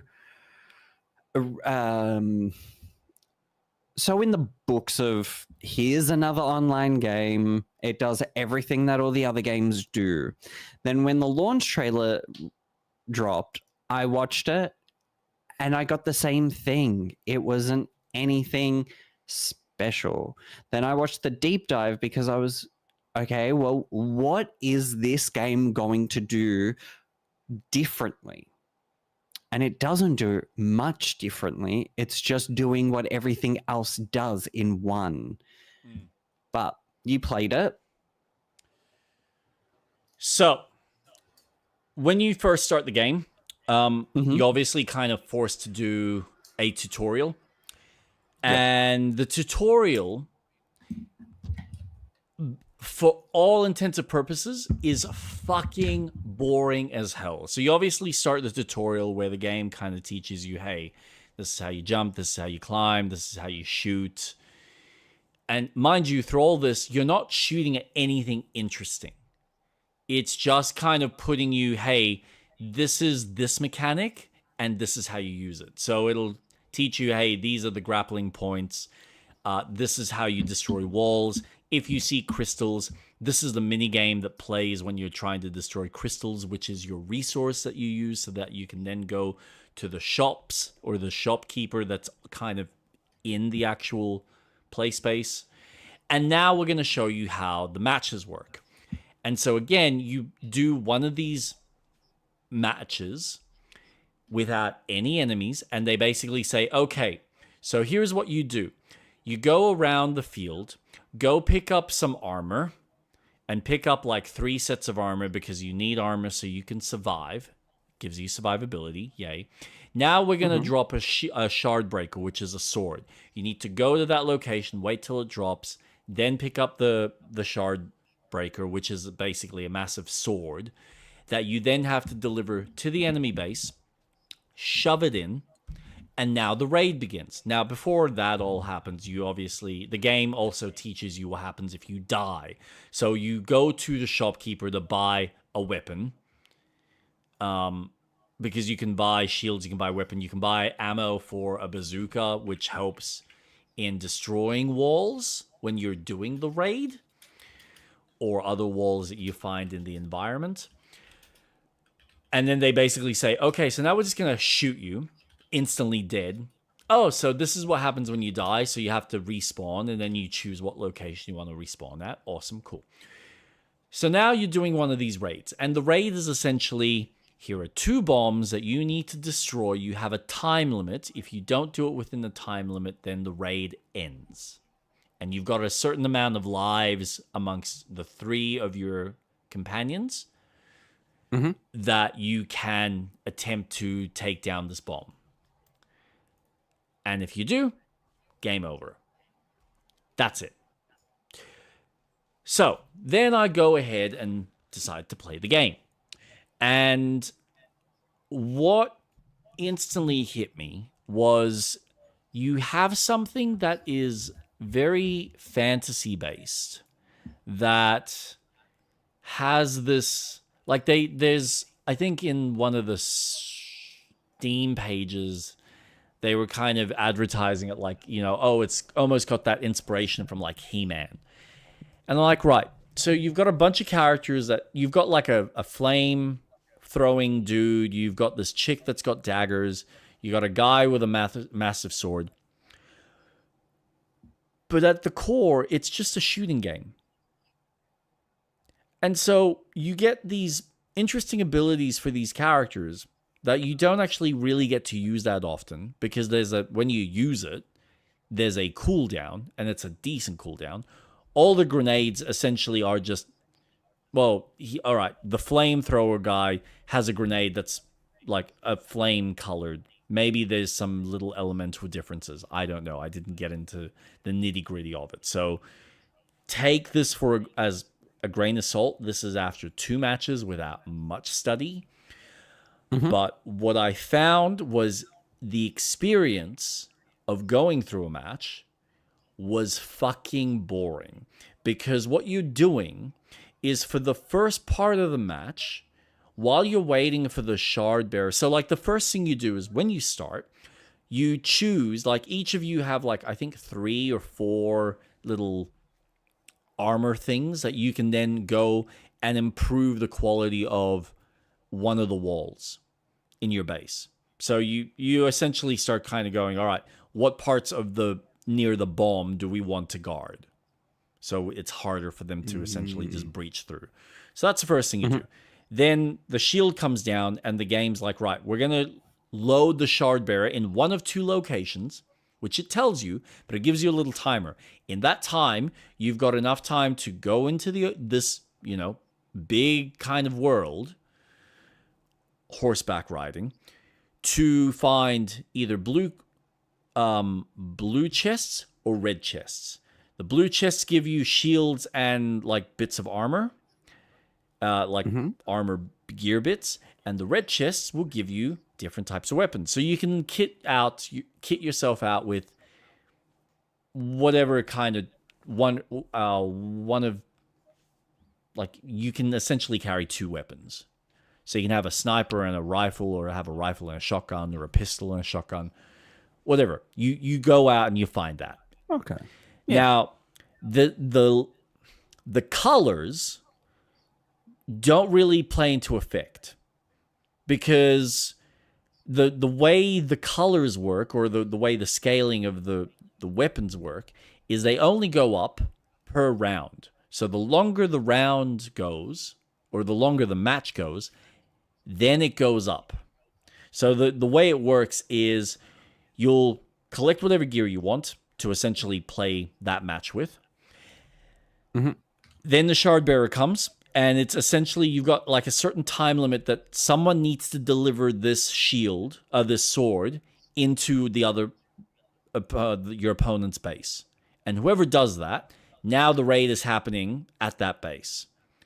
So once you say grab the sword, you get the sword to the base, you shove the sword in, you have a massive ballista type thing that just teleports in, destroys a section of the wall, and now you're raiding them. So you've got, like I said, X amount of lives amongst the three of you, and X amount of time to get to these two bombs and destroy them. So say you don't destroy anything. You've gotten to the base, you don't destroy anything. Okay, well, it's now a reset of the match. So everyone kind of gets back to where they need to be. So now we're starting round 2. And round 2 means that we're now increasing the gear. So it goes from your standard to, I think, blue.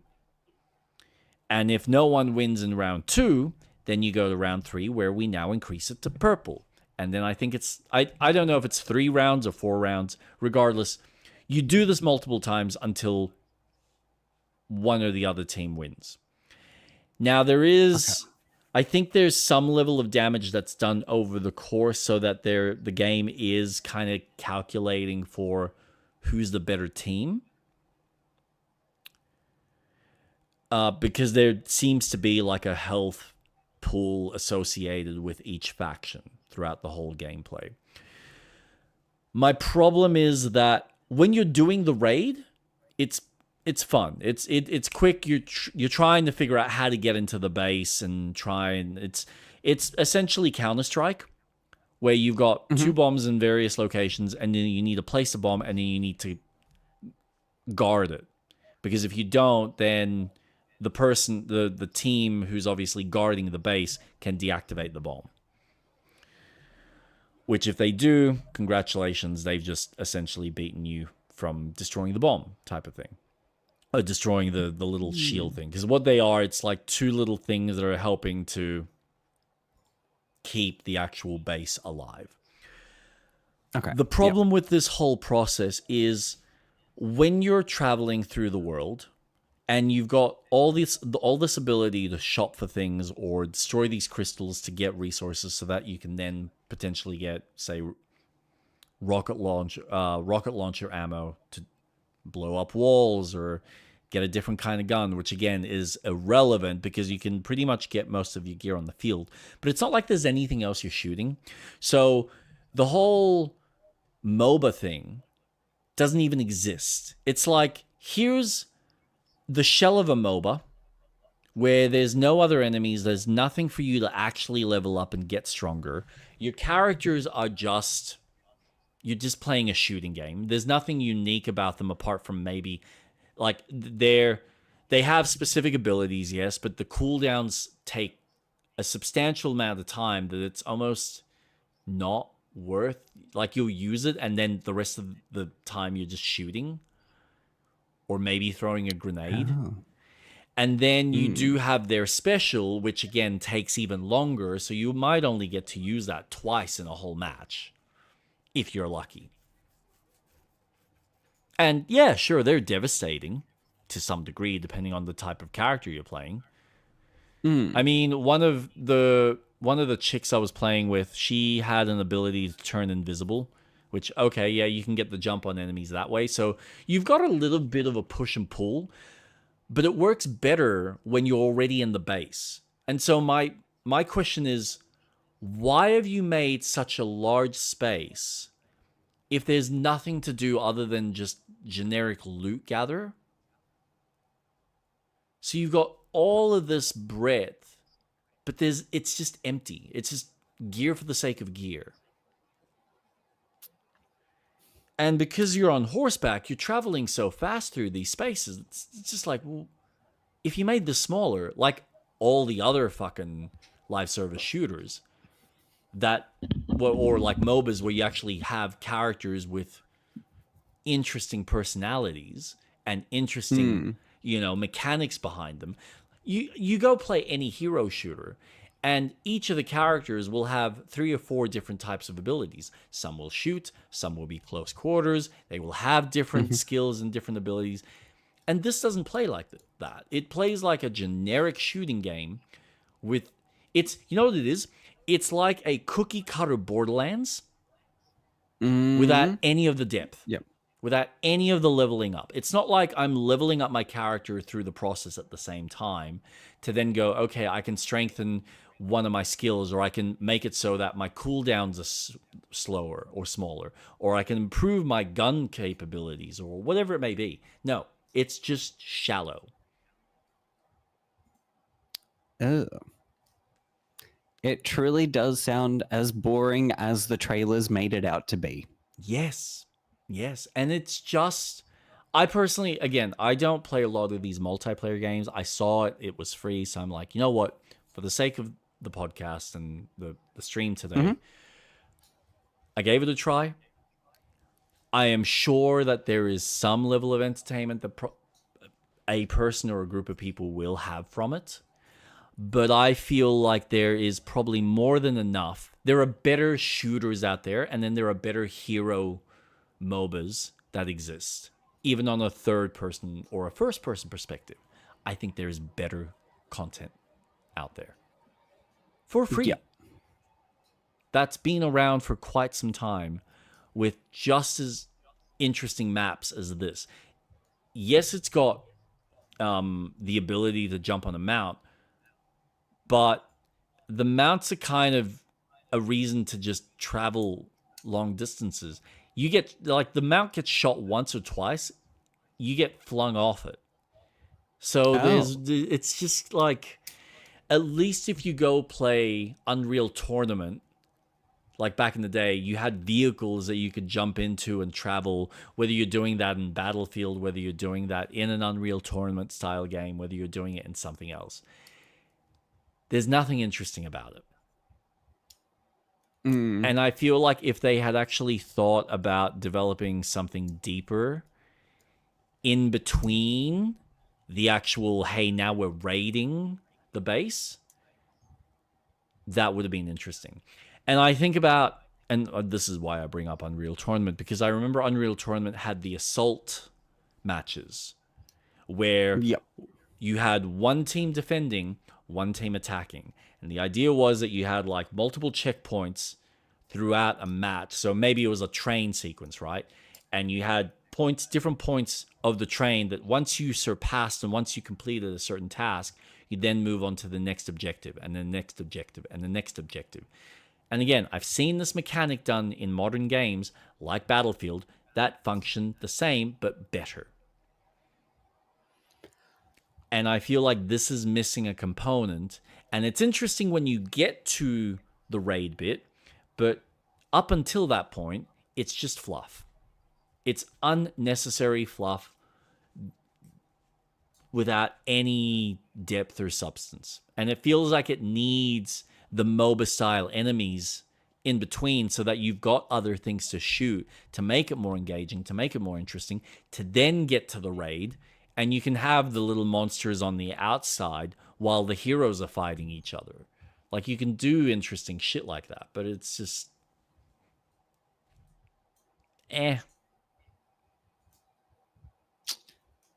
So, yeah. disappointment. The deep dive made it look as boring as the experience that you had. Yeah. That's why I haven't bothered installing it. And it's just a shame, because, like, you look at... Even when I was exploring the spaces, like, the movement system is really well designed. The spaces you explore are really well thought out. Like, it's really cool. And I almost feel like if they had just put the effort in to just make an actual first-person game with a story, it almost feels like it would have been more interesting. Or if they had committed to having it not be...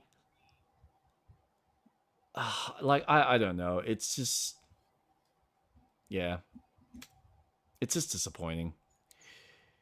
Like, you watch the trailer and it makes it seem like you use some of the abilities a lot more. But no, it's just a really well-designed trailer to entice you to go, hey, you do a bit of shooting, and then you throw something, and then you do some more shooting, and then you throw another thing. And it's like, no, you've literally just done one ability here, a melee throw here, and that's it. And you're waiting for that first ability to recharge, and your melee is kind of like a thing where, like, who cares?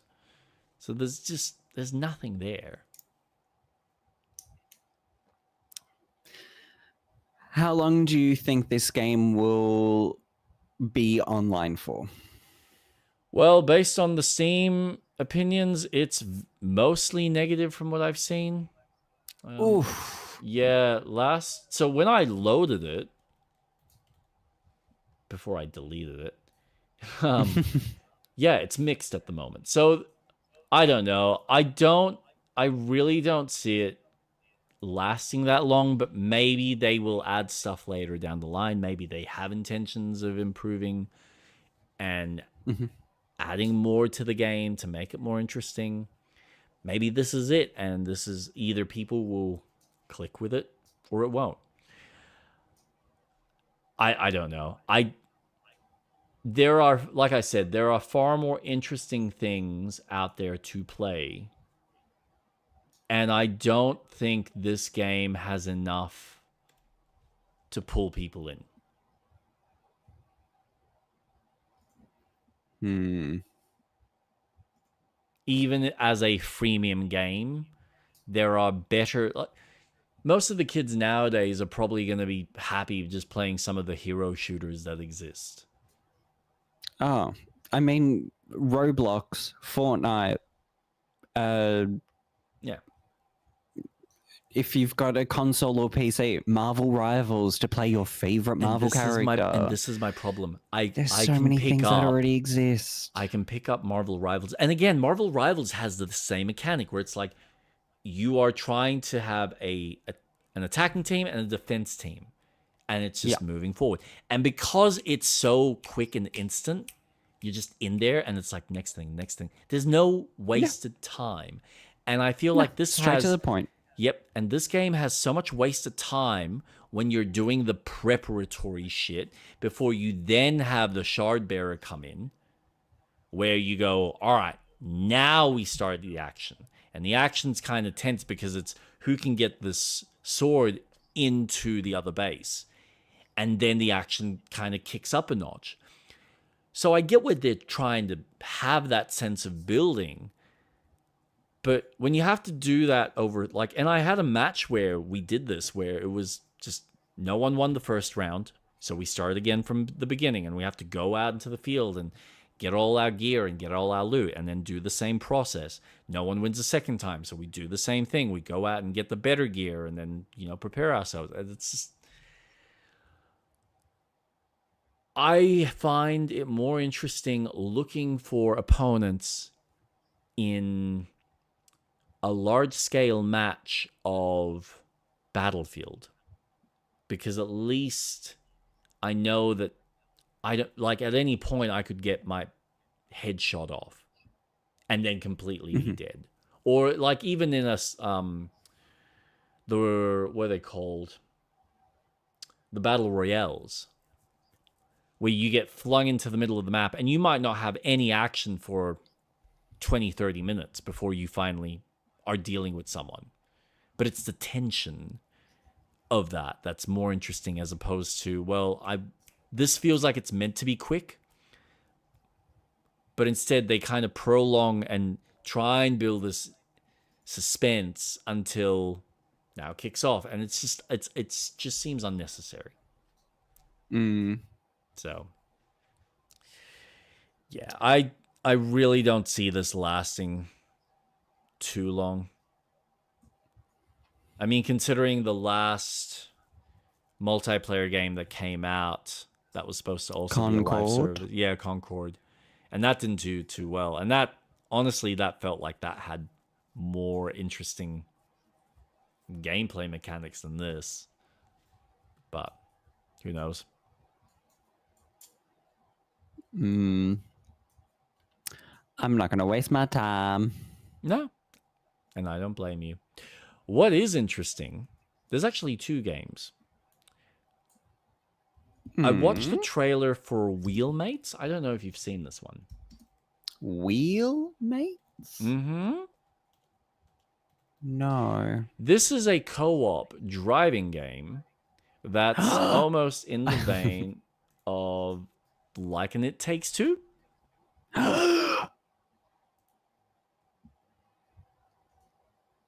Sorry, I'm also installing a game. Oops. Hold on. Oh, Need to lower my megabits. Oh, fuck, my RuneScape. Yeah. So, yeah, you essentially play as remote control cars in like a proper life-size house. And you're going around doing flips, collecting, I'm assuming, some sort of keys that unlock doors and and solve puzzles and whatnot. Oh, magnet wheels. This is right up our. This is right up our alley. Are you watching it on my stream? Oh yeah. I've pulled up your stream. Yeah. So this one's an interesting one to look forward to. Yeah, I'm already sold. Coming sometime this year. So that seems fun for anyone who wants a co-op game and likes driving. I think that'll be a fun one. Wheelmates. I didn't know about this one. Have you played Hunt? Oh, don't. This one? No. I don't know if you played action. Yes. They're making a movie? No, I don't think that's... Oh, okay. I think this is their original trailer kind of material. Street Rat is referring to my video footage of Kingdom Come Deliverance 2. Yeah. No, so the other one was Hunt Down. I don't know if you played the last Hunt Down.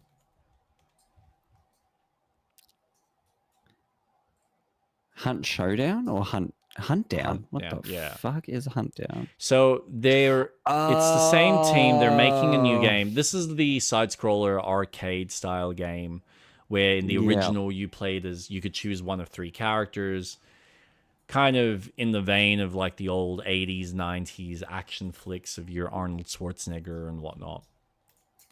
Slug. What's Slug? Fuck, what's that game? But they're bringing out a prequel to it. I'm assuming it's the same developers, but instead of it being 3 characters, you only play as one of them, as far as what we know, and they are making it a roguelite. Of course they are. Well, I thought that was actually kind of cool, because I didn't even think that is something that they wanted to explore.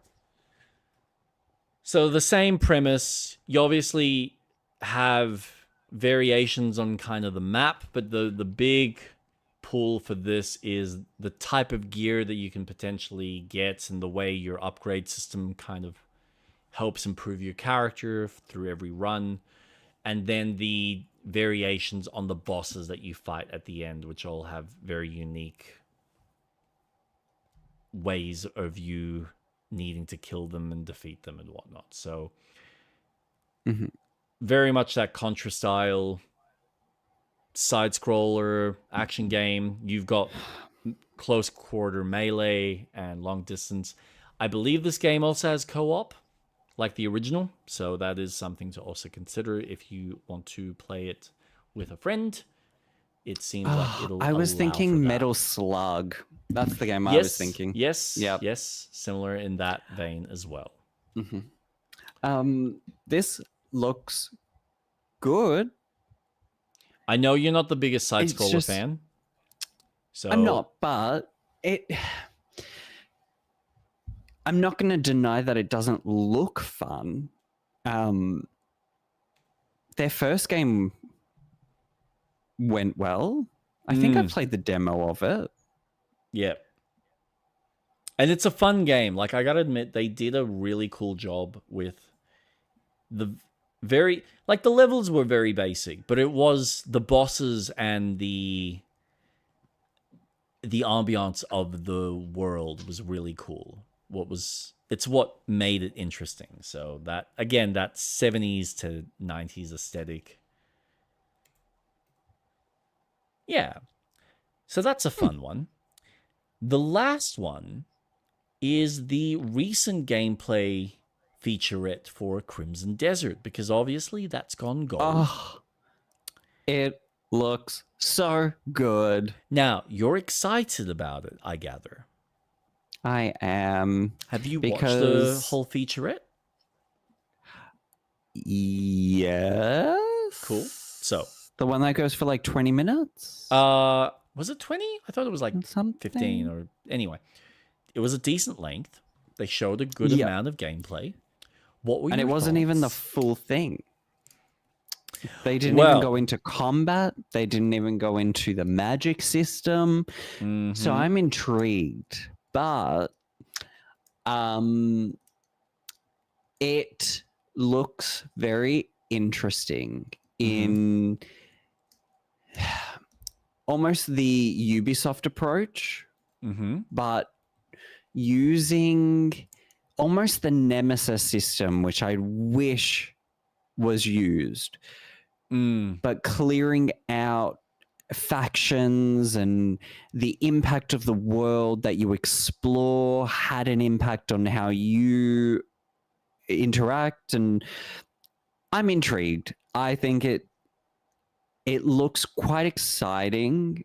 I love the idea of having magic or playing as a battle mage. I love that. I'm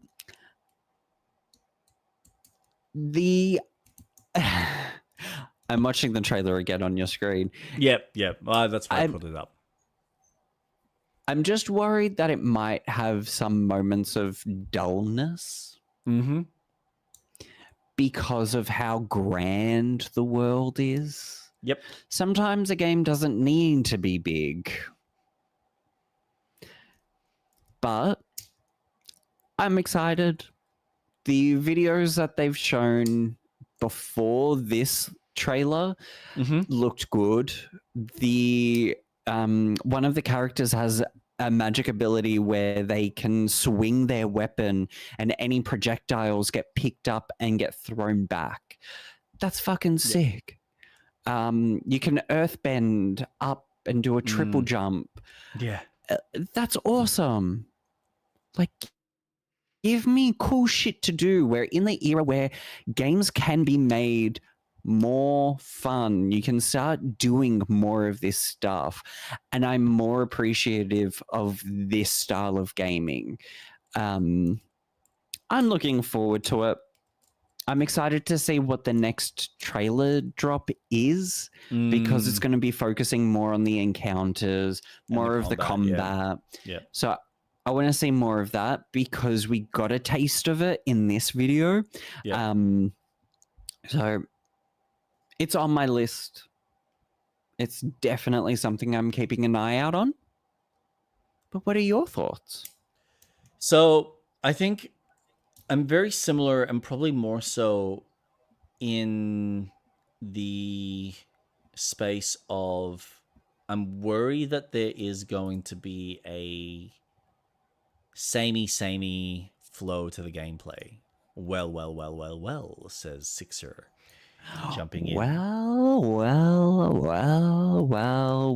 So my concern with this game is I feel like... Good morning, Sixer. Though it's... Though it feels more original than what this company typically does with this franchise, I cannot help but feel like it's going to end up being like an Assassin's Creed. In that your questing will literally just be go here, collect this, or go here and clear out encampment, or go here and defeat these baddies. And that's it. So my concern is it feels like a grand world, but how much of it can you actually interact with? And there are moments that I feel that the developers are almost potentially maybe showing us things that seem like this is like our GTA, or this is like our Zelda, where there might be more deeper mechanics or deeper systems at play that allow you to interact with the world in interesting ways.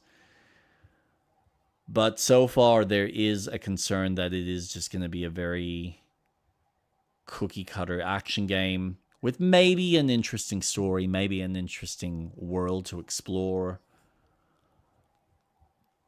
But yeah, being the size that it is it going to be fun for the whole duration? I don't know. See, I wouldn't mind if a game has cookie cutter feels to it. I mean, let's look at Clair Obscur. It's a turn-based game. Correct. I could just play Final Fantasy X. Yep. And get a very similar experience. And to some degree, you know, correct. It doesn't have the real-time reaction in battles. Yes. No. But you're still playing an RPG. Correct. But it plays it very safe. Very safe. What I think is fine is having that style of game. Assassin's Creed can be so fucking interesting if Ubisoft pulled their hands out of their boards assholes and would make a decent game. Assassin's Creed got really good, and then it became, well, we need to print more money, so let's keep printing. And it just became really dull. But it was great at one point. We've all experienced it. 2, Brotherhood, Black Flag, 3 even. There was great moments. Origins had aspects of fun exploration. I remember going in the pyramid and fucking pulling out the torch. And I'm like, holy shit, am I Lara Croft right now? It was so cool. I don't mind cookie cutter if it is respectful and not samey all the time. You know, like it just echoes itself constantly. Give me a Metroidvania open fucking world where you'll start and you start building up your skills in each character, and then a part of the world starts to open up because now you can explore that area. Fuck it, going to the Crimson Desert. You can only go there if you've got a particular item which allows you to withstand the heat. Going to the snow, you need to withstand the snow or the cold with heat. So you need a particular either spell or a clothing item. Who fucking knows? But it would be cool to have those. Yep. Similar to Breath of the Wild or Tears of the Kingdom. Yep. If combat is arcadey and simple, fine, so be it. Yep. I don't want every game to go, well, we know how popular Soulsborne games are. Yeah, that's fine. But you know how much of a risk it is to take? You've just cut out so many people from accomplishing your game because you've intentionally made it difficult for the sake of being difficult. I don't mind if this has safety precautions of cookie cutter combat. And again, we're talking pre-deep dive of the combat video. Correct. But if you've got your light attack, heavy attack, fuck it, Darksiders.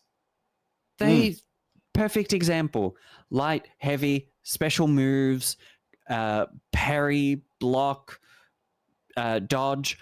That's all I need. That's perfect. And then you complement the fighting combat with your skills, your magic, your flurries of, oh, look how pretty things can be. Perfect. Distract my eyes with something and make me think that it looks cooler than what I'm actually doing. Fine. So be it. But it could be very different. There's always a risk. Look, I will say, I mean, even if I am comparing it to an Assassin's Creed, like the one thing Assassin's Creed has going for it is typically you've got the action side, especially now with the way the games are designed, you got the action side and then you've got the stealth side. I feel like the action in this game has the potential to be better overall because you're not just fighting regular bosses. You've got different types of enemies. So it's not just here's another samurai or here's another guy with a shield and a sword. It's here's a different type of sword shield guy, or here's a magician, or here's a beast, or here's this monster. So there's almost like this freaking ent with a massive house on it, and then you've got the climbing ability, which again there's the and this is kind of the Zelda-esque experience of it, where you do have the verticality, the exploration, there's caverns and things that you can go into and find, and little secrets, nooks and crannies. So I'm getting kind of a nice mix between a Zelda and an Assassin's Creed in some aspects. What depth that goes into, what the scale is, I don't know. That's obviously yet to be determined and seen. I'm just concerned that when I then go back to a massive city and a town, I'm just walking through the city and town, and I can't really do anything with the people there. They're dead NPCs. And this is my issue with a lot of what Ubisoft makes.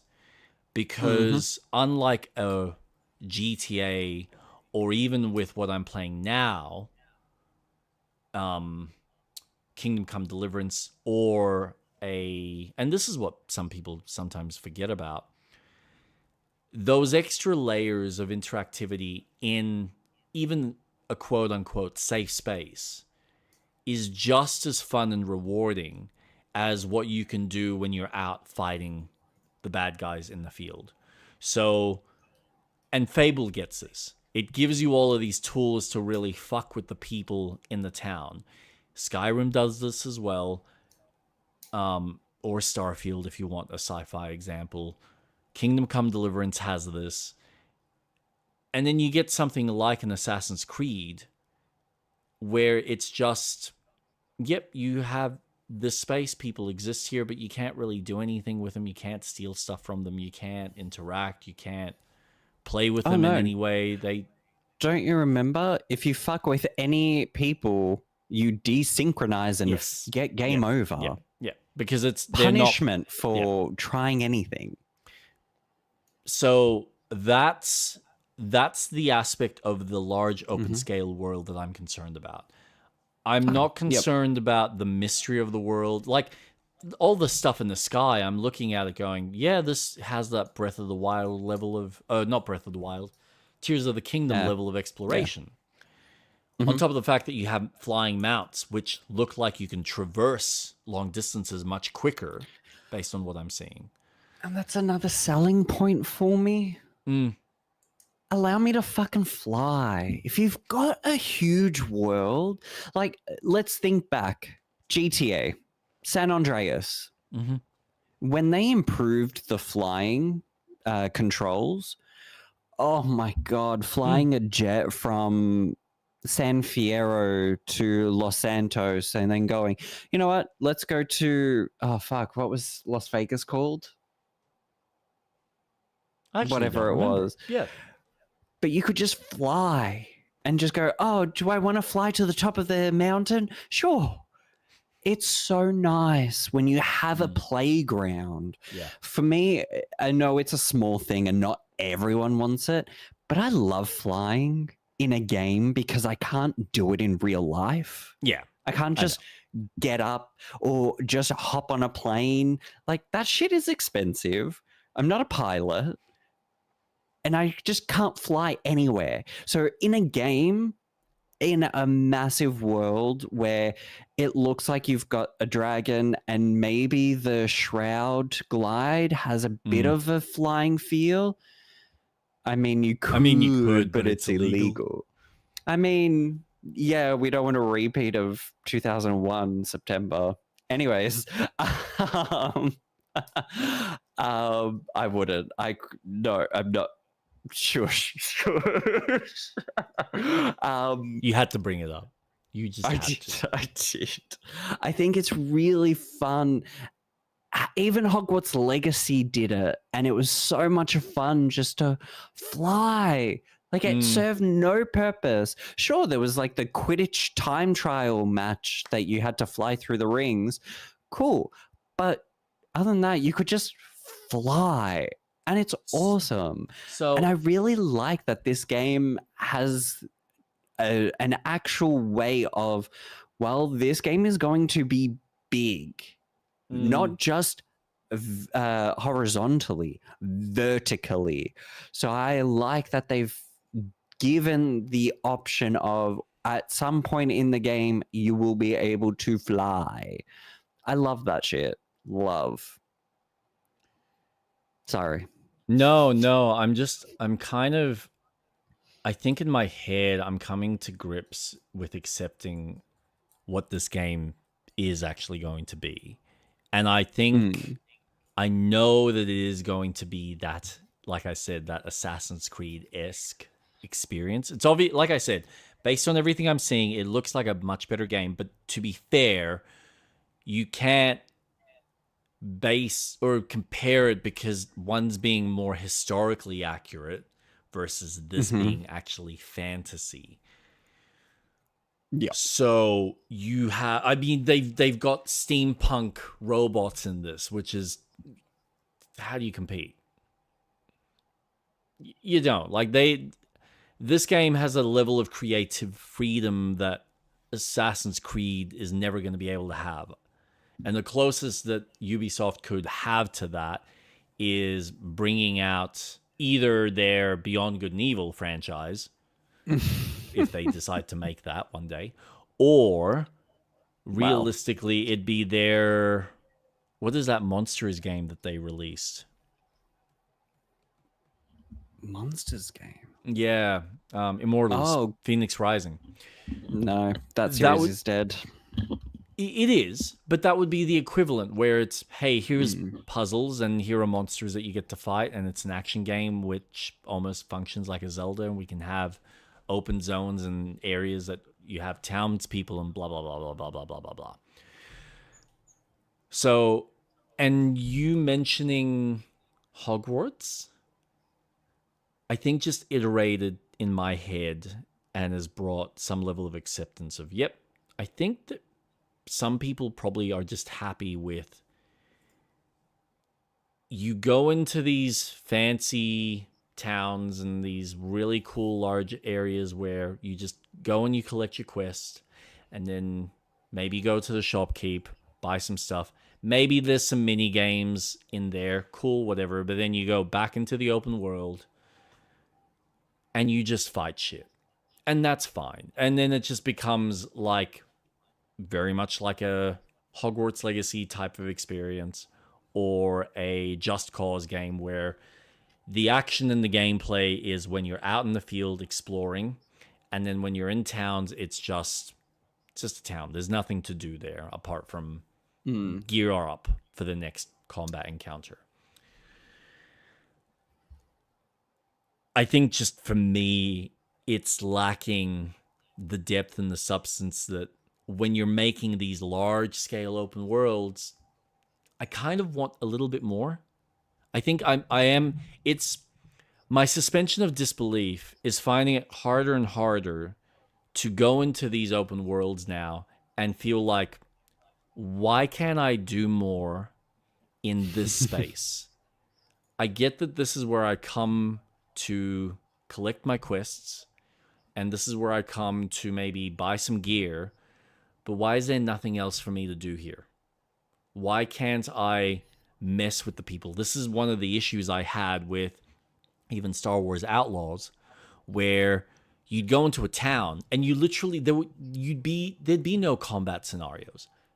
It's not like you could suddenly have fights in the middle of the saloon and have the stormtroopers get involved. Like they're an authority in that set piece, yet they only exist as an actual threatening authority when you're out in the field. Otherwise, when you're in town, it's like there's nothing. You're just there's not like a police system. Not really, no. Not until you're out in the field or you're flying around in space. Oh. Yeah, that's the only time you get the warning, where now you're being chased. But otherwise, when you're in town, and this is the thing, this is the other problem. When you do piss off and the police system kicks in, you basically just have to hide around in the field somewhere, because you can't even go to town. Because if you go to town, well, now they're going to capture you. But it's not like you can go into the town and do anything and interact or have... This is my problem. When you've got video games like GTA that exist that allow you to play, that you have this organic system that you can fuck around with the NPCs, even on some basic level, it makes it far more interesting to engage with. And so when you do fuck up, it's rewarding because it's like reinforcing, hey, you either need to be super powerful and super prepared to deal with the consequences, or you're going to get curb stomped. And it makes it more rewarding when you do get to a level where you can kind of go, okay, now I can, run rings around the authorities, because I've either got the strength and the ability, or I've got the prowess, or I've got the tactical mindset to approach this conflict and fuck with them. They have the technology to actually do all that, to be able to interact with everything. We'll see how GTA will handle it. And I think after that, it will kick off a whole bunch of games that will do that. I don't know if you can, but you're still in BG3. If you want to do just chatting or podcast section. Okay, cool. Thank you. Not too concerned about that. But yeah, it's... My problem with your thought process, Sixer, is if developers wanted that, they would have done that years ago. And yet they seem insistent to not, because for some reason they don't want to take the extra step to add those levels of programming and those levels of complexity. And I know why, because it starts to create other problems for a developer that they now need to account for when players are making certain decisions. And Let's so also take into account that how long has it been since we've got a Rockstar game? Yep. Their games are not short development cycles. No. They're long. No, correct. And they know that they can afford such a long development life cycle because they will make that money within a day. Their sales will get that. Yep. But Ubisoft is so short-sighted with money that they need such short development times to make sure that their product goes out so that they're working on the next one and making sure that they monetize their game. They won't spend enough time. I think the longest time that they've made a game would be Beyond Good and Evil 2, because the scope of that game is fucking insane. Well, you'd hope so, for considering they've been spending over, 14 years or 12 years working on that fucking thing. You'd hope that they have a massive 2007? Yeah, something like that. You'd hope that they'd have a massive scope of concepts and ideas in that. That is a fact, right? Ubisoft had just gone so downhill, and it's so disappointing because so many childhood games growing up were from Ubisoft, and that magic, that charm, Rayman, fucking awesome. Rayman 2 was so pivotal in my gaming experience, especially on PC. And now looking at Ubisoft, it's just, well, we've got to fork out all this content, games, and we want money, and there's no charm. Yeah. Like, Assassin's Creed is no longer an interesting IP. It is so boring. There's nothing that I will get from that series anymore that I'm willing to spend the time in. I don't want to spend over 100 hours looking through a map with thousands of icons and so many things to collect and desynchronizing because I just wanted to fuck around. And no. So, okay, let's look at it from this perspective, because you're right that GTA games typically are long dev cycles, and they now have 3 or 4 teams across North America, London, and other, I think San Diego. So there's a handful of these teams that they've essentially just put together in order to make these large scale open world games. I mean, you look at Red Dead Redemption 2 was the last example.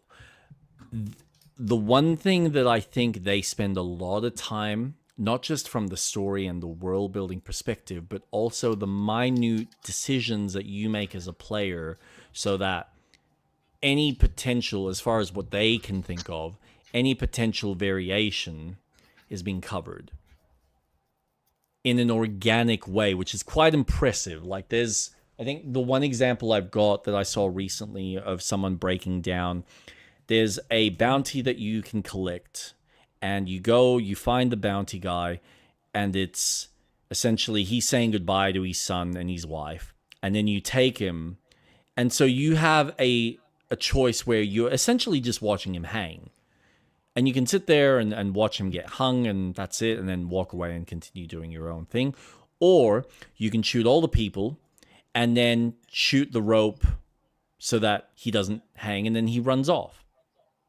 And they obviously had to sit there and do the recordings and make sure that the programming and everything was capable of handling all of that, right? Now, you don't even have to go to that level of depth. You can. And that obviously, all that extra work and all those variations and all those what if, like what Baldur's Gate has done, pays off, where even though 2 or 5% of players are going to see it, it's so rewarding and so enriching. And this is why, some of our streamers are like, oh, this is your first playthrough. Well, I'm on my 5th or 6th, because this is how often I'm playing it, because I want to see every variation. I want to go through as a different class. I want to go through and do this. Okay, that's fine. Different styles of games, different strokes for different folks. The problem is that a company like Ubisoft took the wrong approach and wrong lessons from making open world games. And they went, well, we can just make bigger and just give you a loop, not taking into consideration that what makes these open world games so interesting is not just the loop. Because if the loop was so fucking interesting, then Just Cause 3 would be a renowned best-selling game year after year after year. They're fun games, they're good, they're entertaining, but the loop gets boring because once you've gone and blown up a set of buildings and a set of vehicles, and you've done that 20 times, there's nothing left. There's a reason why Elden Ring as an open world game is interesting, and I've said this before. There isn't many systems to it, but they know that their strength comes from making interesting encounters so that every time you go into a new location, there's bound to be a new encounter. That's something that's refreshing to the brain. Ubisoft forgot this and just went, if we just kind of incrementally change things. No, but you haven't actually. You've just made a slightly bigger castle with a few extra guards and maybe added one new type of enemy. That's it. And you made me do this 20 times across a massive map, and then I'm fighting the same fucking enemies in the same locations. Oh, and here's a bunch. Instead of feathers, you're now collecting this resource or gold or something else. But the world itself is dead. You can't do anything with it. It's boring. Yeah, well, it becomes boring. And for some people, and this is the thing, right? I also recognize that for some people, that's perfectly fine. That's probably all people want. I just want a lot of content of a really cool action game. And case in point, Dynasty Warrior is essentially you just pressing one of 4 buttons and just running around killing lots of enemies. There's nothing special about it. I mean, you break it down even more. You go play any shooter, and it's literally pick gun, shoot guy. Or gal. Yeah. So, I get that there is a level of simplicity that people are happy with. And I can also acknowledge that seeing this game, there is more to the kind of... And again, like right now, he's fishing. So, okay, like I said, there are mini games. But the way he learns about fishing is fucking interesting. It's not something as generic as, oh, listen to this, old tailor. You're going to learn how to fish. No, you fucking eavesdrop and shit. This has a far more interesting approach in its uniqueness in how it wants to do its storytelling. Yep. I'm looking forward to this. Looking at it, I'm getting excited even more. Yeah. It looks like there's a fun world to explore here. And you know what it is? I feel like I've seen a lot of it, but I also feel like I haven't seen anything that's kind of made me go, oh, that was unexpected. I wasn't expecting that. It's just so far it seems like, yep, tick, tick, tick, tick. You've got all these generic stuff, but there hasn't been anything that's really sparked a level of, if I go out into the open world, am I actually going to find something unique? Am I actually going to find something interesting? Or is it going to be, once I've seen the first 5 hours, it's going to be the same repeated with minor tweaks and variations? And it might surprise me. That's the issue. Do you want to see it in a trailer or do you want to see it yourself?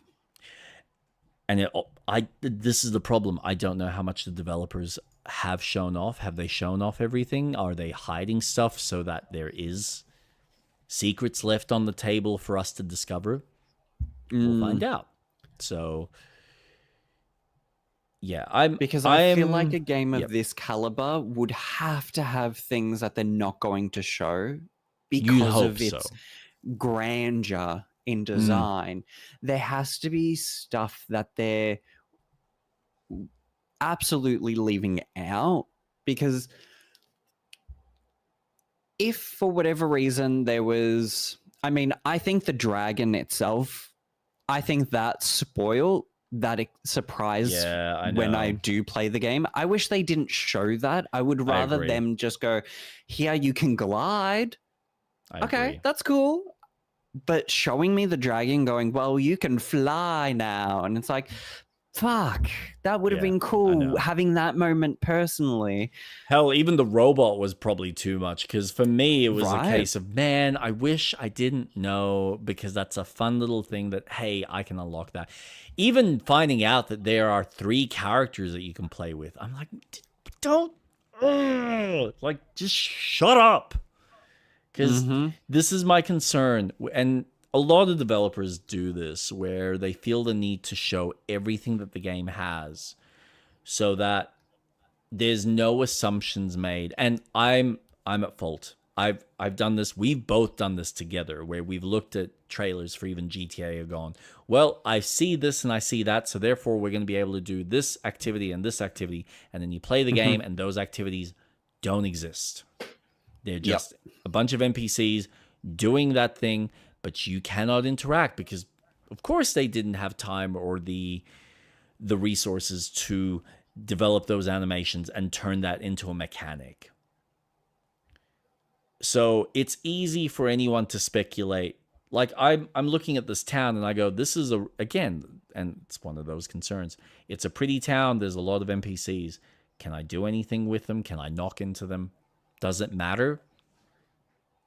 For me, maybe it does a little bit, but in the grand scheme of things, if people are happy and they feel like they're invested in the world and the suspension of disbelief exists, where, yep, I can just peruse through this town like I would in any other MMO, RPG, or whatever it may be, to then go out and actually do the action outside. Because that's how the rules are set. And that's perfectly fine.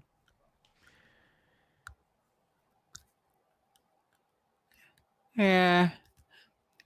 I'm okay if the world isn't as responsive to you. Yeah. In the sense of, I don't want 1,000 NPCs being individual characters. I'm okay with that. Yeah, I know. That's a tricky one to balance, even many nowadays. Fucking games. If every game ended up having so many of the same designs, I'm going to get so fucking fatigued that I'm just not going to play any of these games and just play Stardew Valley, Hytale, fucking RuneScape. Out the window. Yes, you're absolutely right, Sixer. Oh my god, you're not wrong. I hope my PC can play this. So I will, just at a very low setting. Yeah. You know what? I will say, my assumption is this is being played. I would like to think it's a base PS5, but it seems like it's maybe the Pro, just on how everything looks from a lighting and detail perspective. So the fact that this plays on a PS5 is really fucking impressive, because there is a lot of detail and a lot of world that they're rendering. And even just some of, like, when you see some of the bigger scale areas, this is one of the weird things when I'm playing Kingdom Come Deliverance, is when you're traveling on horseback, you can see some of the LODs load, like all the things in the distance. And the game's running on a Cry engine, so you'd think that it would actually be a little bit better, but no, I forget that it's an older, archaic kind of system. It doesn't have the same rendering capabilities and the same ways of handling all those textures, which, you know, in a large scale game, open world game, it's always hard, especially when you're traveling fast. So, no, I gotta admit, they're doing an interesting job. They're doing a pretty decent job with this game. I might say something that's quite blasphemous. Oh, please do. But there's parts of this trailer that made me think of Arthur and the camp in Red Dead Redemption 2. That community side of things. And I'm very intrigued if there will be that similar sense of having those characters in camp and being very altruistic with, well, do you want to build relationships with your camp to help increase it? I just get that idea, and I might be making too much of a hype because I am looking forward to this game. Yep. Regardless of, sure, it's huge. I'm still looking forward to it because we're actually getting footage. I feel that they're being quite transparent with their marketing. Blasphemy. I know I've compared this game that's unreleased to Red Dead Redemption 2, which I should give another try because I really didn't like Red Dead Redemption 2. Really? I should give it another try. How far did you get? I mean, I get it. If you don't like it, you don't like it. There would be many reasons why you might not click with that game. I enjoyed 1. Red Dead 1 was really fun, and I think because it didn't have so many mechanics upon mechanics with a living, breathing world. Yep. It was a lot more basic. Yep. So I guess that's why I enjoyed 1. And 2, I just feel like, fuck, if I do anything, people will fucking know. Which is a great thing.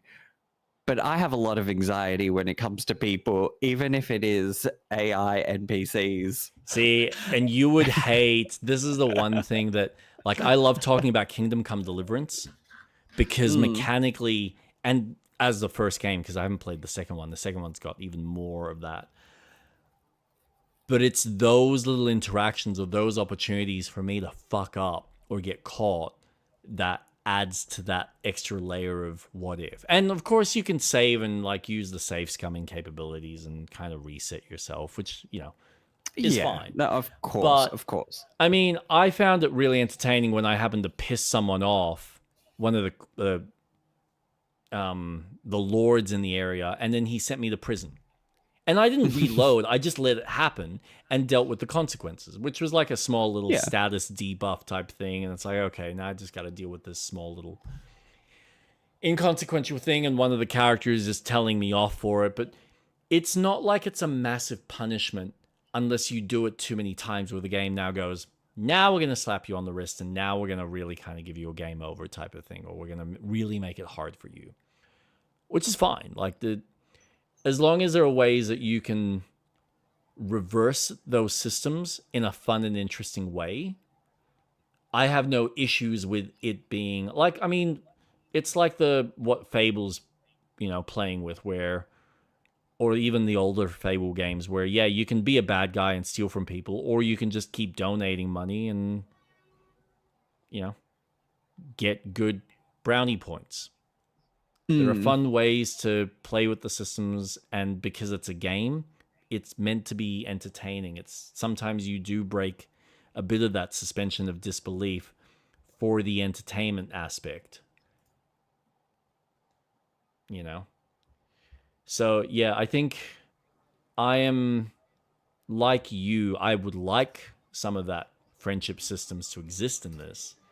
I don't think this game's going to go that far, but we won't know until. I think they've kind of hinted to it. Maybe they have. Yes, March 16th. Yeah, I think that sounds about right. But there will be a conversation about this at some point. But I do want to talk about Tomb Raider, which is happening every stream now. But I want to save that for a bit later. Final Fantasy VII has been released on the Switch too. Yes, I actually learned an interesting tad bit of information for the new one. That they're working 3? on. Yes. Reunion? Yes. I don't know if it's called Reunion, but I hope He's it got is. a name. He's confirmed the name, but he hasn't said what it is yet. It can't be Reunion because that's what Crisis Core is called. But it should be called Reunion. That's fair. It should. No, I didn't know that these games were made on Unreal Engine 4. Correct. And he's continuing. To use 4. Yeah, for the third game. So that's commitment. That's good. Yeah. Because 5 has a lot of issues. So I would much rather them stay consistent. It wasn't and they even know what they're working with. Well, it's more the fact that they have implemented things because they've obviously adjusted the code for themselves for certain features to work the way they need it to. So to then have to go out of their way to make that, redo all that coding and all that programming onto 5, they just went, it's not worth it. We're happy with what 4 is doing for us. We're just going to stick with it because our team knows how to use it. Our team knows how to operate it. We've already adjusted the code the way we want it and the way we like it. So we'll just finish off this saga and the series with 4. And honestly, I think that's really gutsy of a developer to just stick with it on 2 fronts. One, you're saving yourself time. Well done for making a really smart executive call, and you're not just thinking about, graphics for the sake of graphics. 2, what was I going to say? Fuck, my brain just went blank. Nah, fuck, it just left me. God damn it. Jesus Christ. But no, it's really cool to see a commitment to using an older engine like that. Like, it's almost the mentality of FromSoft. That's what I was going to say. Go. Your thought. It's the consistency. By having the same engine, by having the same art style, you're not changing the consistency where you kind of go, I can tell that the third game is newer than the first game. Is like the visual language kind of stays consistent. Well, depending on how they play with the artwork and how much resource power they've got to play with. Everyone got a glow up in Rebirth. I can tell you that for a fact. I'm sure. They look hot. Everyone's so fucking hot in Rebirth, and it's like, why?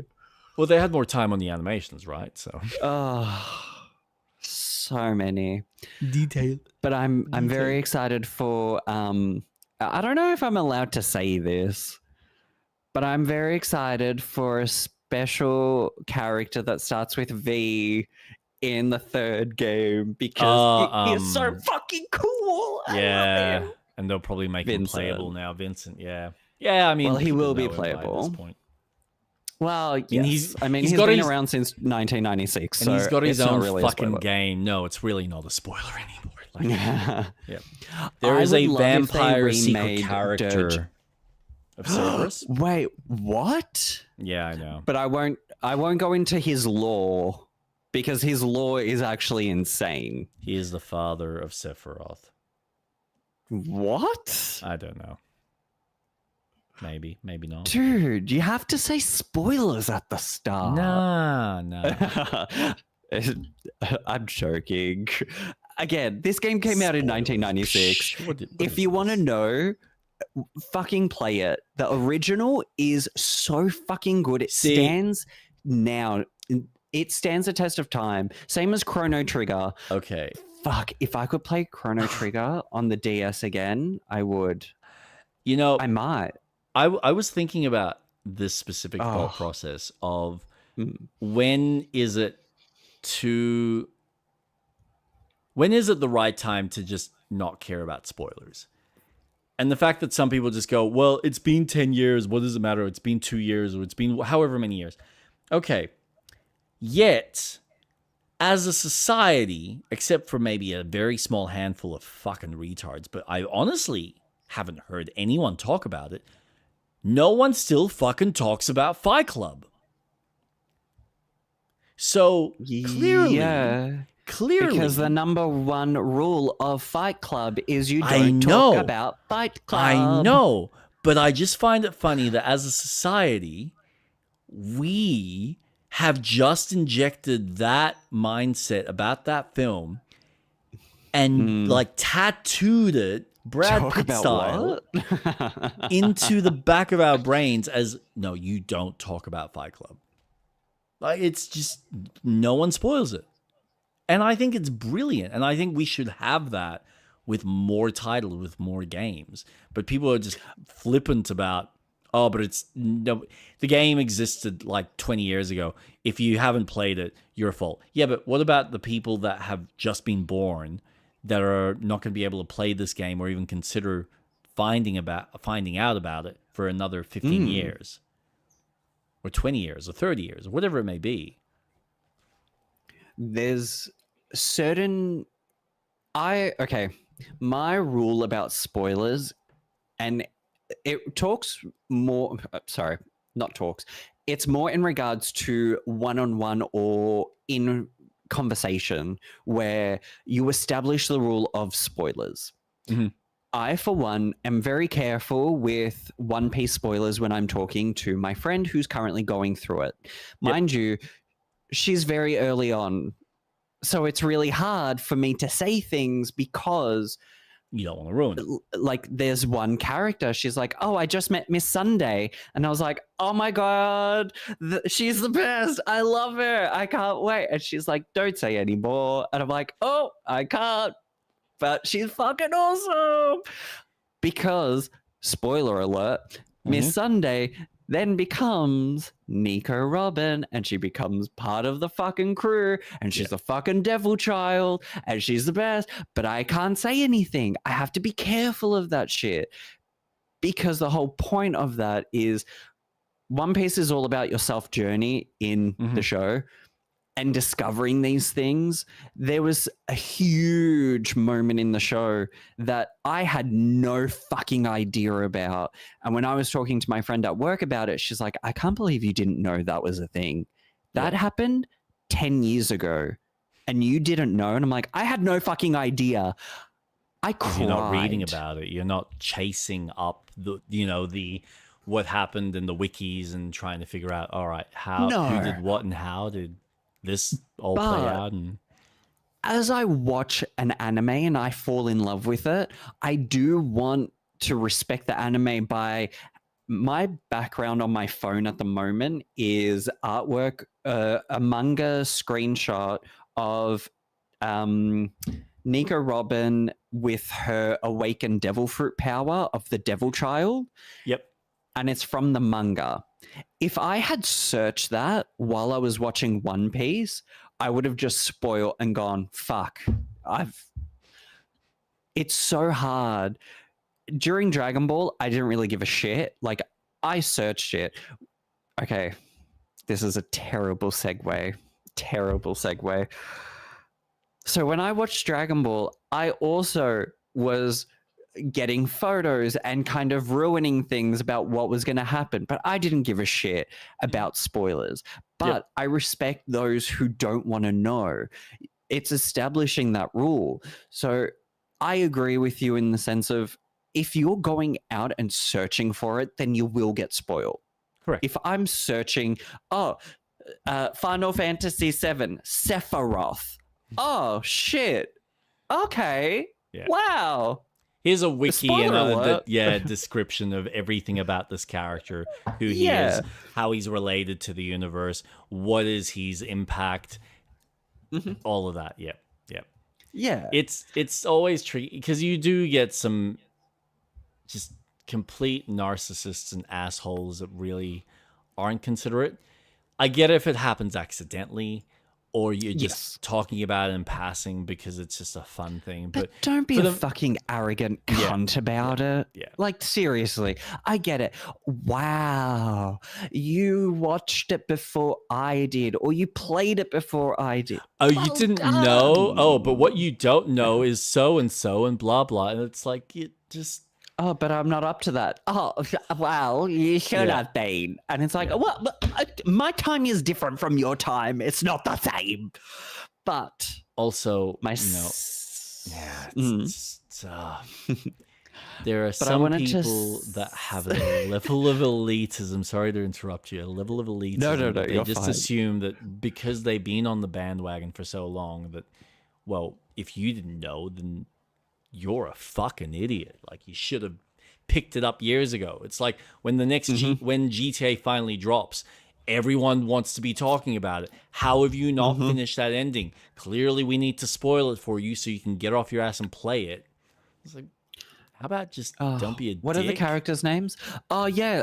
Lucia becomes the head of the mafia group in GTA 6. And oh my God, she kills her boyfriend. And oh my God, as if you didn't know. Dude, the game was out for 5 minutes. I get it. You're a streamer. You have the time. You have a full-time job of streaming. So you played the whole fucking game in 5 hours. Yeah. Okay, awesome. Well done.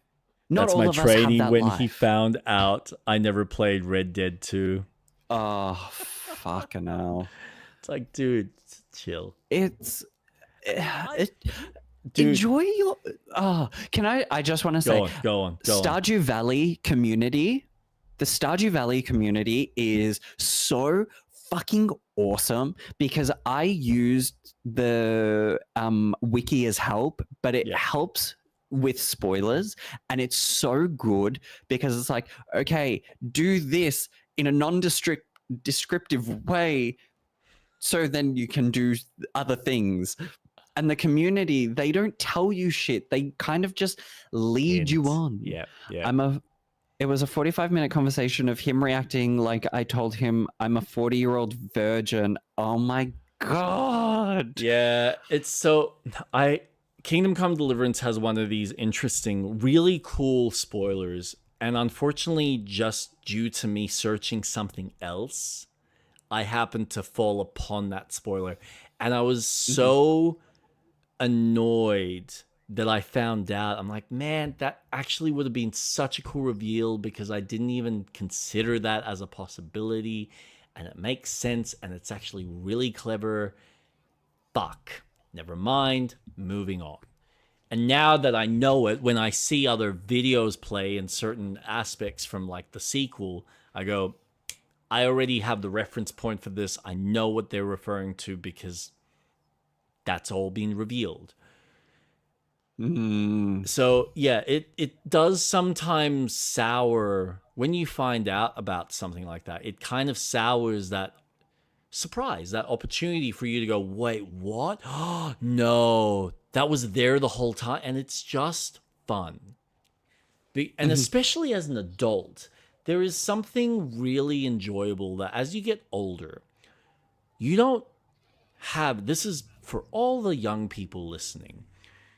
When you're young and things happen to you, Young whippersnappers. Well, it's just life is fresh. I'm watching this through my kid's eyes, that when she watches something or tries something for the first time, there's that thrill of, oh my God, I haven't experienced this before. I didn't know that's what that was for. There's those moments where the brain goes, click, I get it, and the cogs are working. And that is rewarding as a human being when something makes sense and you have those aha moments. It's fucking fun. And to take that away from a human being, even someone who gets older and older, that's just cruel. Because even an old person, if they choose to learn and the cogs go ding, it is fucking gold. 100%. So cherish those moments and allow people, like if you came to a certain realization and you look back and you go, well, I saw that happening from a mile away. Well, of course you did, because in your head, you're already used to this formula. So you can easily deduct and go A plus B equals C. But for someone else, let them go through the journey. Let them come to that discovery. And if they enjoy this style of content, they'll watch it again, and then they'll start to pick up the patterns, and then they can be like you, analyzing every single aspect of the sequence of events that follow, to then for them to suddenly turn around and go through the same realization and go, that's what that is. Mm-hmm. Yeah, And then take notes, children. Not our fault. Y'all were born recently and missed everything. Yeah. Oh, man. Yeah. But it's so Those true. Poor young people. We have one life. Yeah. That's it. Every moment we have. What are you talking about? Either I'm a cat. I got 9. I only used up 3.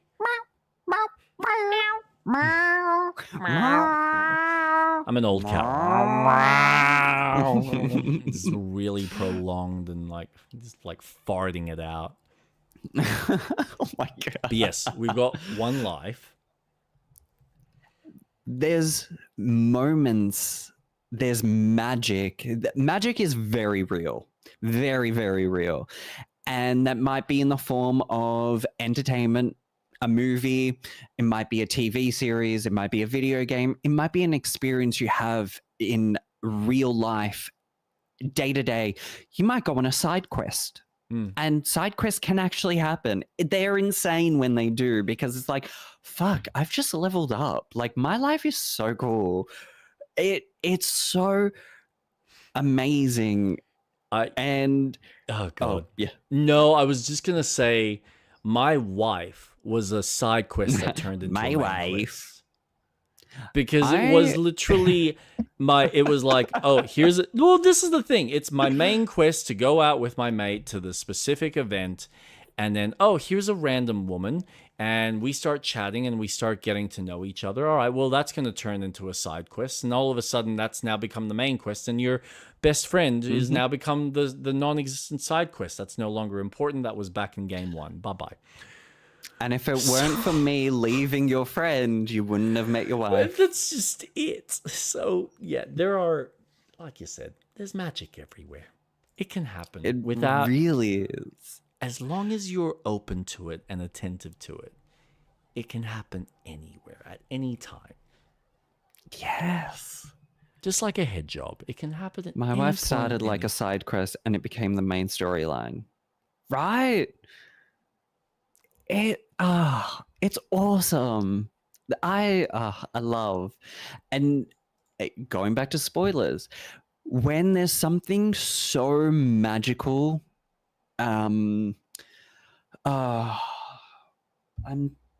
what is something that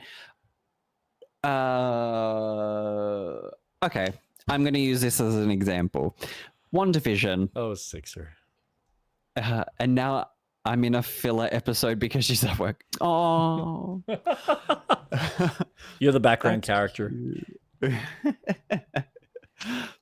But WandaVision, that was a whole ride, and going through that, not everyone was going to know, and then once it was revealed, like the secret, it was awesome. It was an experience, but I didn't share that. I didn't spoil it for someone who hadn't watched it. All I said was, it is the type of show that you watch and you join the experience of the main character. As long as you're just watching it for the ride, you think about things that are happening, it's going to get revealed. I can't say anything because it's a fucking trip. And then I just walk away.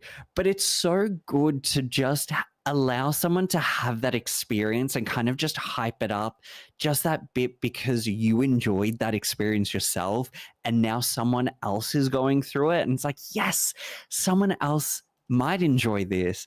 Someone might not enjoy it. They might have different opinions about it. They might have seen something different that I didn't see. I love it. I love it. And I really need to find the Black Materia in Rebirth and fucking finish that game so I can uninstall it.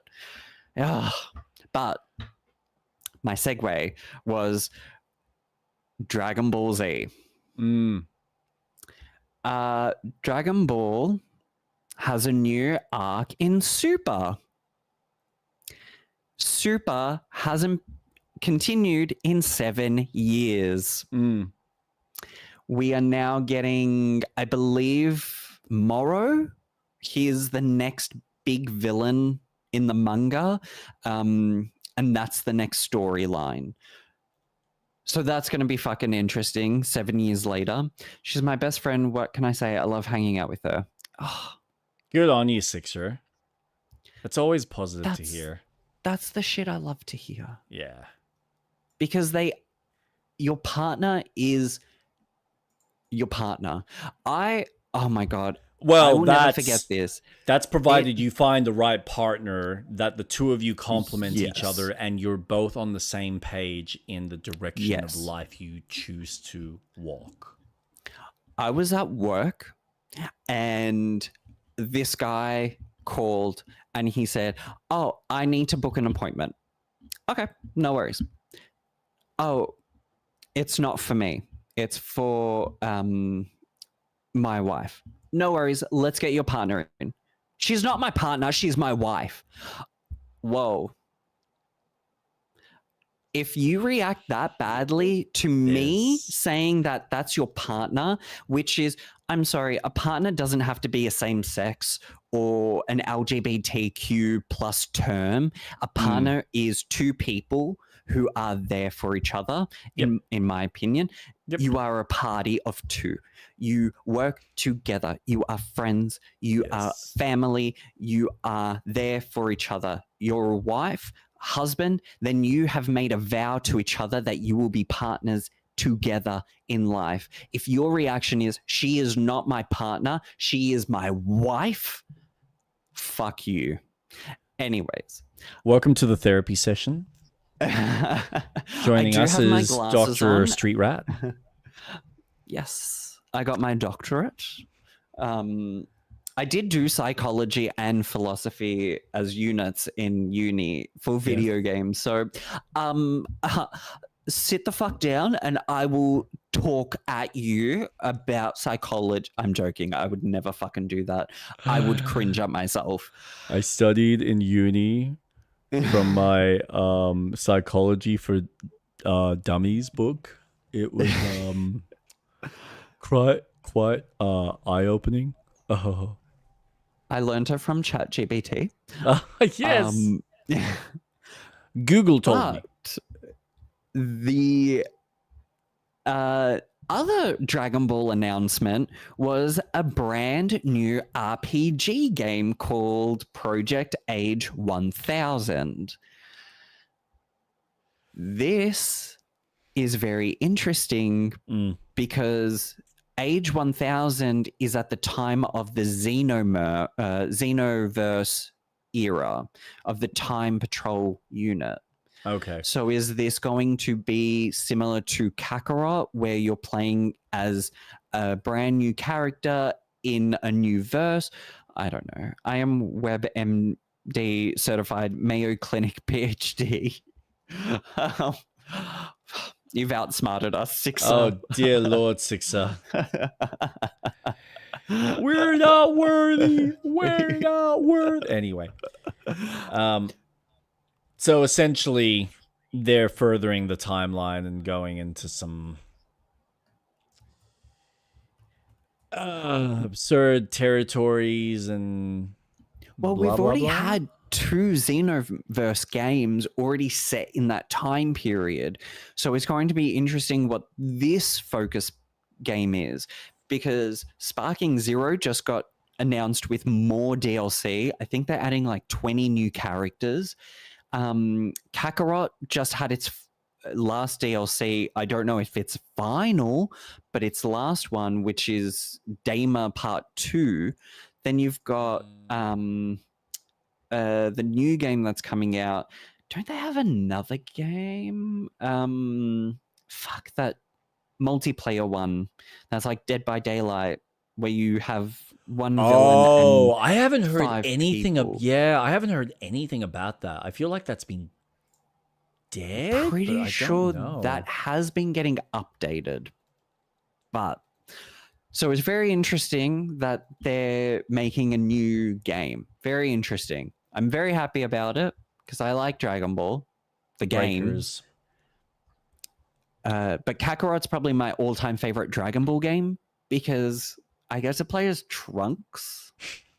Fucking sick. I love him. I very quickly Super Mario Galaxy trailer, the new one for Yoshi. Yeah, I saw that. I think last week at Jason's. It's looking good. It's looking good. I'm excited. It's going to be a Mario movie.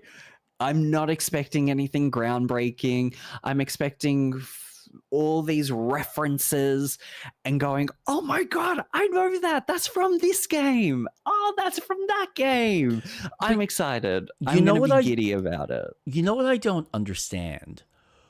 Why are they calling it Galaxy and then they're showing all this content from Odyssey? Like, I get the relation from a time perspective that because Odyssey's of Rosalina. Yeah, but really? Odyssey? Yeah. How's Rosalina playing to Odyssey? I thought she was really only in Galaxy. Well, Odyssey was just the open world of where the Mushroom Kingdom is. So whatever that world is, that was just showing, well, I forget what the country's called, but where the Mayan world is, that's a different part of the world that you explore. So New Donk City is another place within that world that Peach lives in. Right.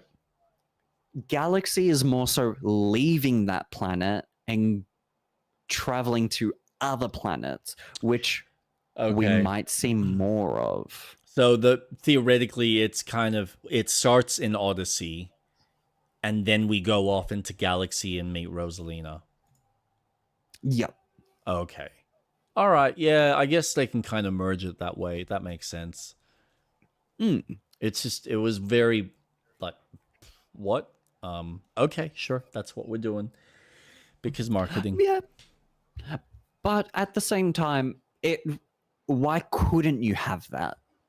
No, I mean, you're right. If it's something that exists in that realm, why can't it just be a place that they can go to? Because you don't ride a motorbike there. That's from Mario Kart. So why is Mario Kart there? Because they can. Exactly. Yeah. I get it. That's fine. It's one of those things that if they're happy, if that's how they want to express all those particular bits of the lore and the world building, man, it's just impressive to see how good it looks. Oh, stunning. And especially from that studio. What is it? Illumination. Thank you. That's all right. Like, to go from Gru Despicable and to this is Despicable really Me and the Minions. Yep. What else did they do? They've done a few things, but Illuminations is not How to Train Your Dragon, is it? No, that was DreamWorks. Unless that was still under. No. The Lorax, Pets, Sing, Dr. Zeus. Yeah. That's basically I'm so excited. Ice Age. Wait, did they do Ice Age? No. Maybe they had people from the Ice Age team who started this. Yeah, Despicable Me, Hop, The Lorax, Despicable Me 2, Minions, The Secret Life of Pets, Sing, Despicable Me 3, The Grinch, The Secret Life of Pets 2, Sing 2, Minions, and then, yeah, now we're up to Super Mario Bros. And Despicable Me 4. I don't know how these movies are still being made. Clearly, there are kids that are being neglected for content at the cinema. Merch. Oh, yeah, I mean... Little cute little alien, yellow. Hey, it is me. Ha! I don't know. No, they don't even talk. Yeah, that's right, yeah. I thought they do talk a little bit. Anyway, all right. So one of the topics I'm going to leave for next week because we can discuss that in further detail. I figured since we're kind of in the you brought up being, what's the word you used, exhausted by gaming, especially like open world games, by doing the same shit and seeing the same shit. Oh, with High Guard having the same style mechanics of every other game, because looking at the trailer, it was just, oh, that's been pulled from Apex Legends. The mounts is essentially your tanks from Respawn's Titanfall. You know, there's just so many things that it pulls from that these online games start to feel a fatigue, and that's why they're not staying alive for as long, because the time has passed. And as unfortunate as it is, it's hard to make an online competitive game when you have already established ones. Fortnite isn't going away. Though its popularity has gone down, it's still as popular. Call of Duty, I think its popularity has gone down, but it's still there. Battlefield, with the recent one, the interest is now reimagined. So there's that. There's Counter-Strike will never drop in popularity. That will always be Counter-Strike.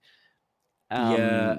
I was listening to yeah, go on. I'll let you finish. I was just going to say, like, Smite is trying to be as popular, but Marvel Heroes is popular because you're playing as your favorite fucking superhero.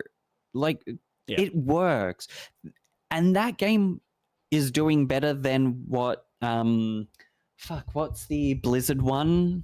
Overwatch. I think it's doing better than Overwatch. I don't think that's doing as well. Maybe in the Asian market, but I'm not sure. I can't. I haven't researched in their player base. I'm only going by headcanon. I think that's what I feel is fatiguing. Yeah, so I think a lot of these games, with the multiplayer stuff, not to get too far into it, but a lot of it I think just comes down to inbuilt fan base as well as nostalgia. The Counter-Strike stuff I think works because of the simplicity. Because it was there so long ago that people just recognize it. But I think the biggest thing for Counter-Strike is, and even Team Fortress, the games that are simple, some will just stand the test of time. Simple mechanics, easy to grasp, with really good skill-based opportunity, means it's now up to the player to see how good you are, because it's no longer about who can get in the first kill or who's got, the best use of timing with their abilities. It's just, nope. Do you know the field well enough? Can you work well with your team, and how good are you at shooting? Like, it's just core fundamentals. It doesn't get any more. It's like why certain fighting games have still stood the test of time, because the core mechanics just work. But no, going into fatigue of experiences, have you seen Google's little project? No. So I'm going to play it on my stream. Okay. This is called Google Genie 3. Oh, God. In 2025, Google announced Genie 3, a foundational model for you create your own world. I'm just going to mute the audio for myself because we don't. Oh, so it's like Dream. Introducing Project Genie. So, using AI, you type in exactly what you want, the type of character that you want to play, and off it goes and creates. Now, it is obviously fundamentally basic. As far as what we can see from this, as far as how it's designed, it doesn't look like it has any deeper mechanics thus far. There might be some other tools that you can obviously implement into this that it'll then program the mechanics for you. What the depth and what the length and what the scope of what you can create and how it streams it, whether it has a memory to remember what you're looking at, I don't know. Because this is the thing. We're seeing very small clips. So who's to say that you turn around and its memory is not able to remember that that mountainside was that shape at that point in time, or that specific object that you had in that world is still going to be there when you come back, when you've gone off exploring. It's really cool. And I admire and appreciate the potential that this offers from a creative perspective of idea making. And what's interesting is after this announcement recently, obviously the stock market for a bunch of game companies kind of tanked because, whole host of people went, well, this is now the future of entertainment. Mm-hmm.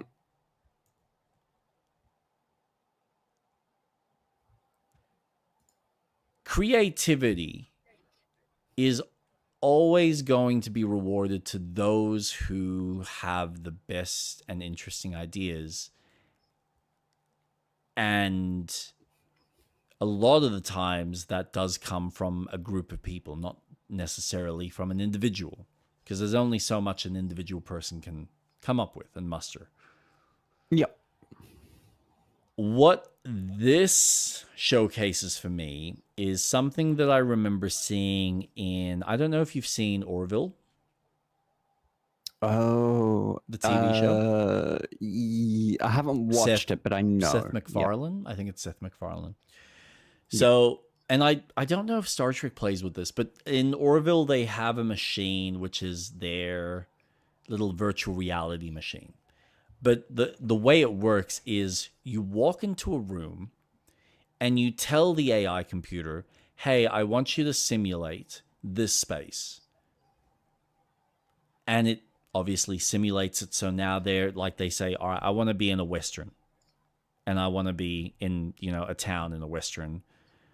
All right. And it creates it. And then you just keep talking to the computer as they're kind of doing here, where it'll just populate and add AI prompts and do this and do that. So in the show, it's used as a tool for people to kind of experiment with, play with ideas, use as a means for training sometimes. Maybe they want to kind of play around with, all right, I want to have a conversation with someone. So I'm going to set up the parameters as if I'm having this conversation with this person, having this hard kind of talk with them about this particular topic to then actually go have the conversation. And I think there is future potential. I know it's scary from one aspect for a lot of creatives, because something like this means that you and I, with little to no experience, can now just go and create our own games. And I think there is something to be said about the fact that in today's society, people will just use this tool. They won't even bother buying games, potentially, depending on how accessible this is on the market, because I guarantee you're going to pay a subscription. But it essentially gives people the tools to just go, what would it be like to play this kind of character in this world? Or what would it be like to explore this space with this person, or this, do whatever. Okay, cool. Well, now I don't really have the need to play video games. Theoretically, that's what people believe. That may be the case for some. But I think at the end of the day, there's always going to be a reason to play video games in some form or fashion, because games have existed for so long. Chess is still around to this day and is still played regularly. by a group of people. It might not necessarily be mass market, but it's still enjoyed and it's still appreciated and it's still shared and it's still learned. And I think at the end of the day, if you're making an interesting product, these tools and these opportunities for development offer something different, but they're never going to be to the same scale that a group of 10, 20, 50, 100 people coming together, collaborating, working on artwork, working on an experience that someone can then pick up and go through like a book or like a really well-developed film is still going to be worth people's time versus just here's something that people can just shit at and go, oh, I wonder what would it be like to play as a dog in an underwater city. And they will get 5 minutes or maybe 10, 15 minutes of entertainment and then walk away back to their normal life. But I don't think it's going to be the same enriching experience unless they put in the effort like a group of artists would on their project. And so now you're going through the same process of, yeah, it's easy to come up with an idea on the spot, but it's through iteration and addition and sometimes cutting down the fluff that we're able to create something that's far more precious and far more unique. But what are your thoughts? I'm curious at what limitations it will have. Mm-hmm. Well, I reckon memory is going to be a big one. Well, who says I can't just say, I want a male character who has a huge swinging dick, who can fly, and the world to be hell. I want a game like that. Is that a limitation? I'm assuming the AI that Google's using is using all the accessibility it has because Google has had decades of building its search engine, so much so that it can pull from anywhere. I'm curious. And not only that, people are uploading personal images. You're feeding into the AI. Yeah. Like that photo of the girl took of her room with the cat. Oh, I'm going to upload a photo of this person because I want my character to look like this. Now you've just fed AI what this person is into the system. Yeah. So it's interesting. You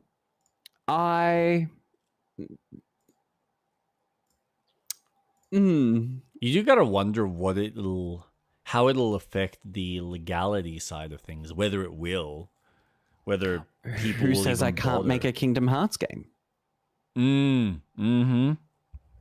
And that's the funny thing, because if Google is pulling from the web base, which everyone, let's face it, everything we've been doing with Google, every single aspect of the internet is probably filtered through Google somehow.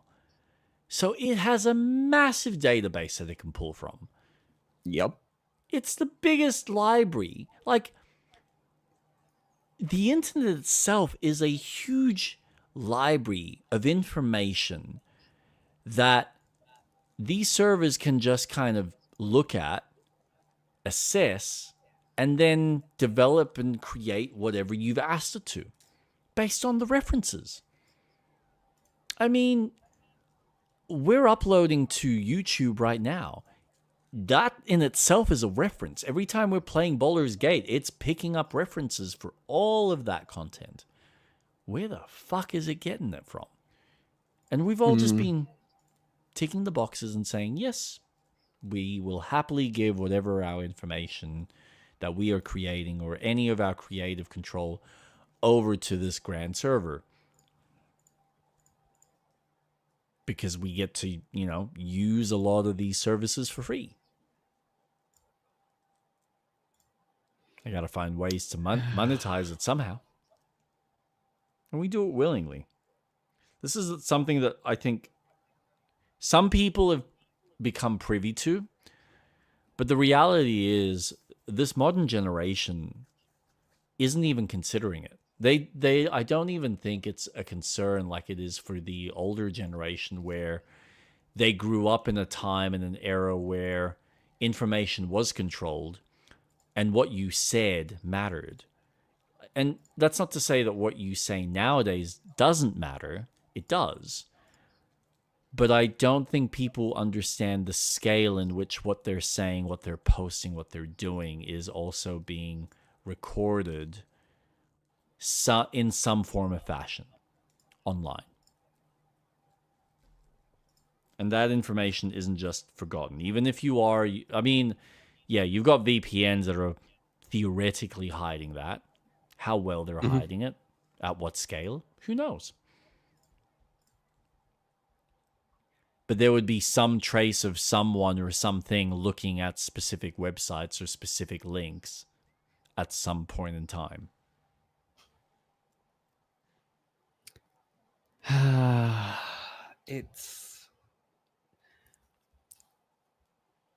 It's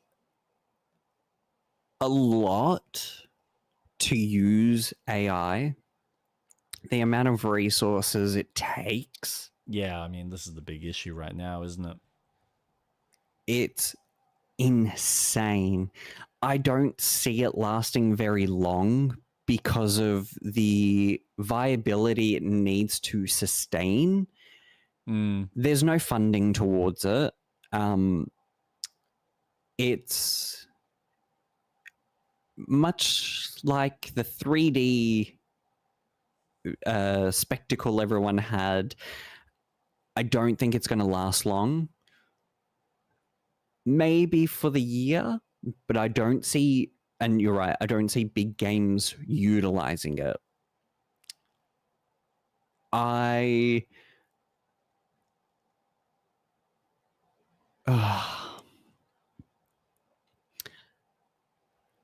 tough I one, isn't don't. It is, because I don't like AI. Yeah. You being an artist, I get that. Yeah. And I would never ask for it to generate something for me, because then I'm taking away something from myself that I really appreciate. I love that I can make something out of nothing. Does it take me a while? Yes. But I enjoy it. And, you know, my streams, the artwork that I'm doing for it, I'm so appreciative of it. Even though we get people coming through the stream going, oh, I can make art for you. That's awesome that you can make art and you are making it. That's awesome. Not interested, but you're going out of your way to do it. I like that. But AI is just taking so much away from us. And it comes to the society change of, well, we want to take more away from humans so that they've got more time to do other things. But that's the point of humans, that we share in our creativity. I mean, look at the Greeks and the philosophers of that time, the scientists. You know, we wouldn't have the days or months, we wouldn't have the understanding we have now of how the worlds orbit the sun. We wouldn't have that if it was AI. And to get to this point, we needed to be creative. And now we're stripping that away. It just takes so much. And I think that's a huge cost to the humans and growth, because of that whole, well, you don't need to think. You don't need to be creative and express yourself in unique ways, because we've got a machine to do that for you. And it's like, well, what's the fucking point then? And I worry, But there are some games that I like Where Winds Meet. I think it utilizes AI really well because it's filling in I can actually chat to an NPC without so much work needed to be in it. Yeah. Yes. Is that contradictory? Yes, absolutely. But there are good aspects to it. It can fill in gaps of tools, then taking skills away from someone. Yeah. I would much rather someone work on, okay, these are the prompts that I can put into the game. You can only talk about these things. You can't talk about, I don't know, Pokemon in this game because Pokemon is not an IP that exists. So I'm setting the boundaries and whatnot when you play the game. Perfect. That's awesome. I don't know if it uses AI generative voices. I'm not sure. I haven't delved into it. All I know is you can chat, like you will type out conversations and it will chat back to you. Yep. That to me is the path I would like in video games, especially in a game like that. Inzoi, another reason that I think AI is really good, having so many other characters that actually do things. The Sims fucking sucks, but when you play Inzoi, sure, it's early access and it's rough around the edges, but at least the characters in that feel congruent to the world. Yep. They're not, a wabba labba dooba da, and they're stuck because an item that you've placed has blocked them. No, in Inzoi, at least the character can go, okay, the AI has developed that this chair can be moved, so I will move the chair in to get across. It makes sense. So I like that it can be used as a tool. And I've said this before. As a tool, I think it is great. But if it's going to be used to replace how we express ourselves and how we communicate, how we present, how we build ourselves, then fucking forget it. I'm not interested. AI is a tool. It needs so much work because it's grabbing so much information, and because the internet has so much conflicting information with itself, it just doesn't know what is the right answer and what is the wrong answer, what is an opinion. Let's not forget, a lot of people have opinions. It's grabbing opinions and making it a fact. That is dangerous. Because my opinion is not going to be the same as Bob on the other side of the globe.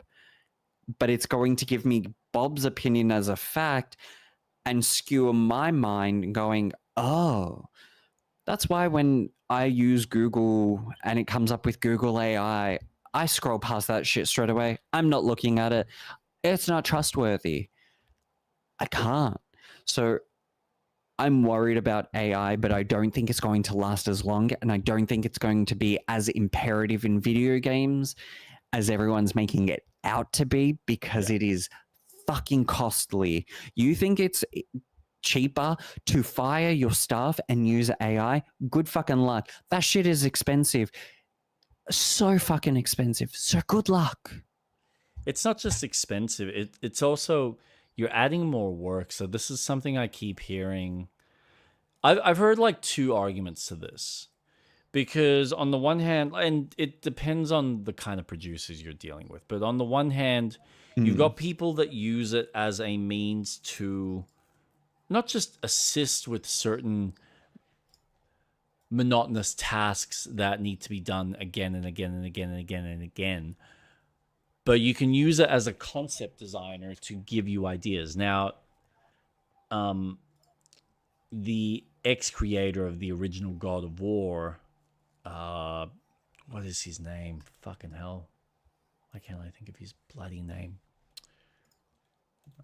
God of War creator. David Jaffe. So he talked about how typically it would cost him as a developer, as essentially being a director of the game, the idea guy, hundreds and thousands of dollars to ask an artist, all right, I want you to create a character and I want him to have these attributes and this kind of look and I want him to be this skin tone. All right, cool. So you wait a couple of days, the artist comes back with a couple of sketches, a couple of designs. Okay, but can you tweak this? Can you change this? Can you change that? Okay. He goes off, he does his work, he comes back. All right. Can you do this? Can you do this? Tweak it. And you do this for like a week, a couple of weeks, whatever, however long it takes until you eventually get to, awesome, this is the one I want. Now I want you to go out and create the model and do what we need to bring this character to life. Awesome.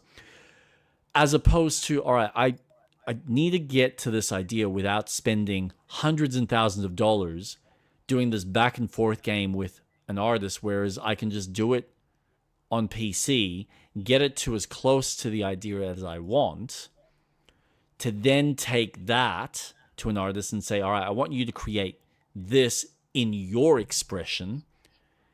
So I only have to do it once or twice as opposed to numerous iterations. And I kind of look at that from the business and money aspect and I go, you're right, Jaffe. But maybe there is something that's lost in you showing an artist that one image that's maybe closer to what you want, as opposed to having the artist come through with the process where he's actually kind of able to maybe add his own spin that might make you go, oh, I didn't actually consider that as an opportunity, or a extra story beat, or something in the character that the AI just went, well, we're just doing exactly what you're telling us to. So it's interesting to see the different perspectives that people have towards this technology, where it is a great tool. It can be useful, but it also has its limitations, and it does unfortunately mean that people lose some of the fundamental skills that we take for granted. That's part of the kind of growing process of coming to a realization of, again, that refinement of, I'm going to create something. I'm going to enjoy the process. It's going to be frustrating. There are moments I'm just going to be pulling my hair out. But when I get to the final result, it's going to be closer to what I want. It's not going to be perfect, but it's going to be as close to exactly what I was looking for. And it's more rewarding than just reload, tweak the parameters on the program, and then, all right, it's good enough. And then which one's going to be quicker? Which one's going to be more cost effective? I mean, yeah, you're right. The cost on the AI tech itself in running those server farms is ridiculous. It's beyond just unimaginable. Yeah. But it's a lot. You know, there's obviously something there that these companies are trying to invest while also figuring out how do we monetize and make money off of this shit. So, I don't know. It's exciting as a tool, and it's exciting as a means for exploration. And the more we accept that and come to terms with it for a tool, it'll be great. The reality is, I think what people are worried about, and is going to be very much the case, is a lot of people using this as a means to sell real life products, which in turn is potentially stealing from someone else's hard work and effort. And because not everyone's necessarily privy to quality, as we've seen with a lot of streaming services now, or even music creation, am I being entertained for at least the 5 or 10 minutes or an hour, 2 hours that I require, that I get every night? Yes, then you've done your job.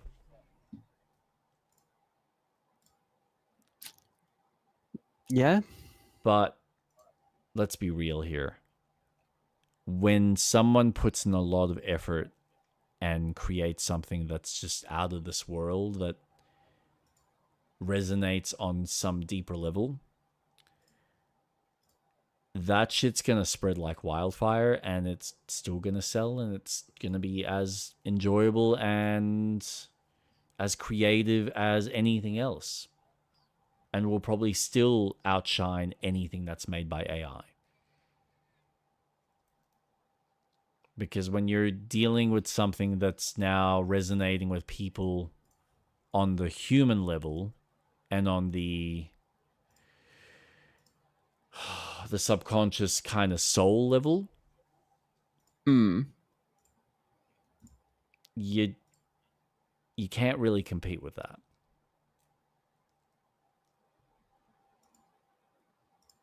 At least I don't think. And we could be wrong.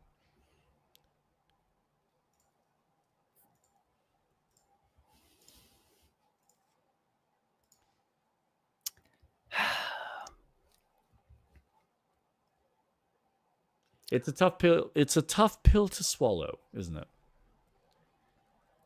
Yes. Because on the one hand, you want this tech to exist and you want it to be used in the safest and the best possible way.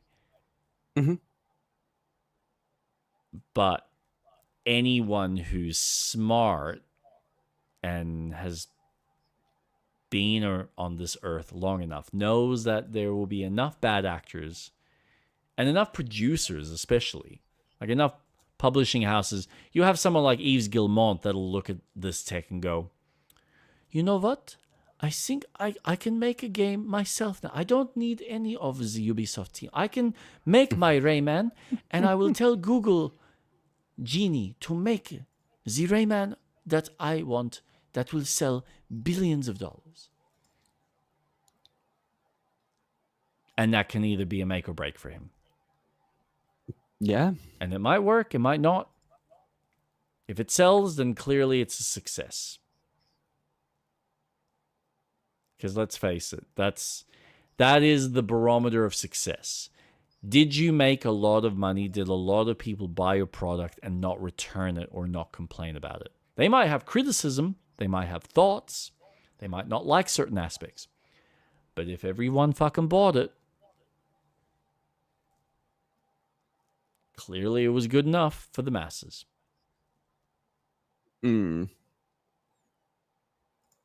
Everybody knows cigarettes are shit. There's nothing of substance. But god damn it, do people still spend thousands upon thousands of dollars a year buying them and smoking their lungs out? Yes. But AI is not an addiction. Not yet. I mean, it is for some people. Yeah.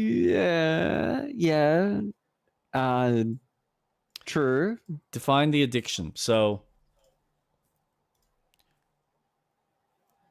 I've read into this. So like now a lot of the porn sites are obviously getting all these AI type porn videos.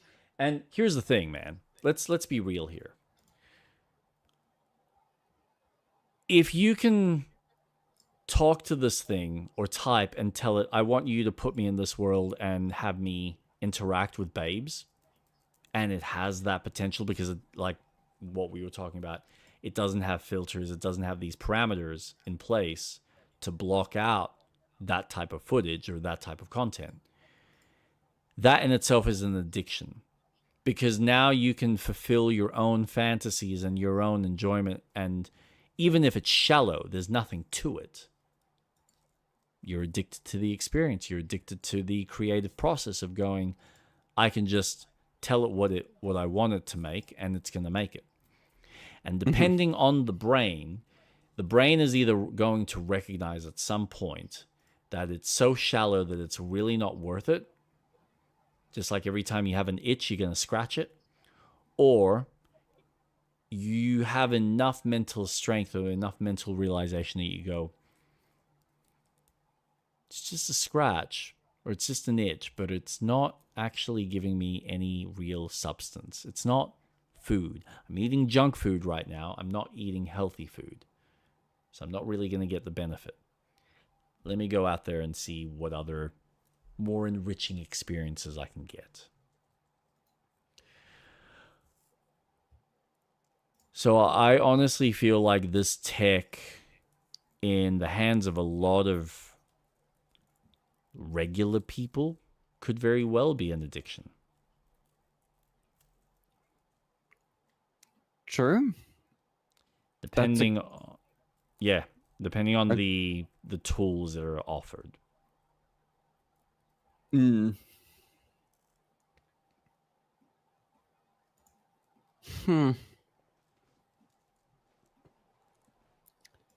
mean, AI has told people to commit suicide, and they have, so there is an addiction side to it. Yeah. Gosh. It's terrifying. It's scary.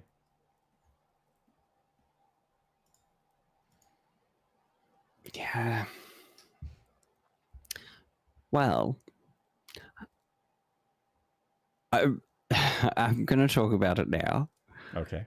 Because I have a theory. So, Tomb Raider. Ah, yes. 30th anniversary announcement. Now, I have some notes that I will read. So, who is it? Crystal? No. Yeah, I thought it is was Crystal Crystal. Dynamics. Yeah.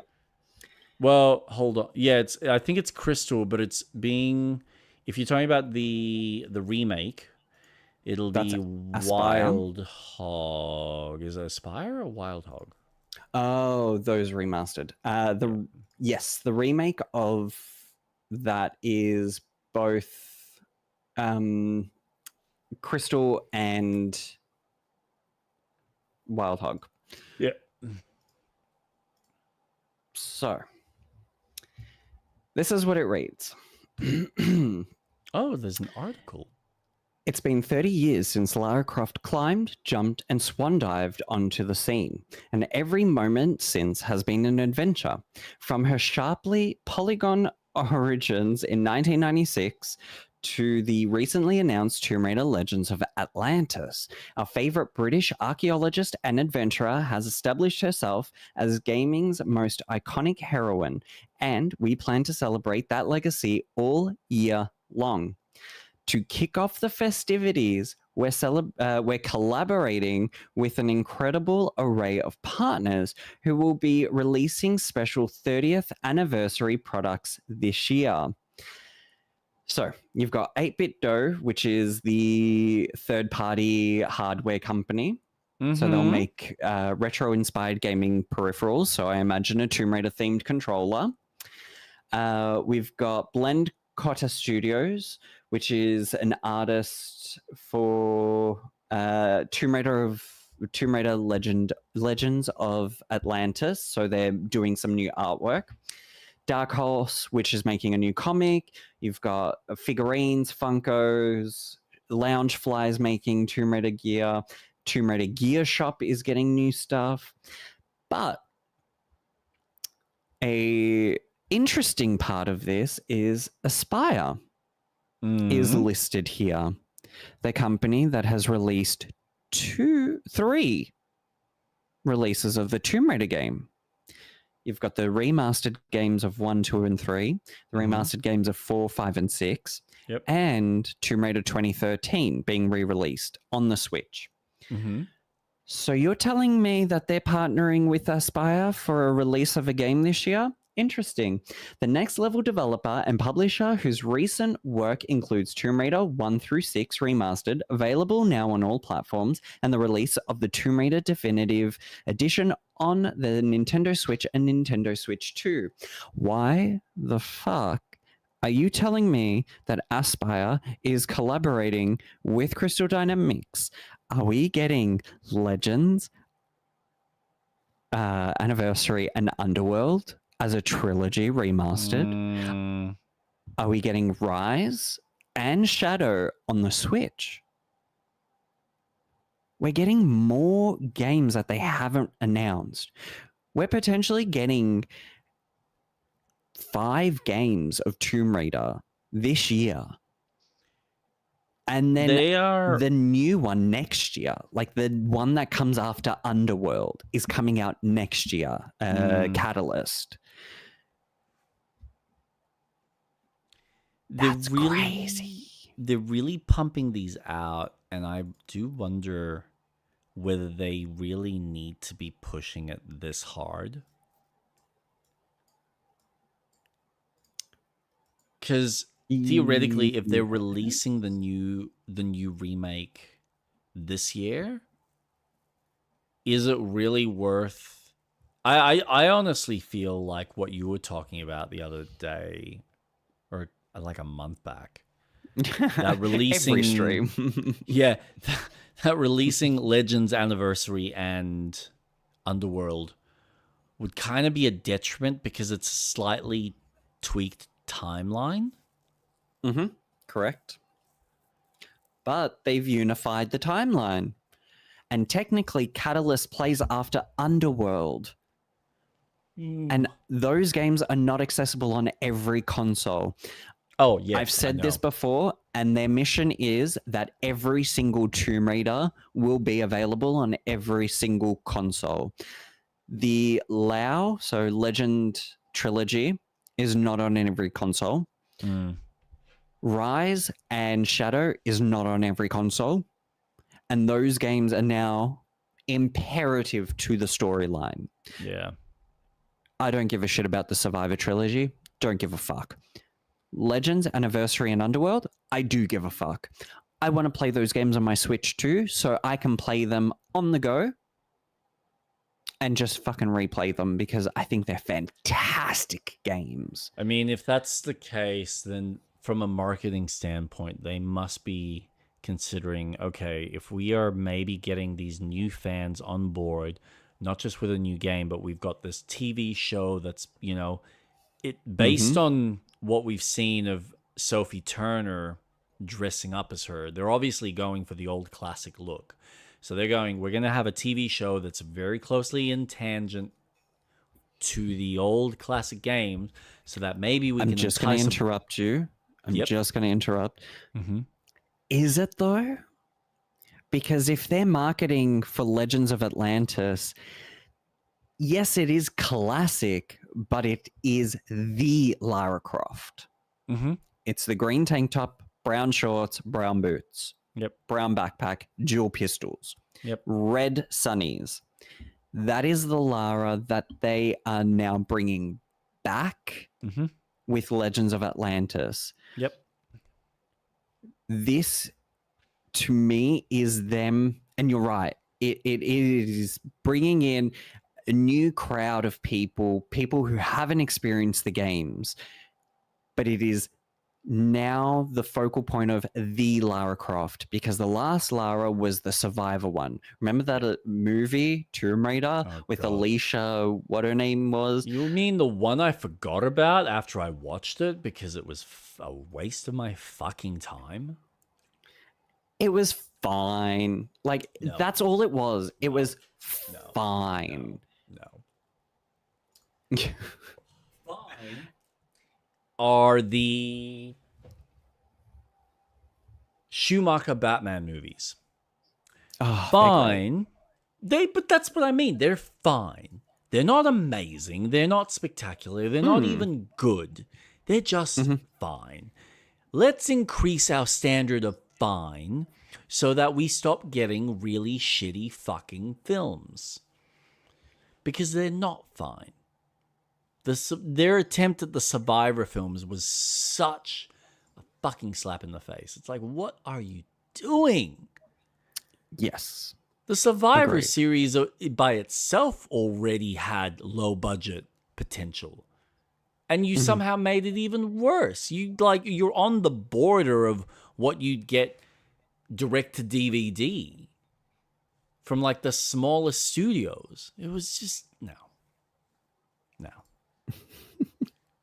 Like, I get it. I'm sure it still was costly and it still took them a lot of time and a lot of effort was put into it. But you could tell it was just, it's not fine. It's not. I like the Angelina Jolie movies. I thought they were really good. I only ever watched the first one.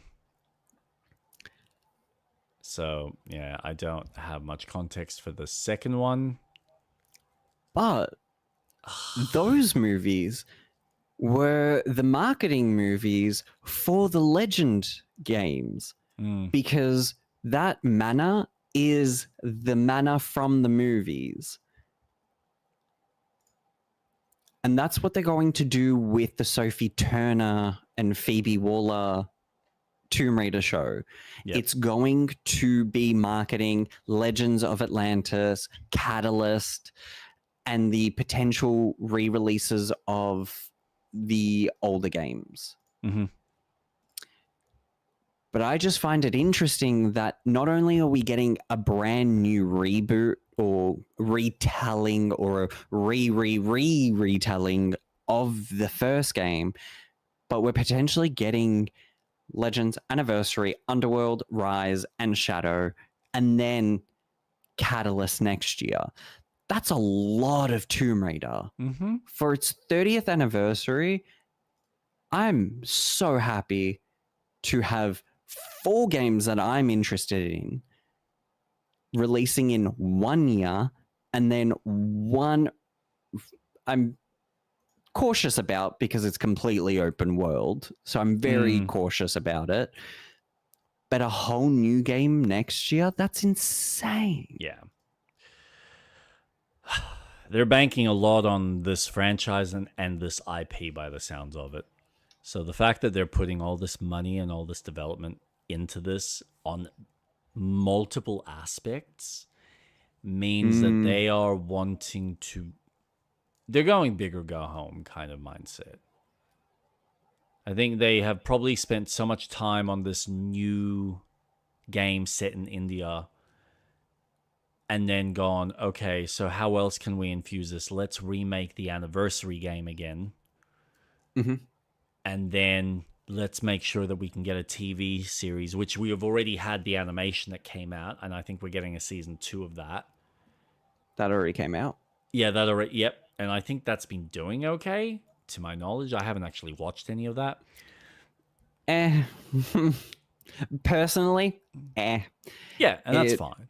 Because it's bridging Shadow to the first game. Yeah. And yeah.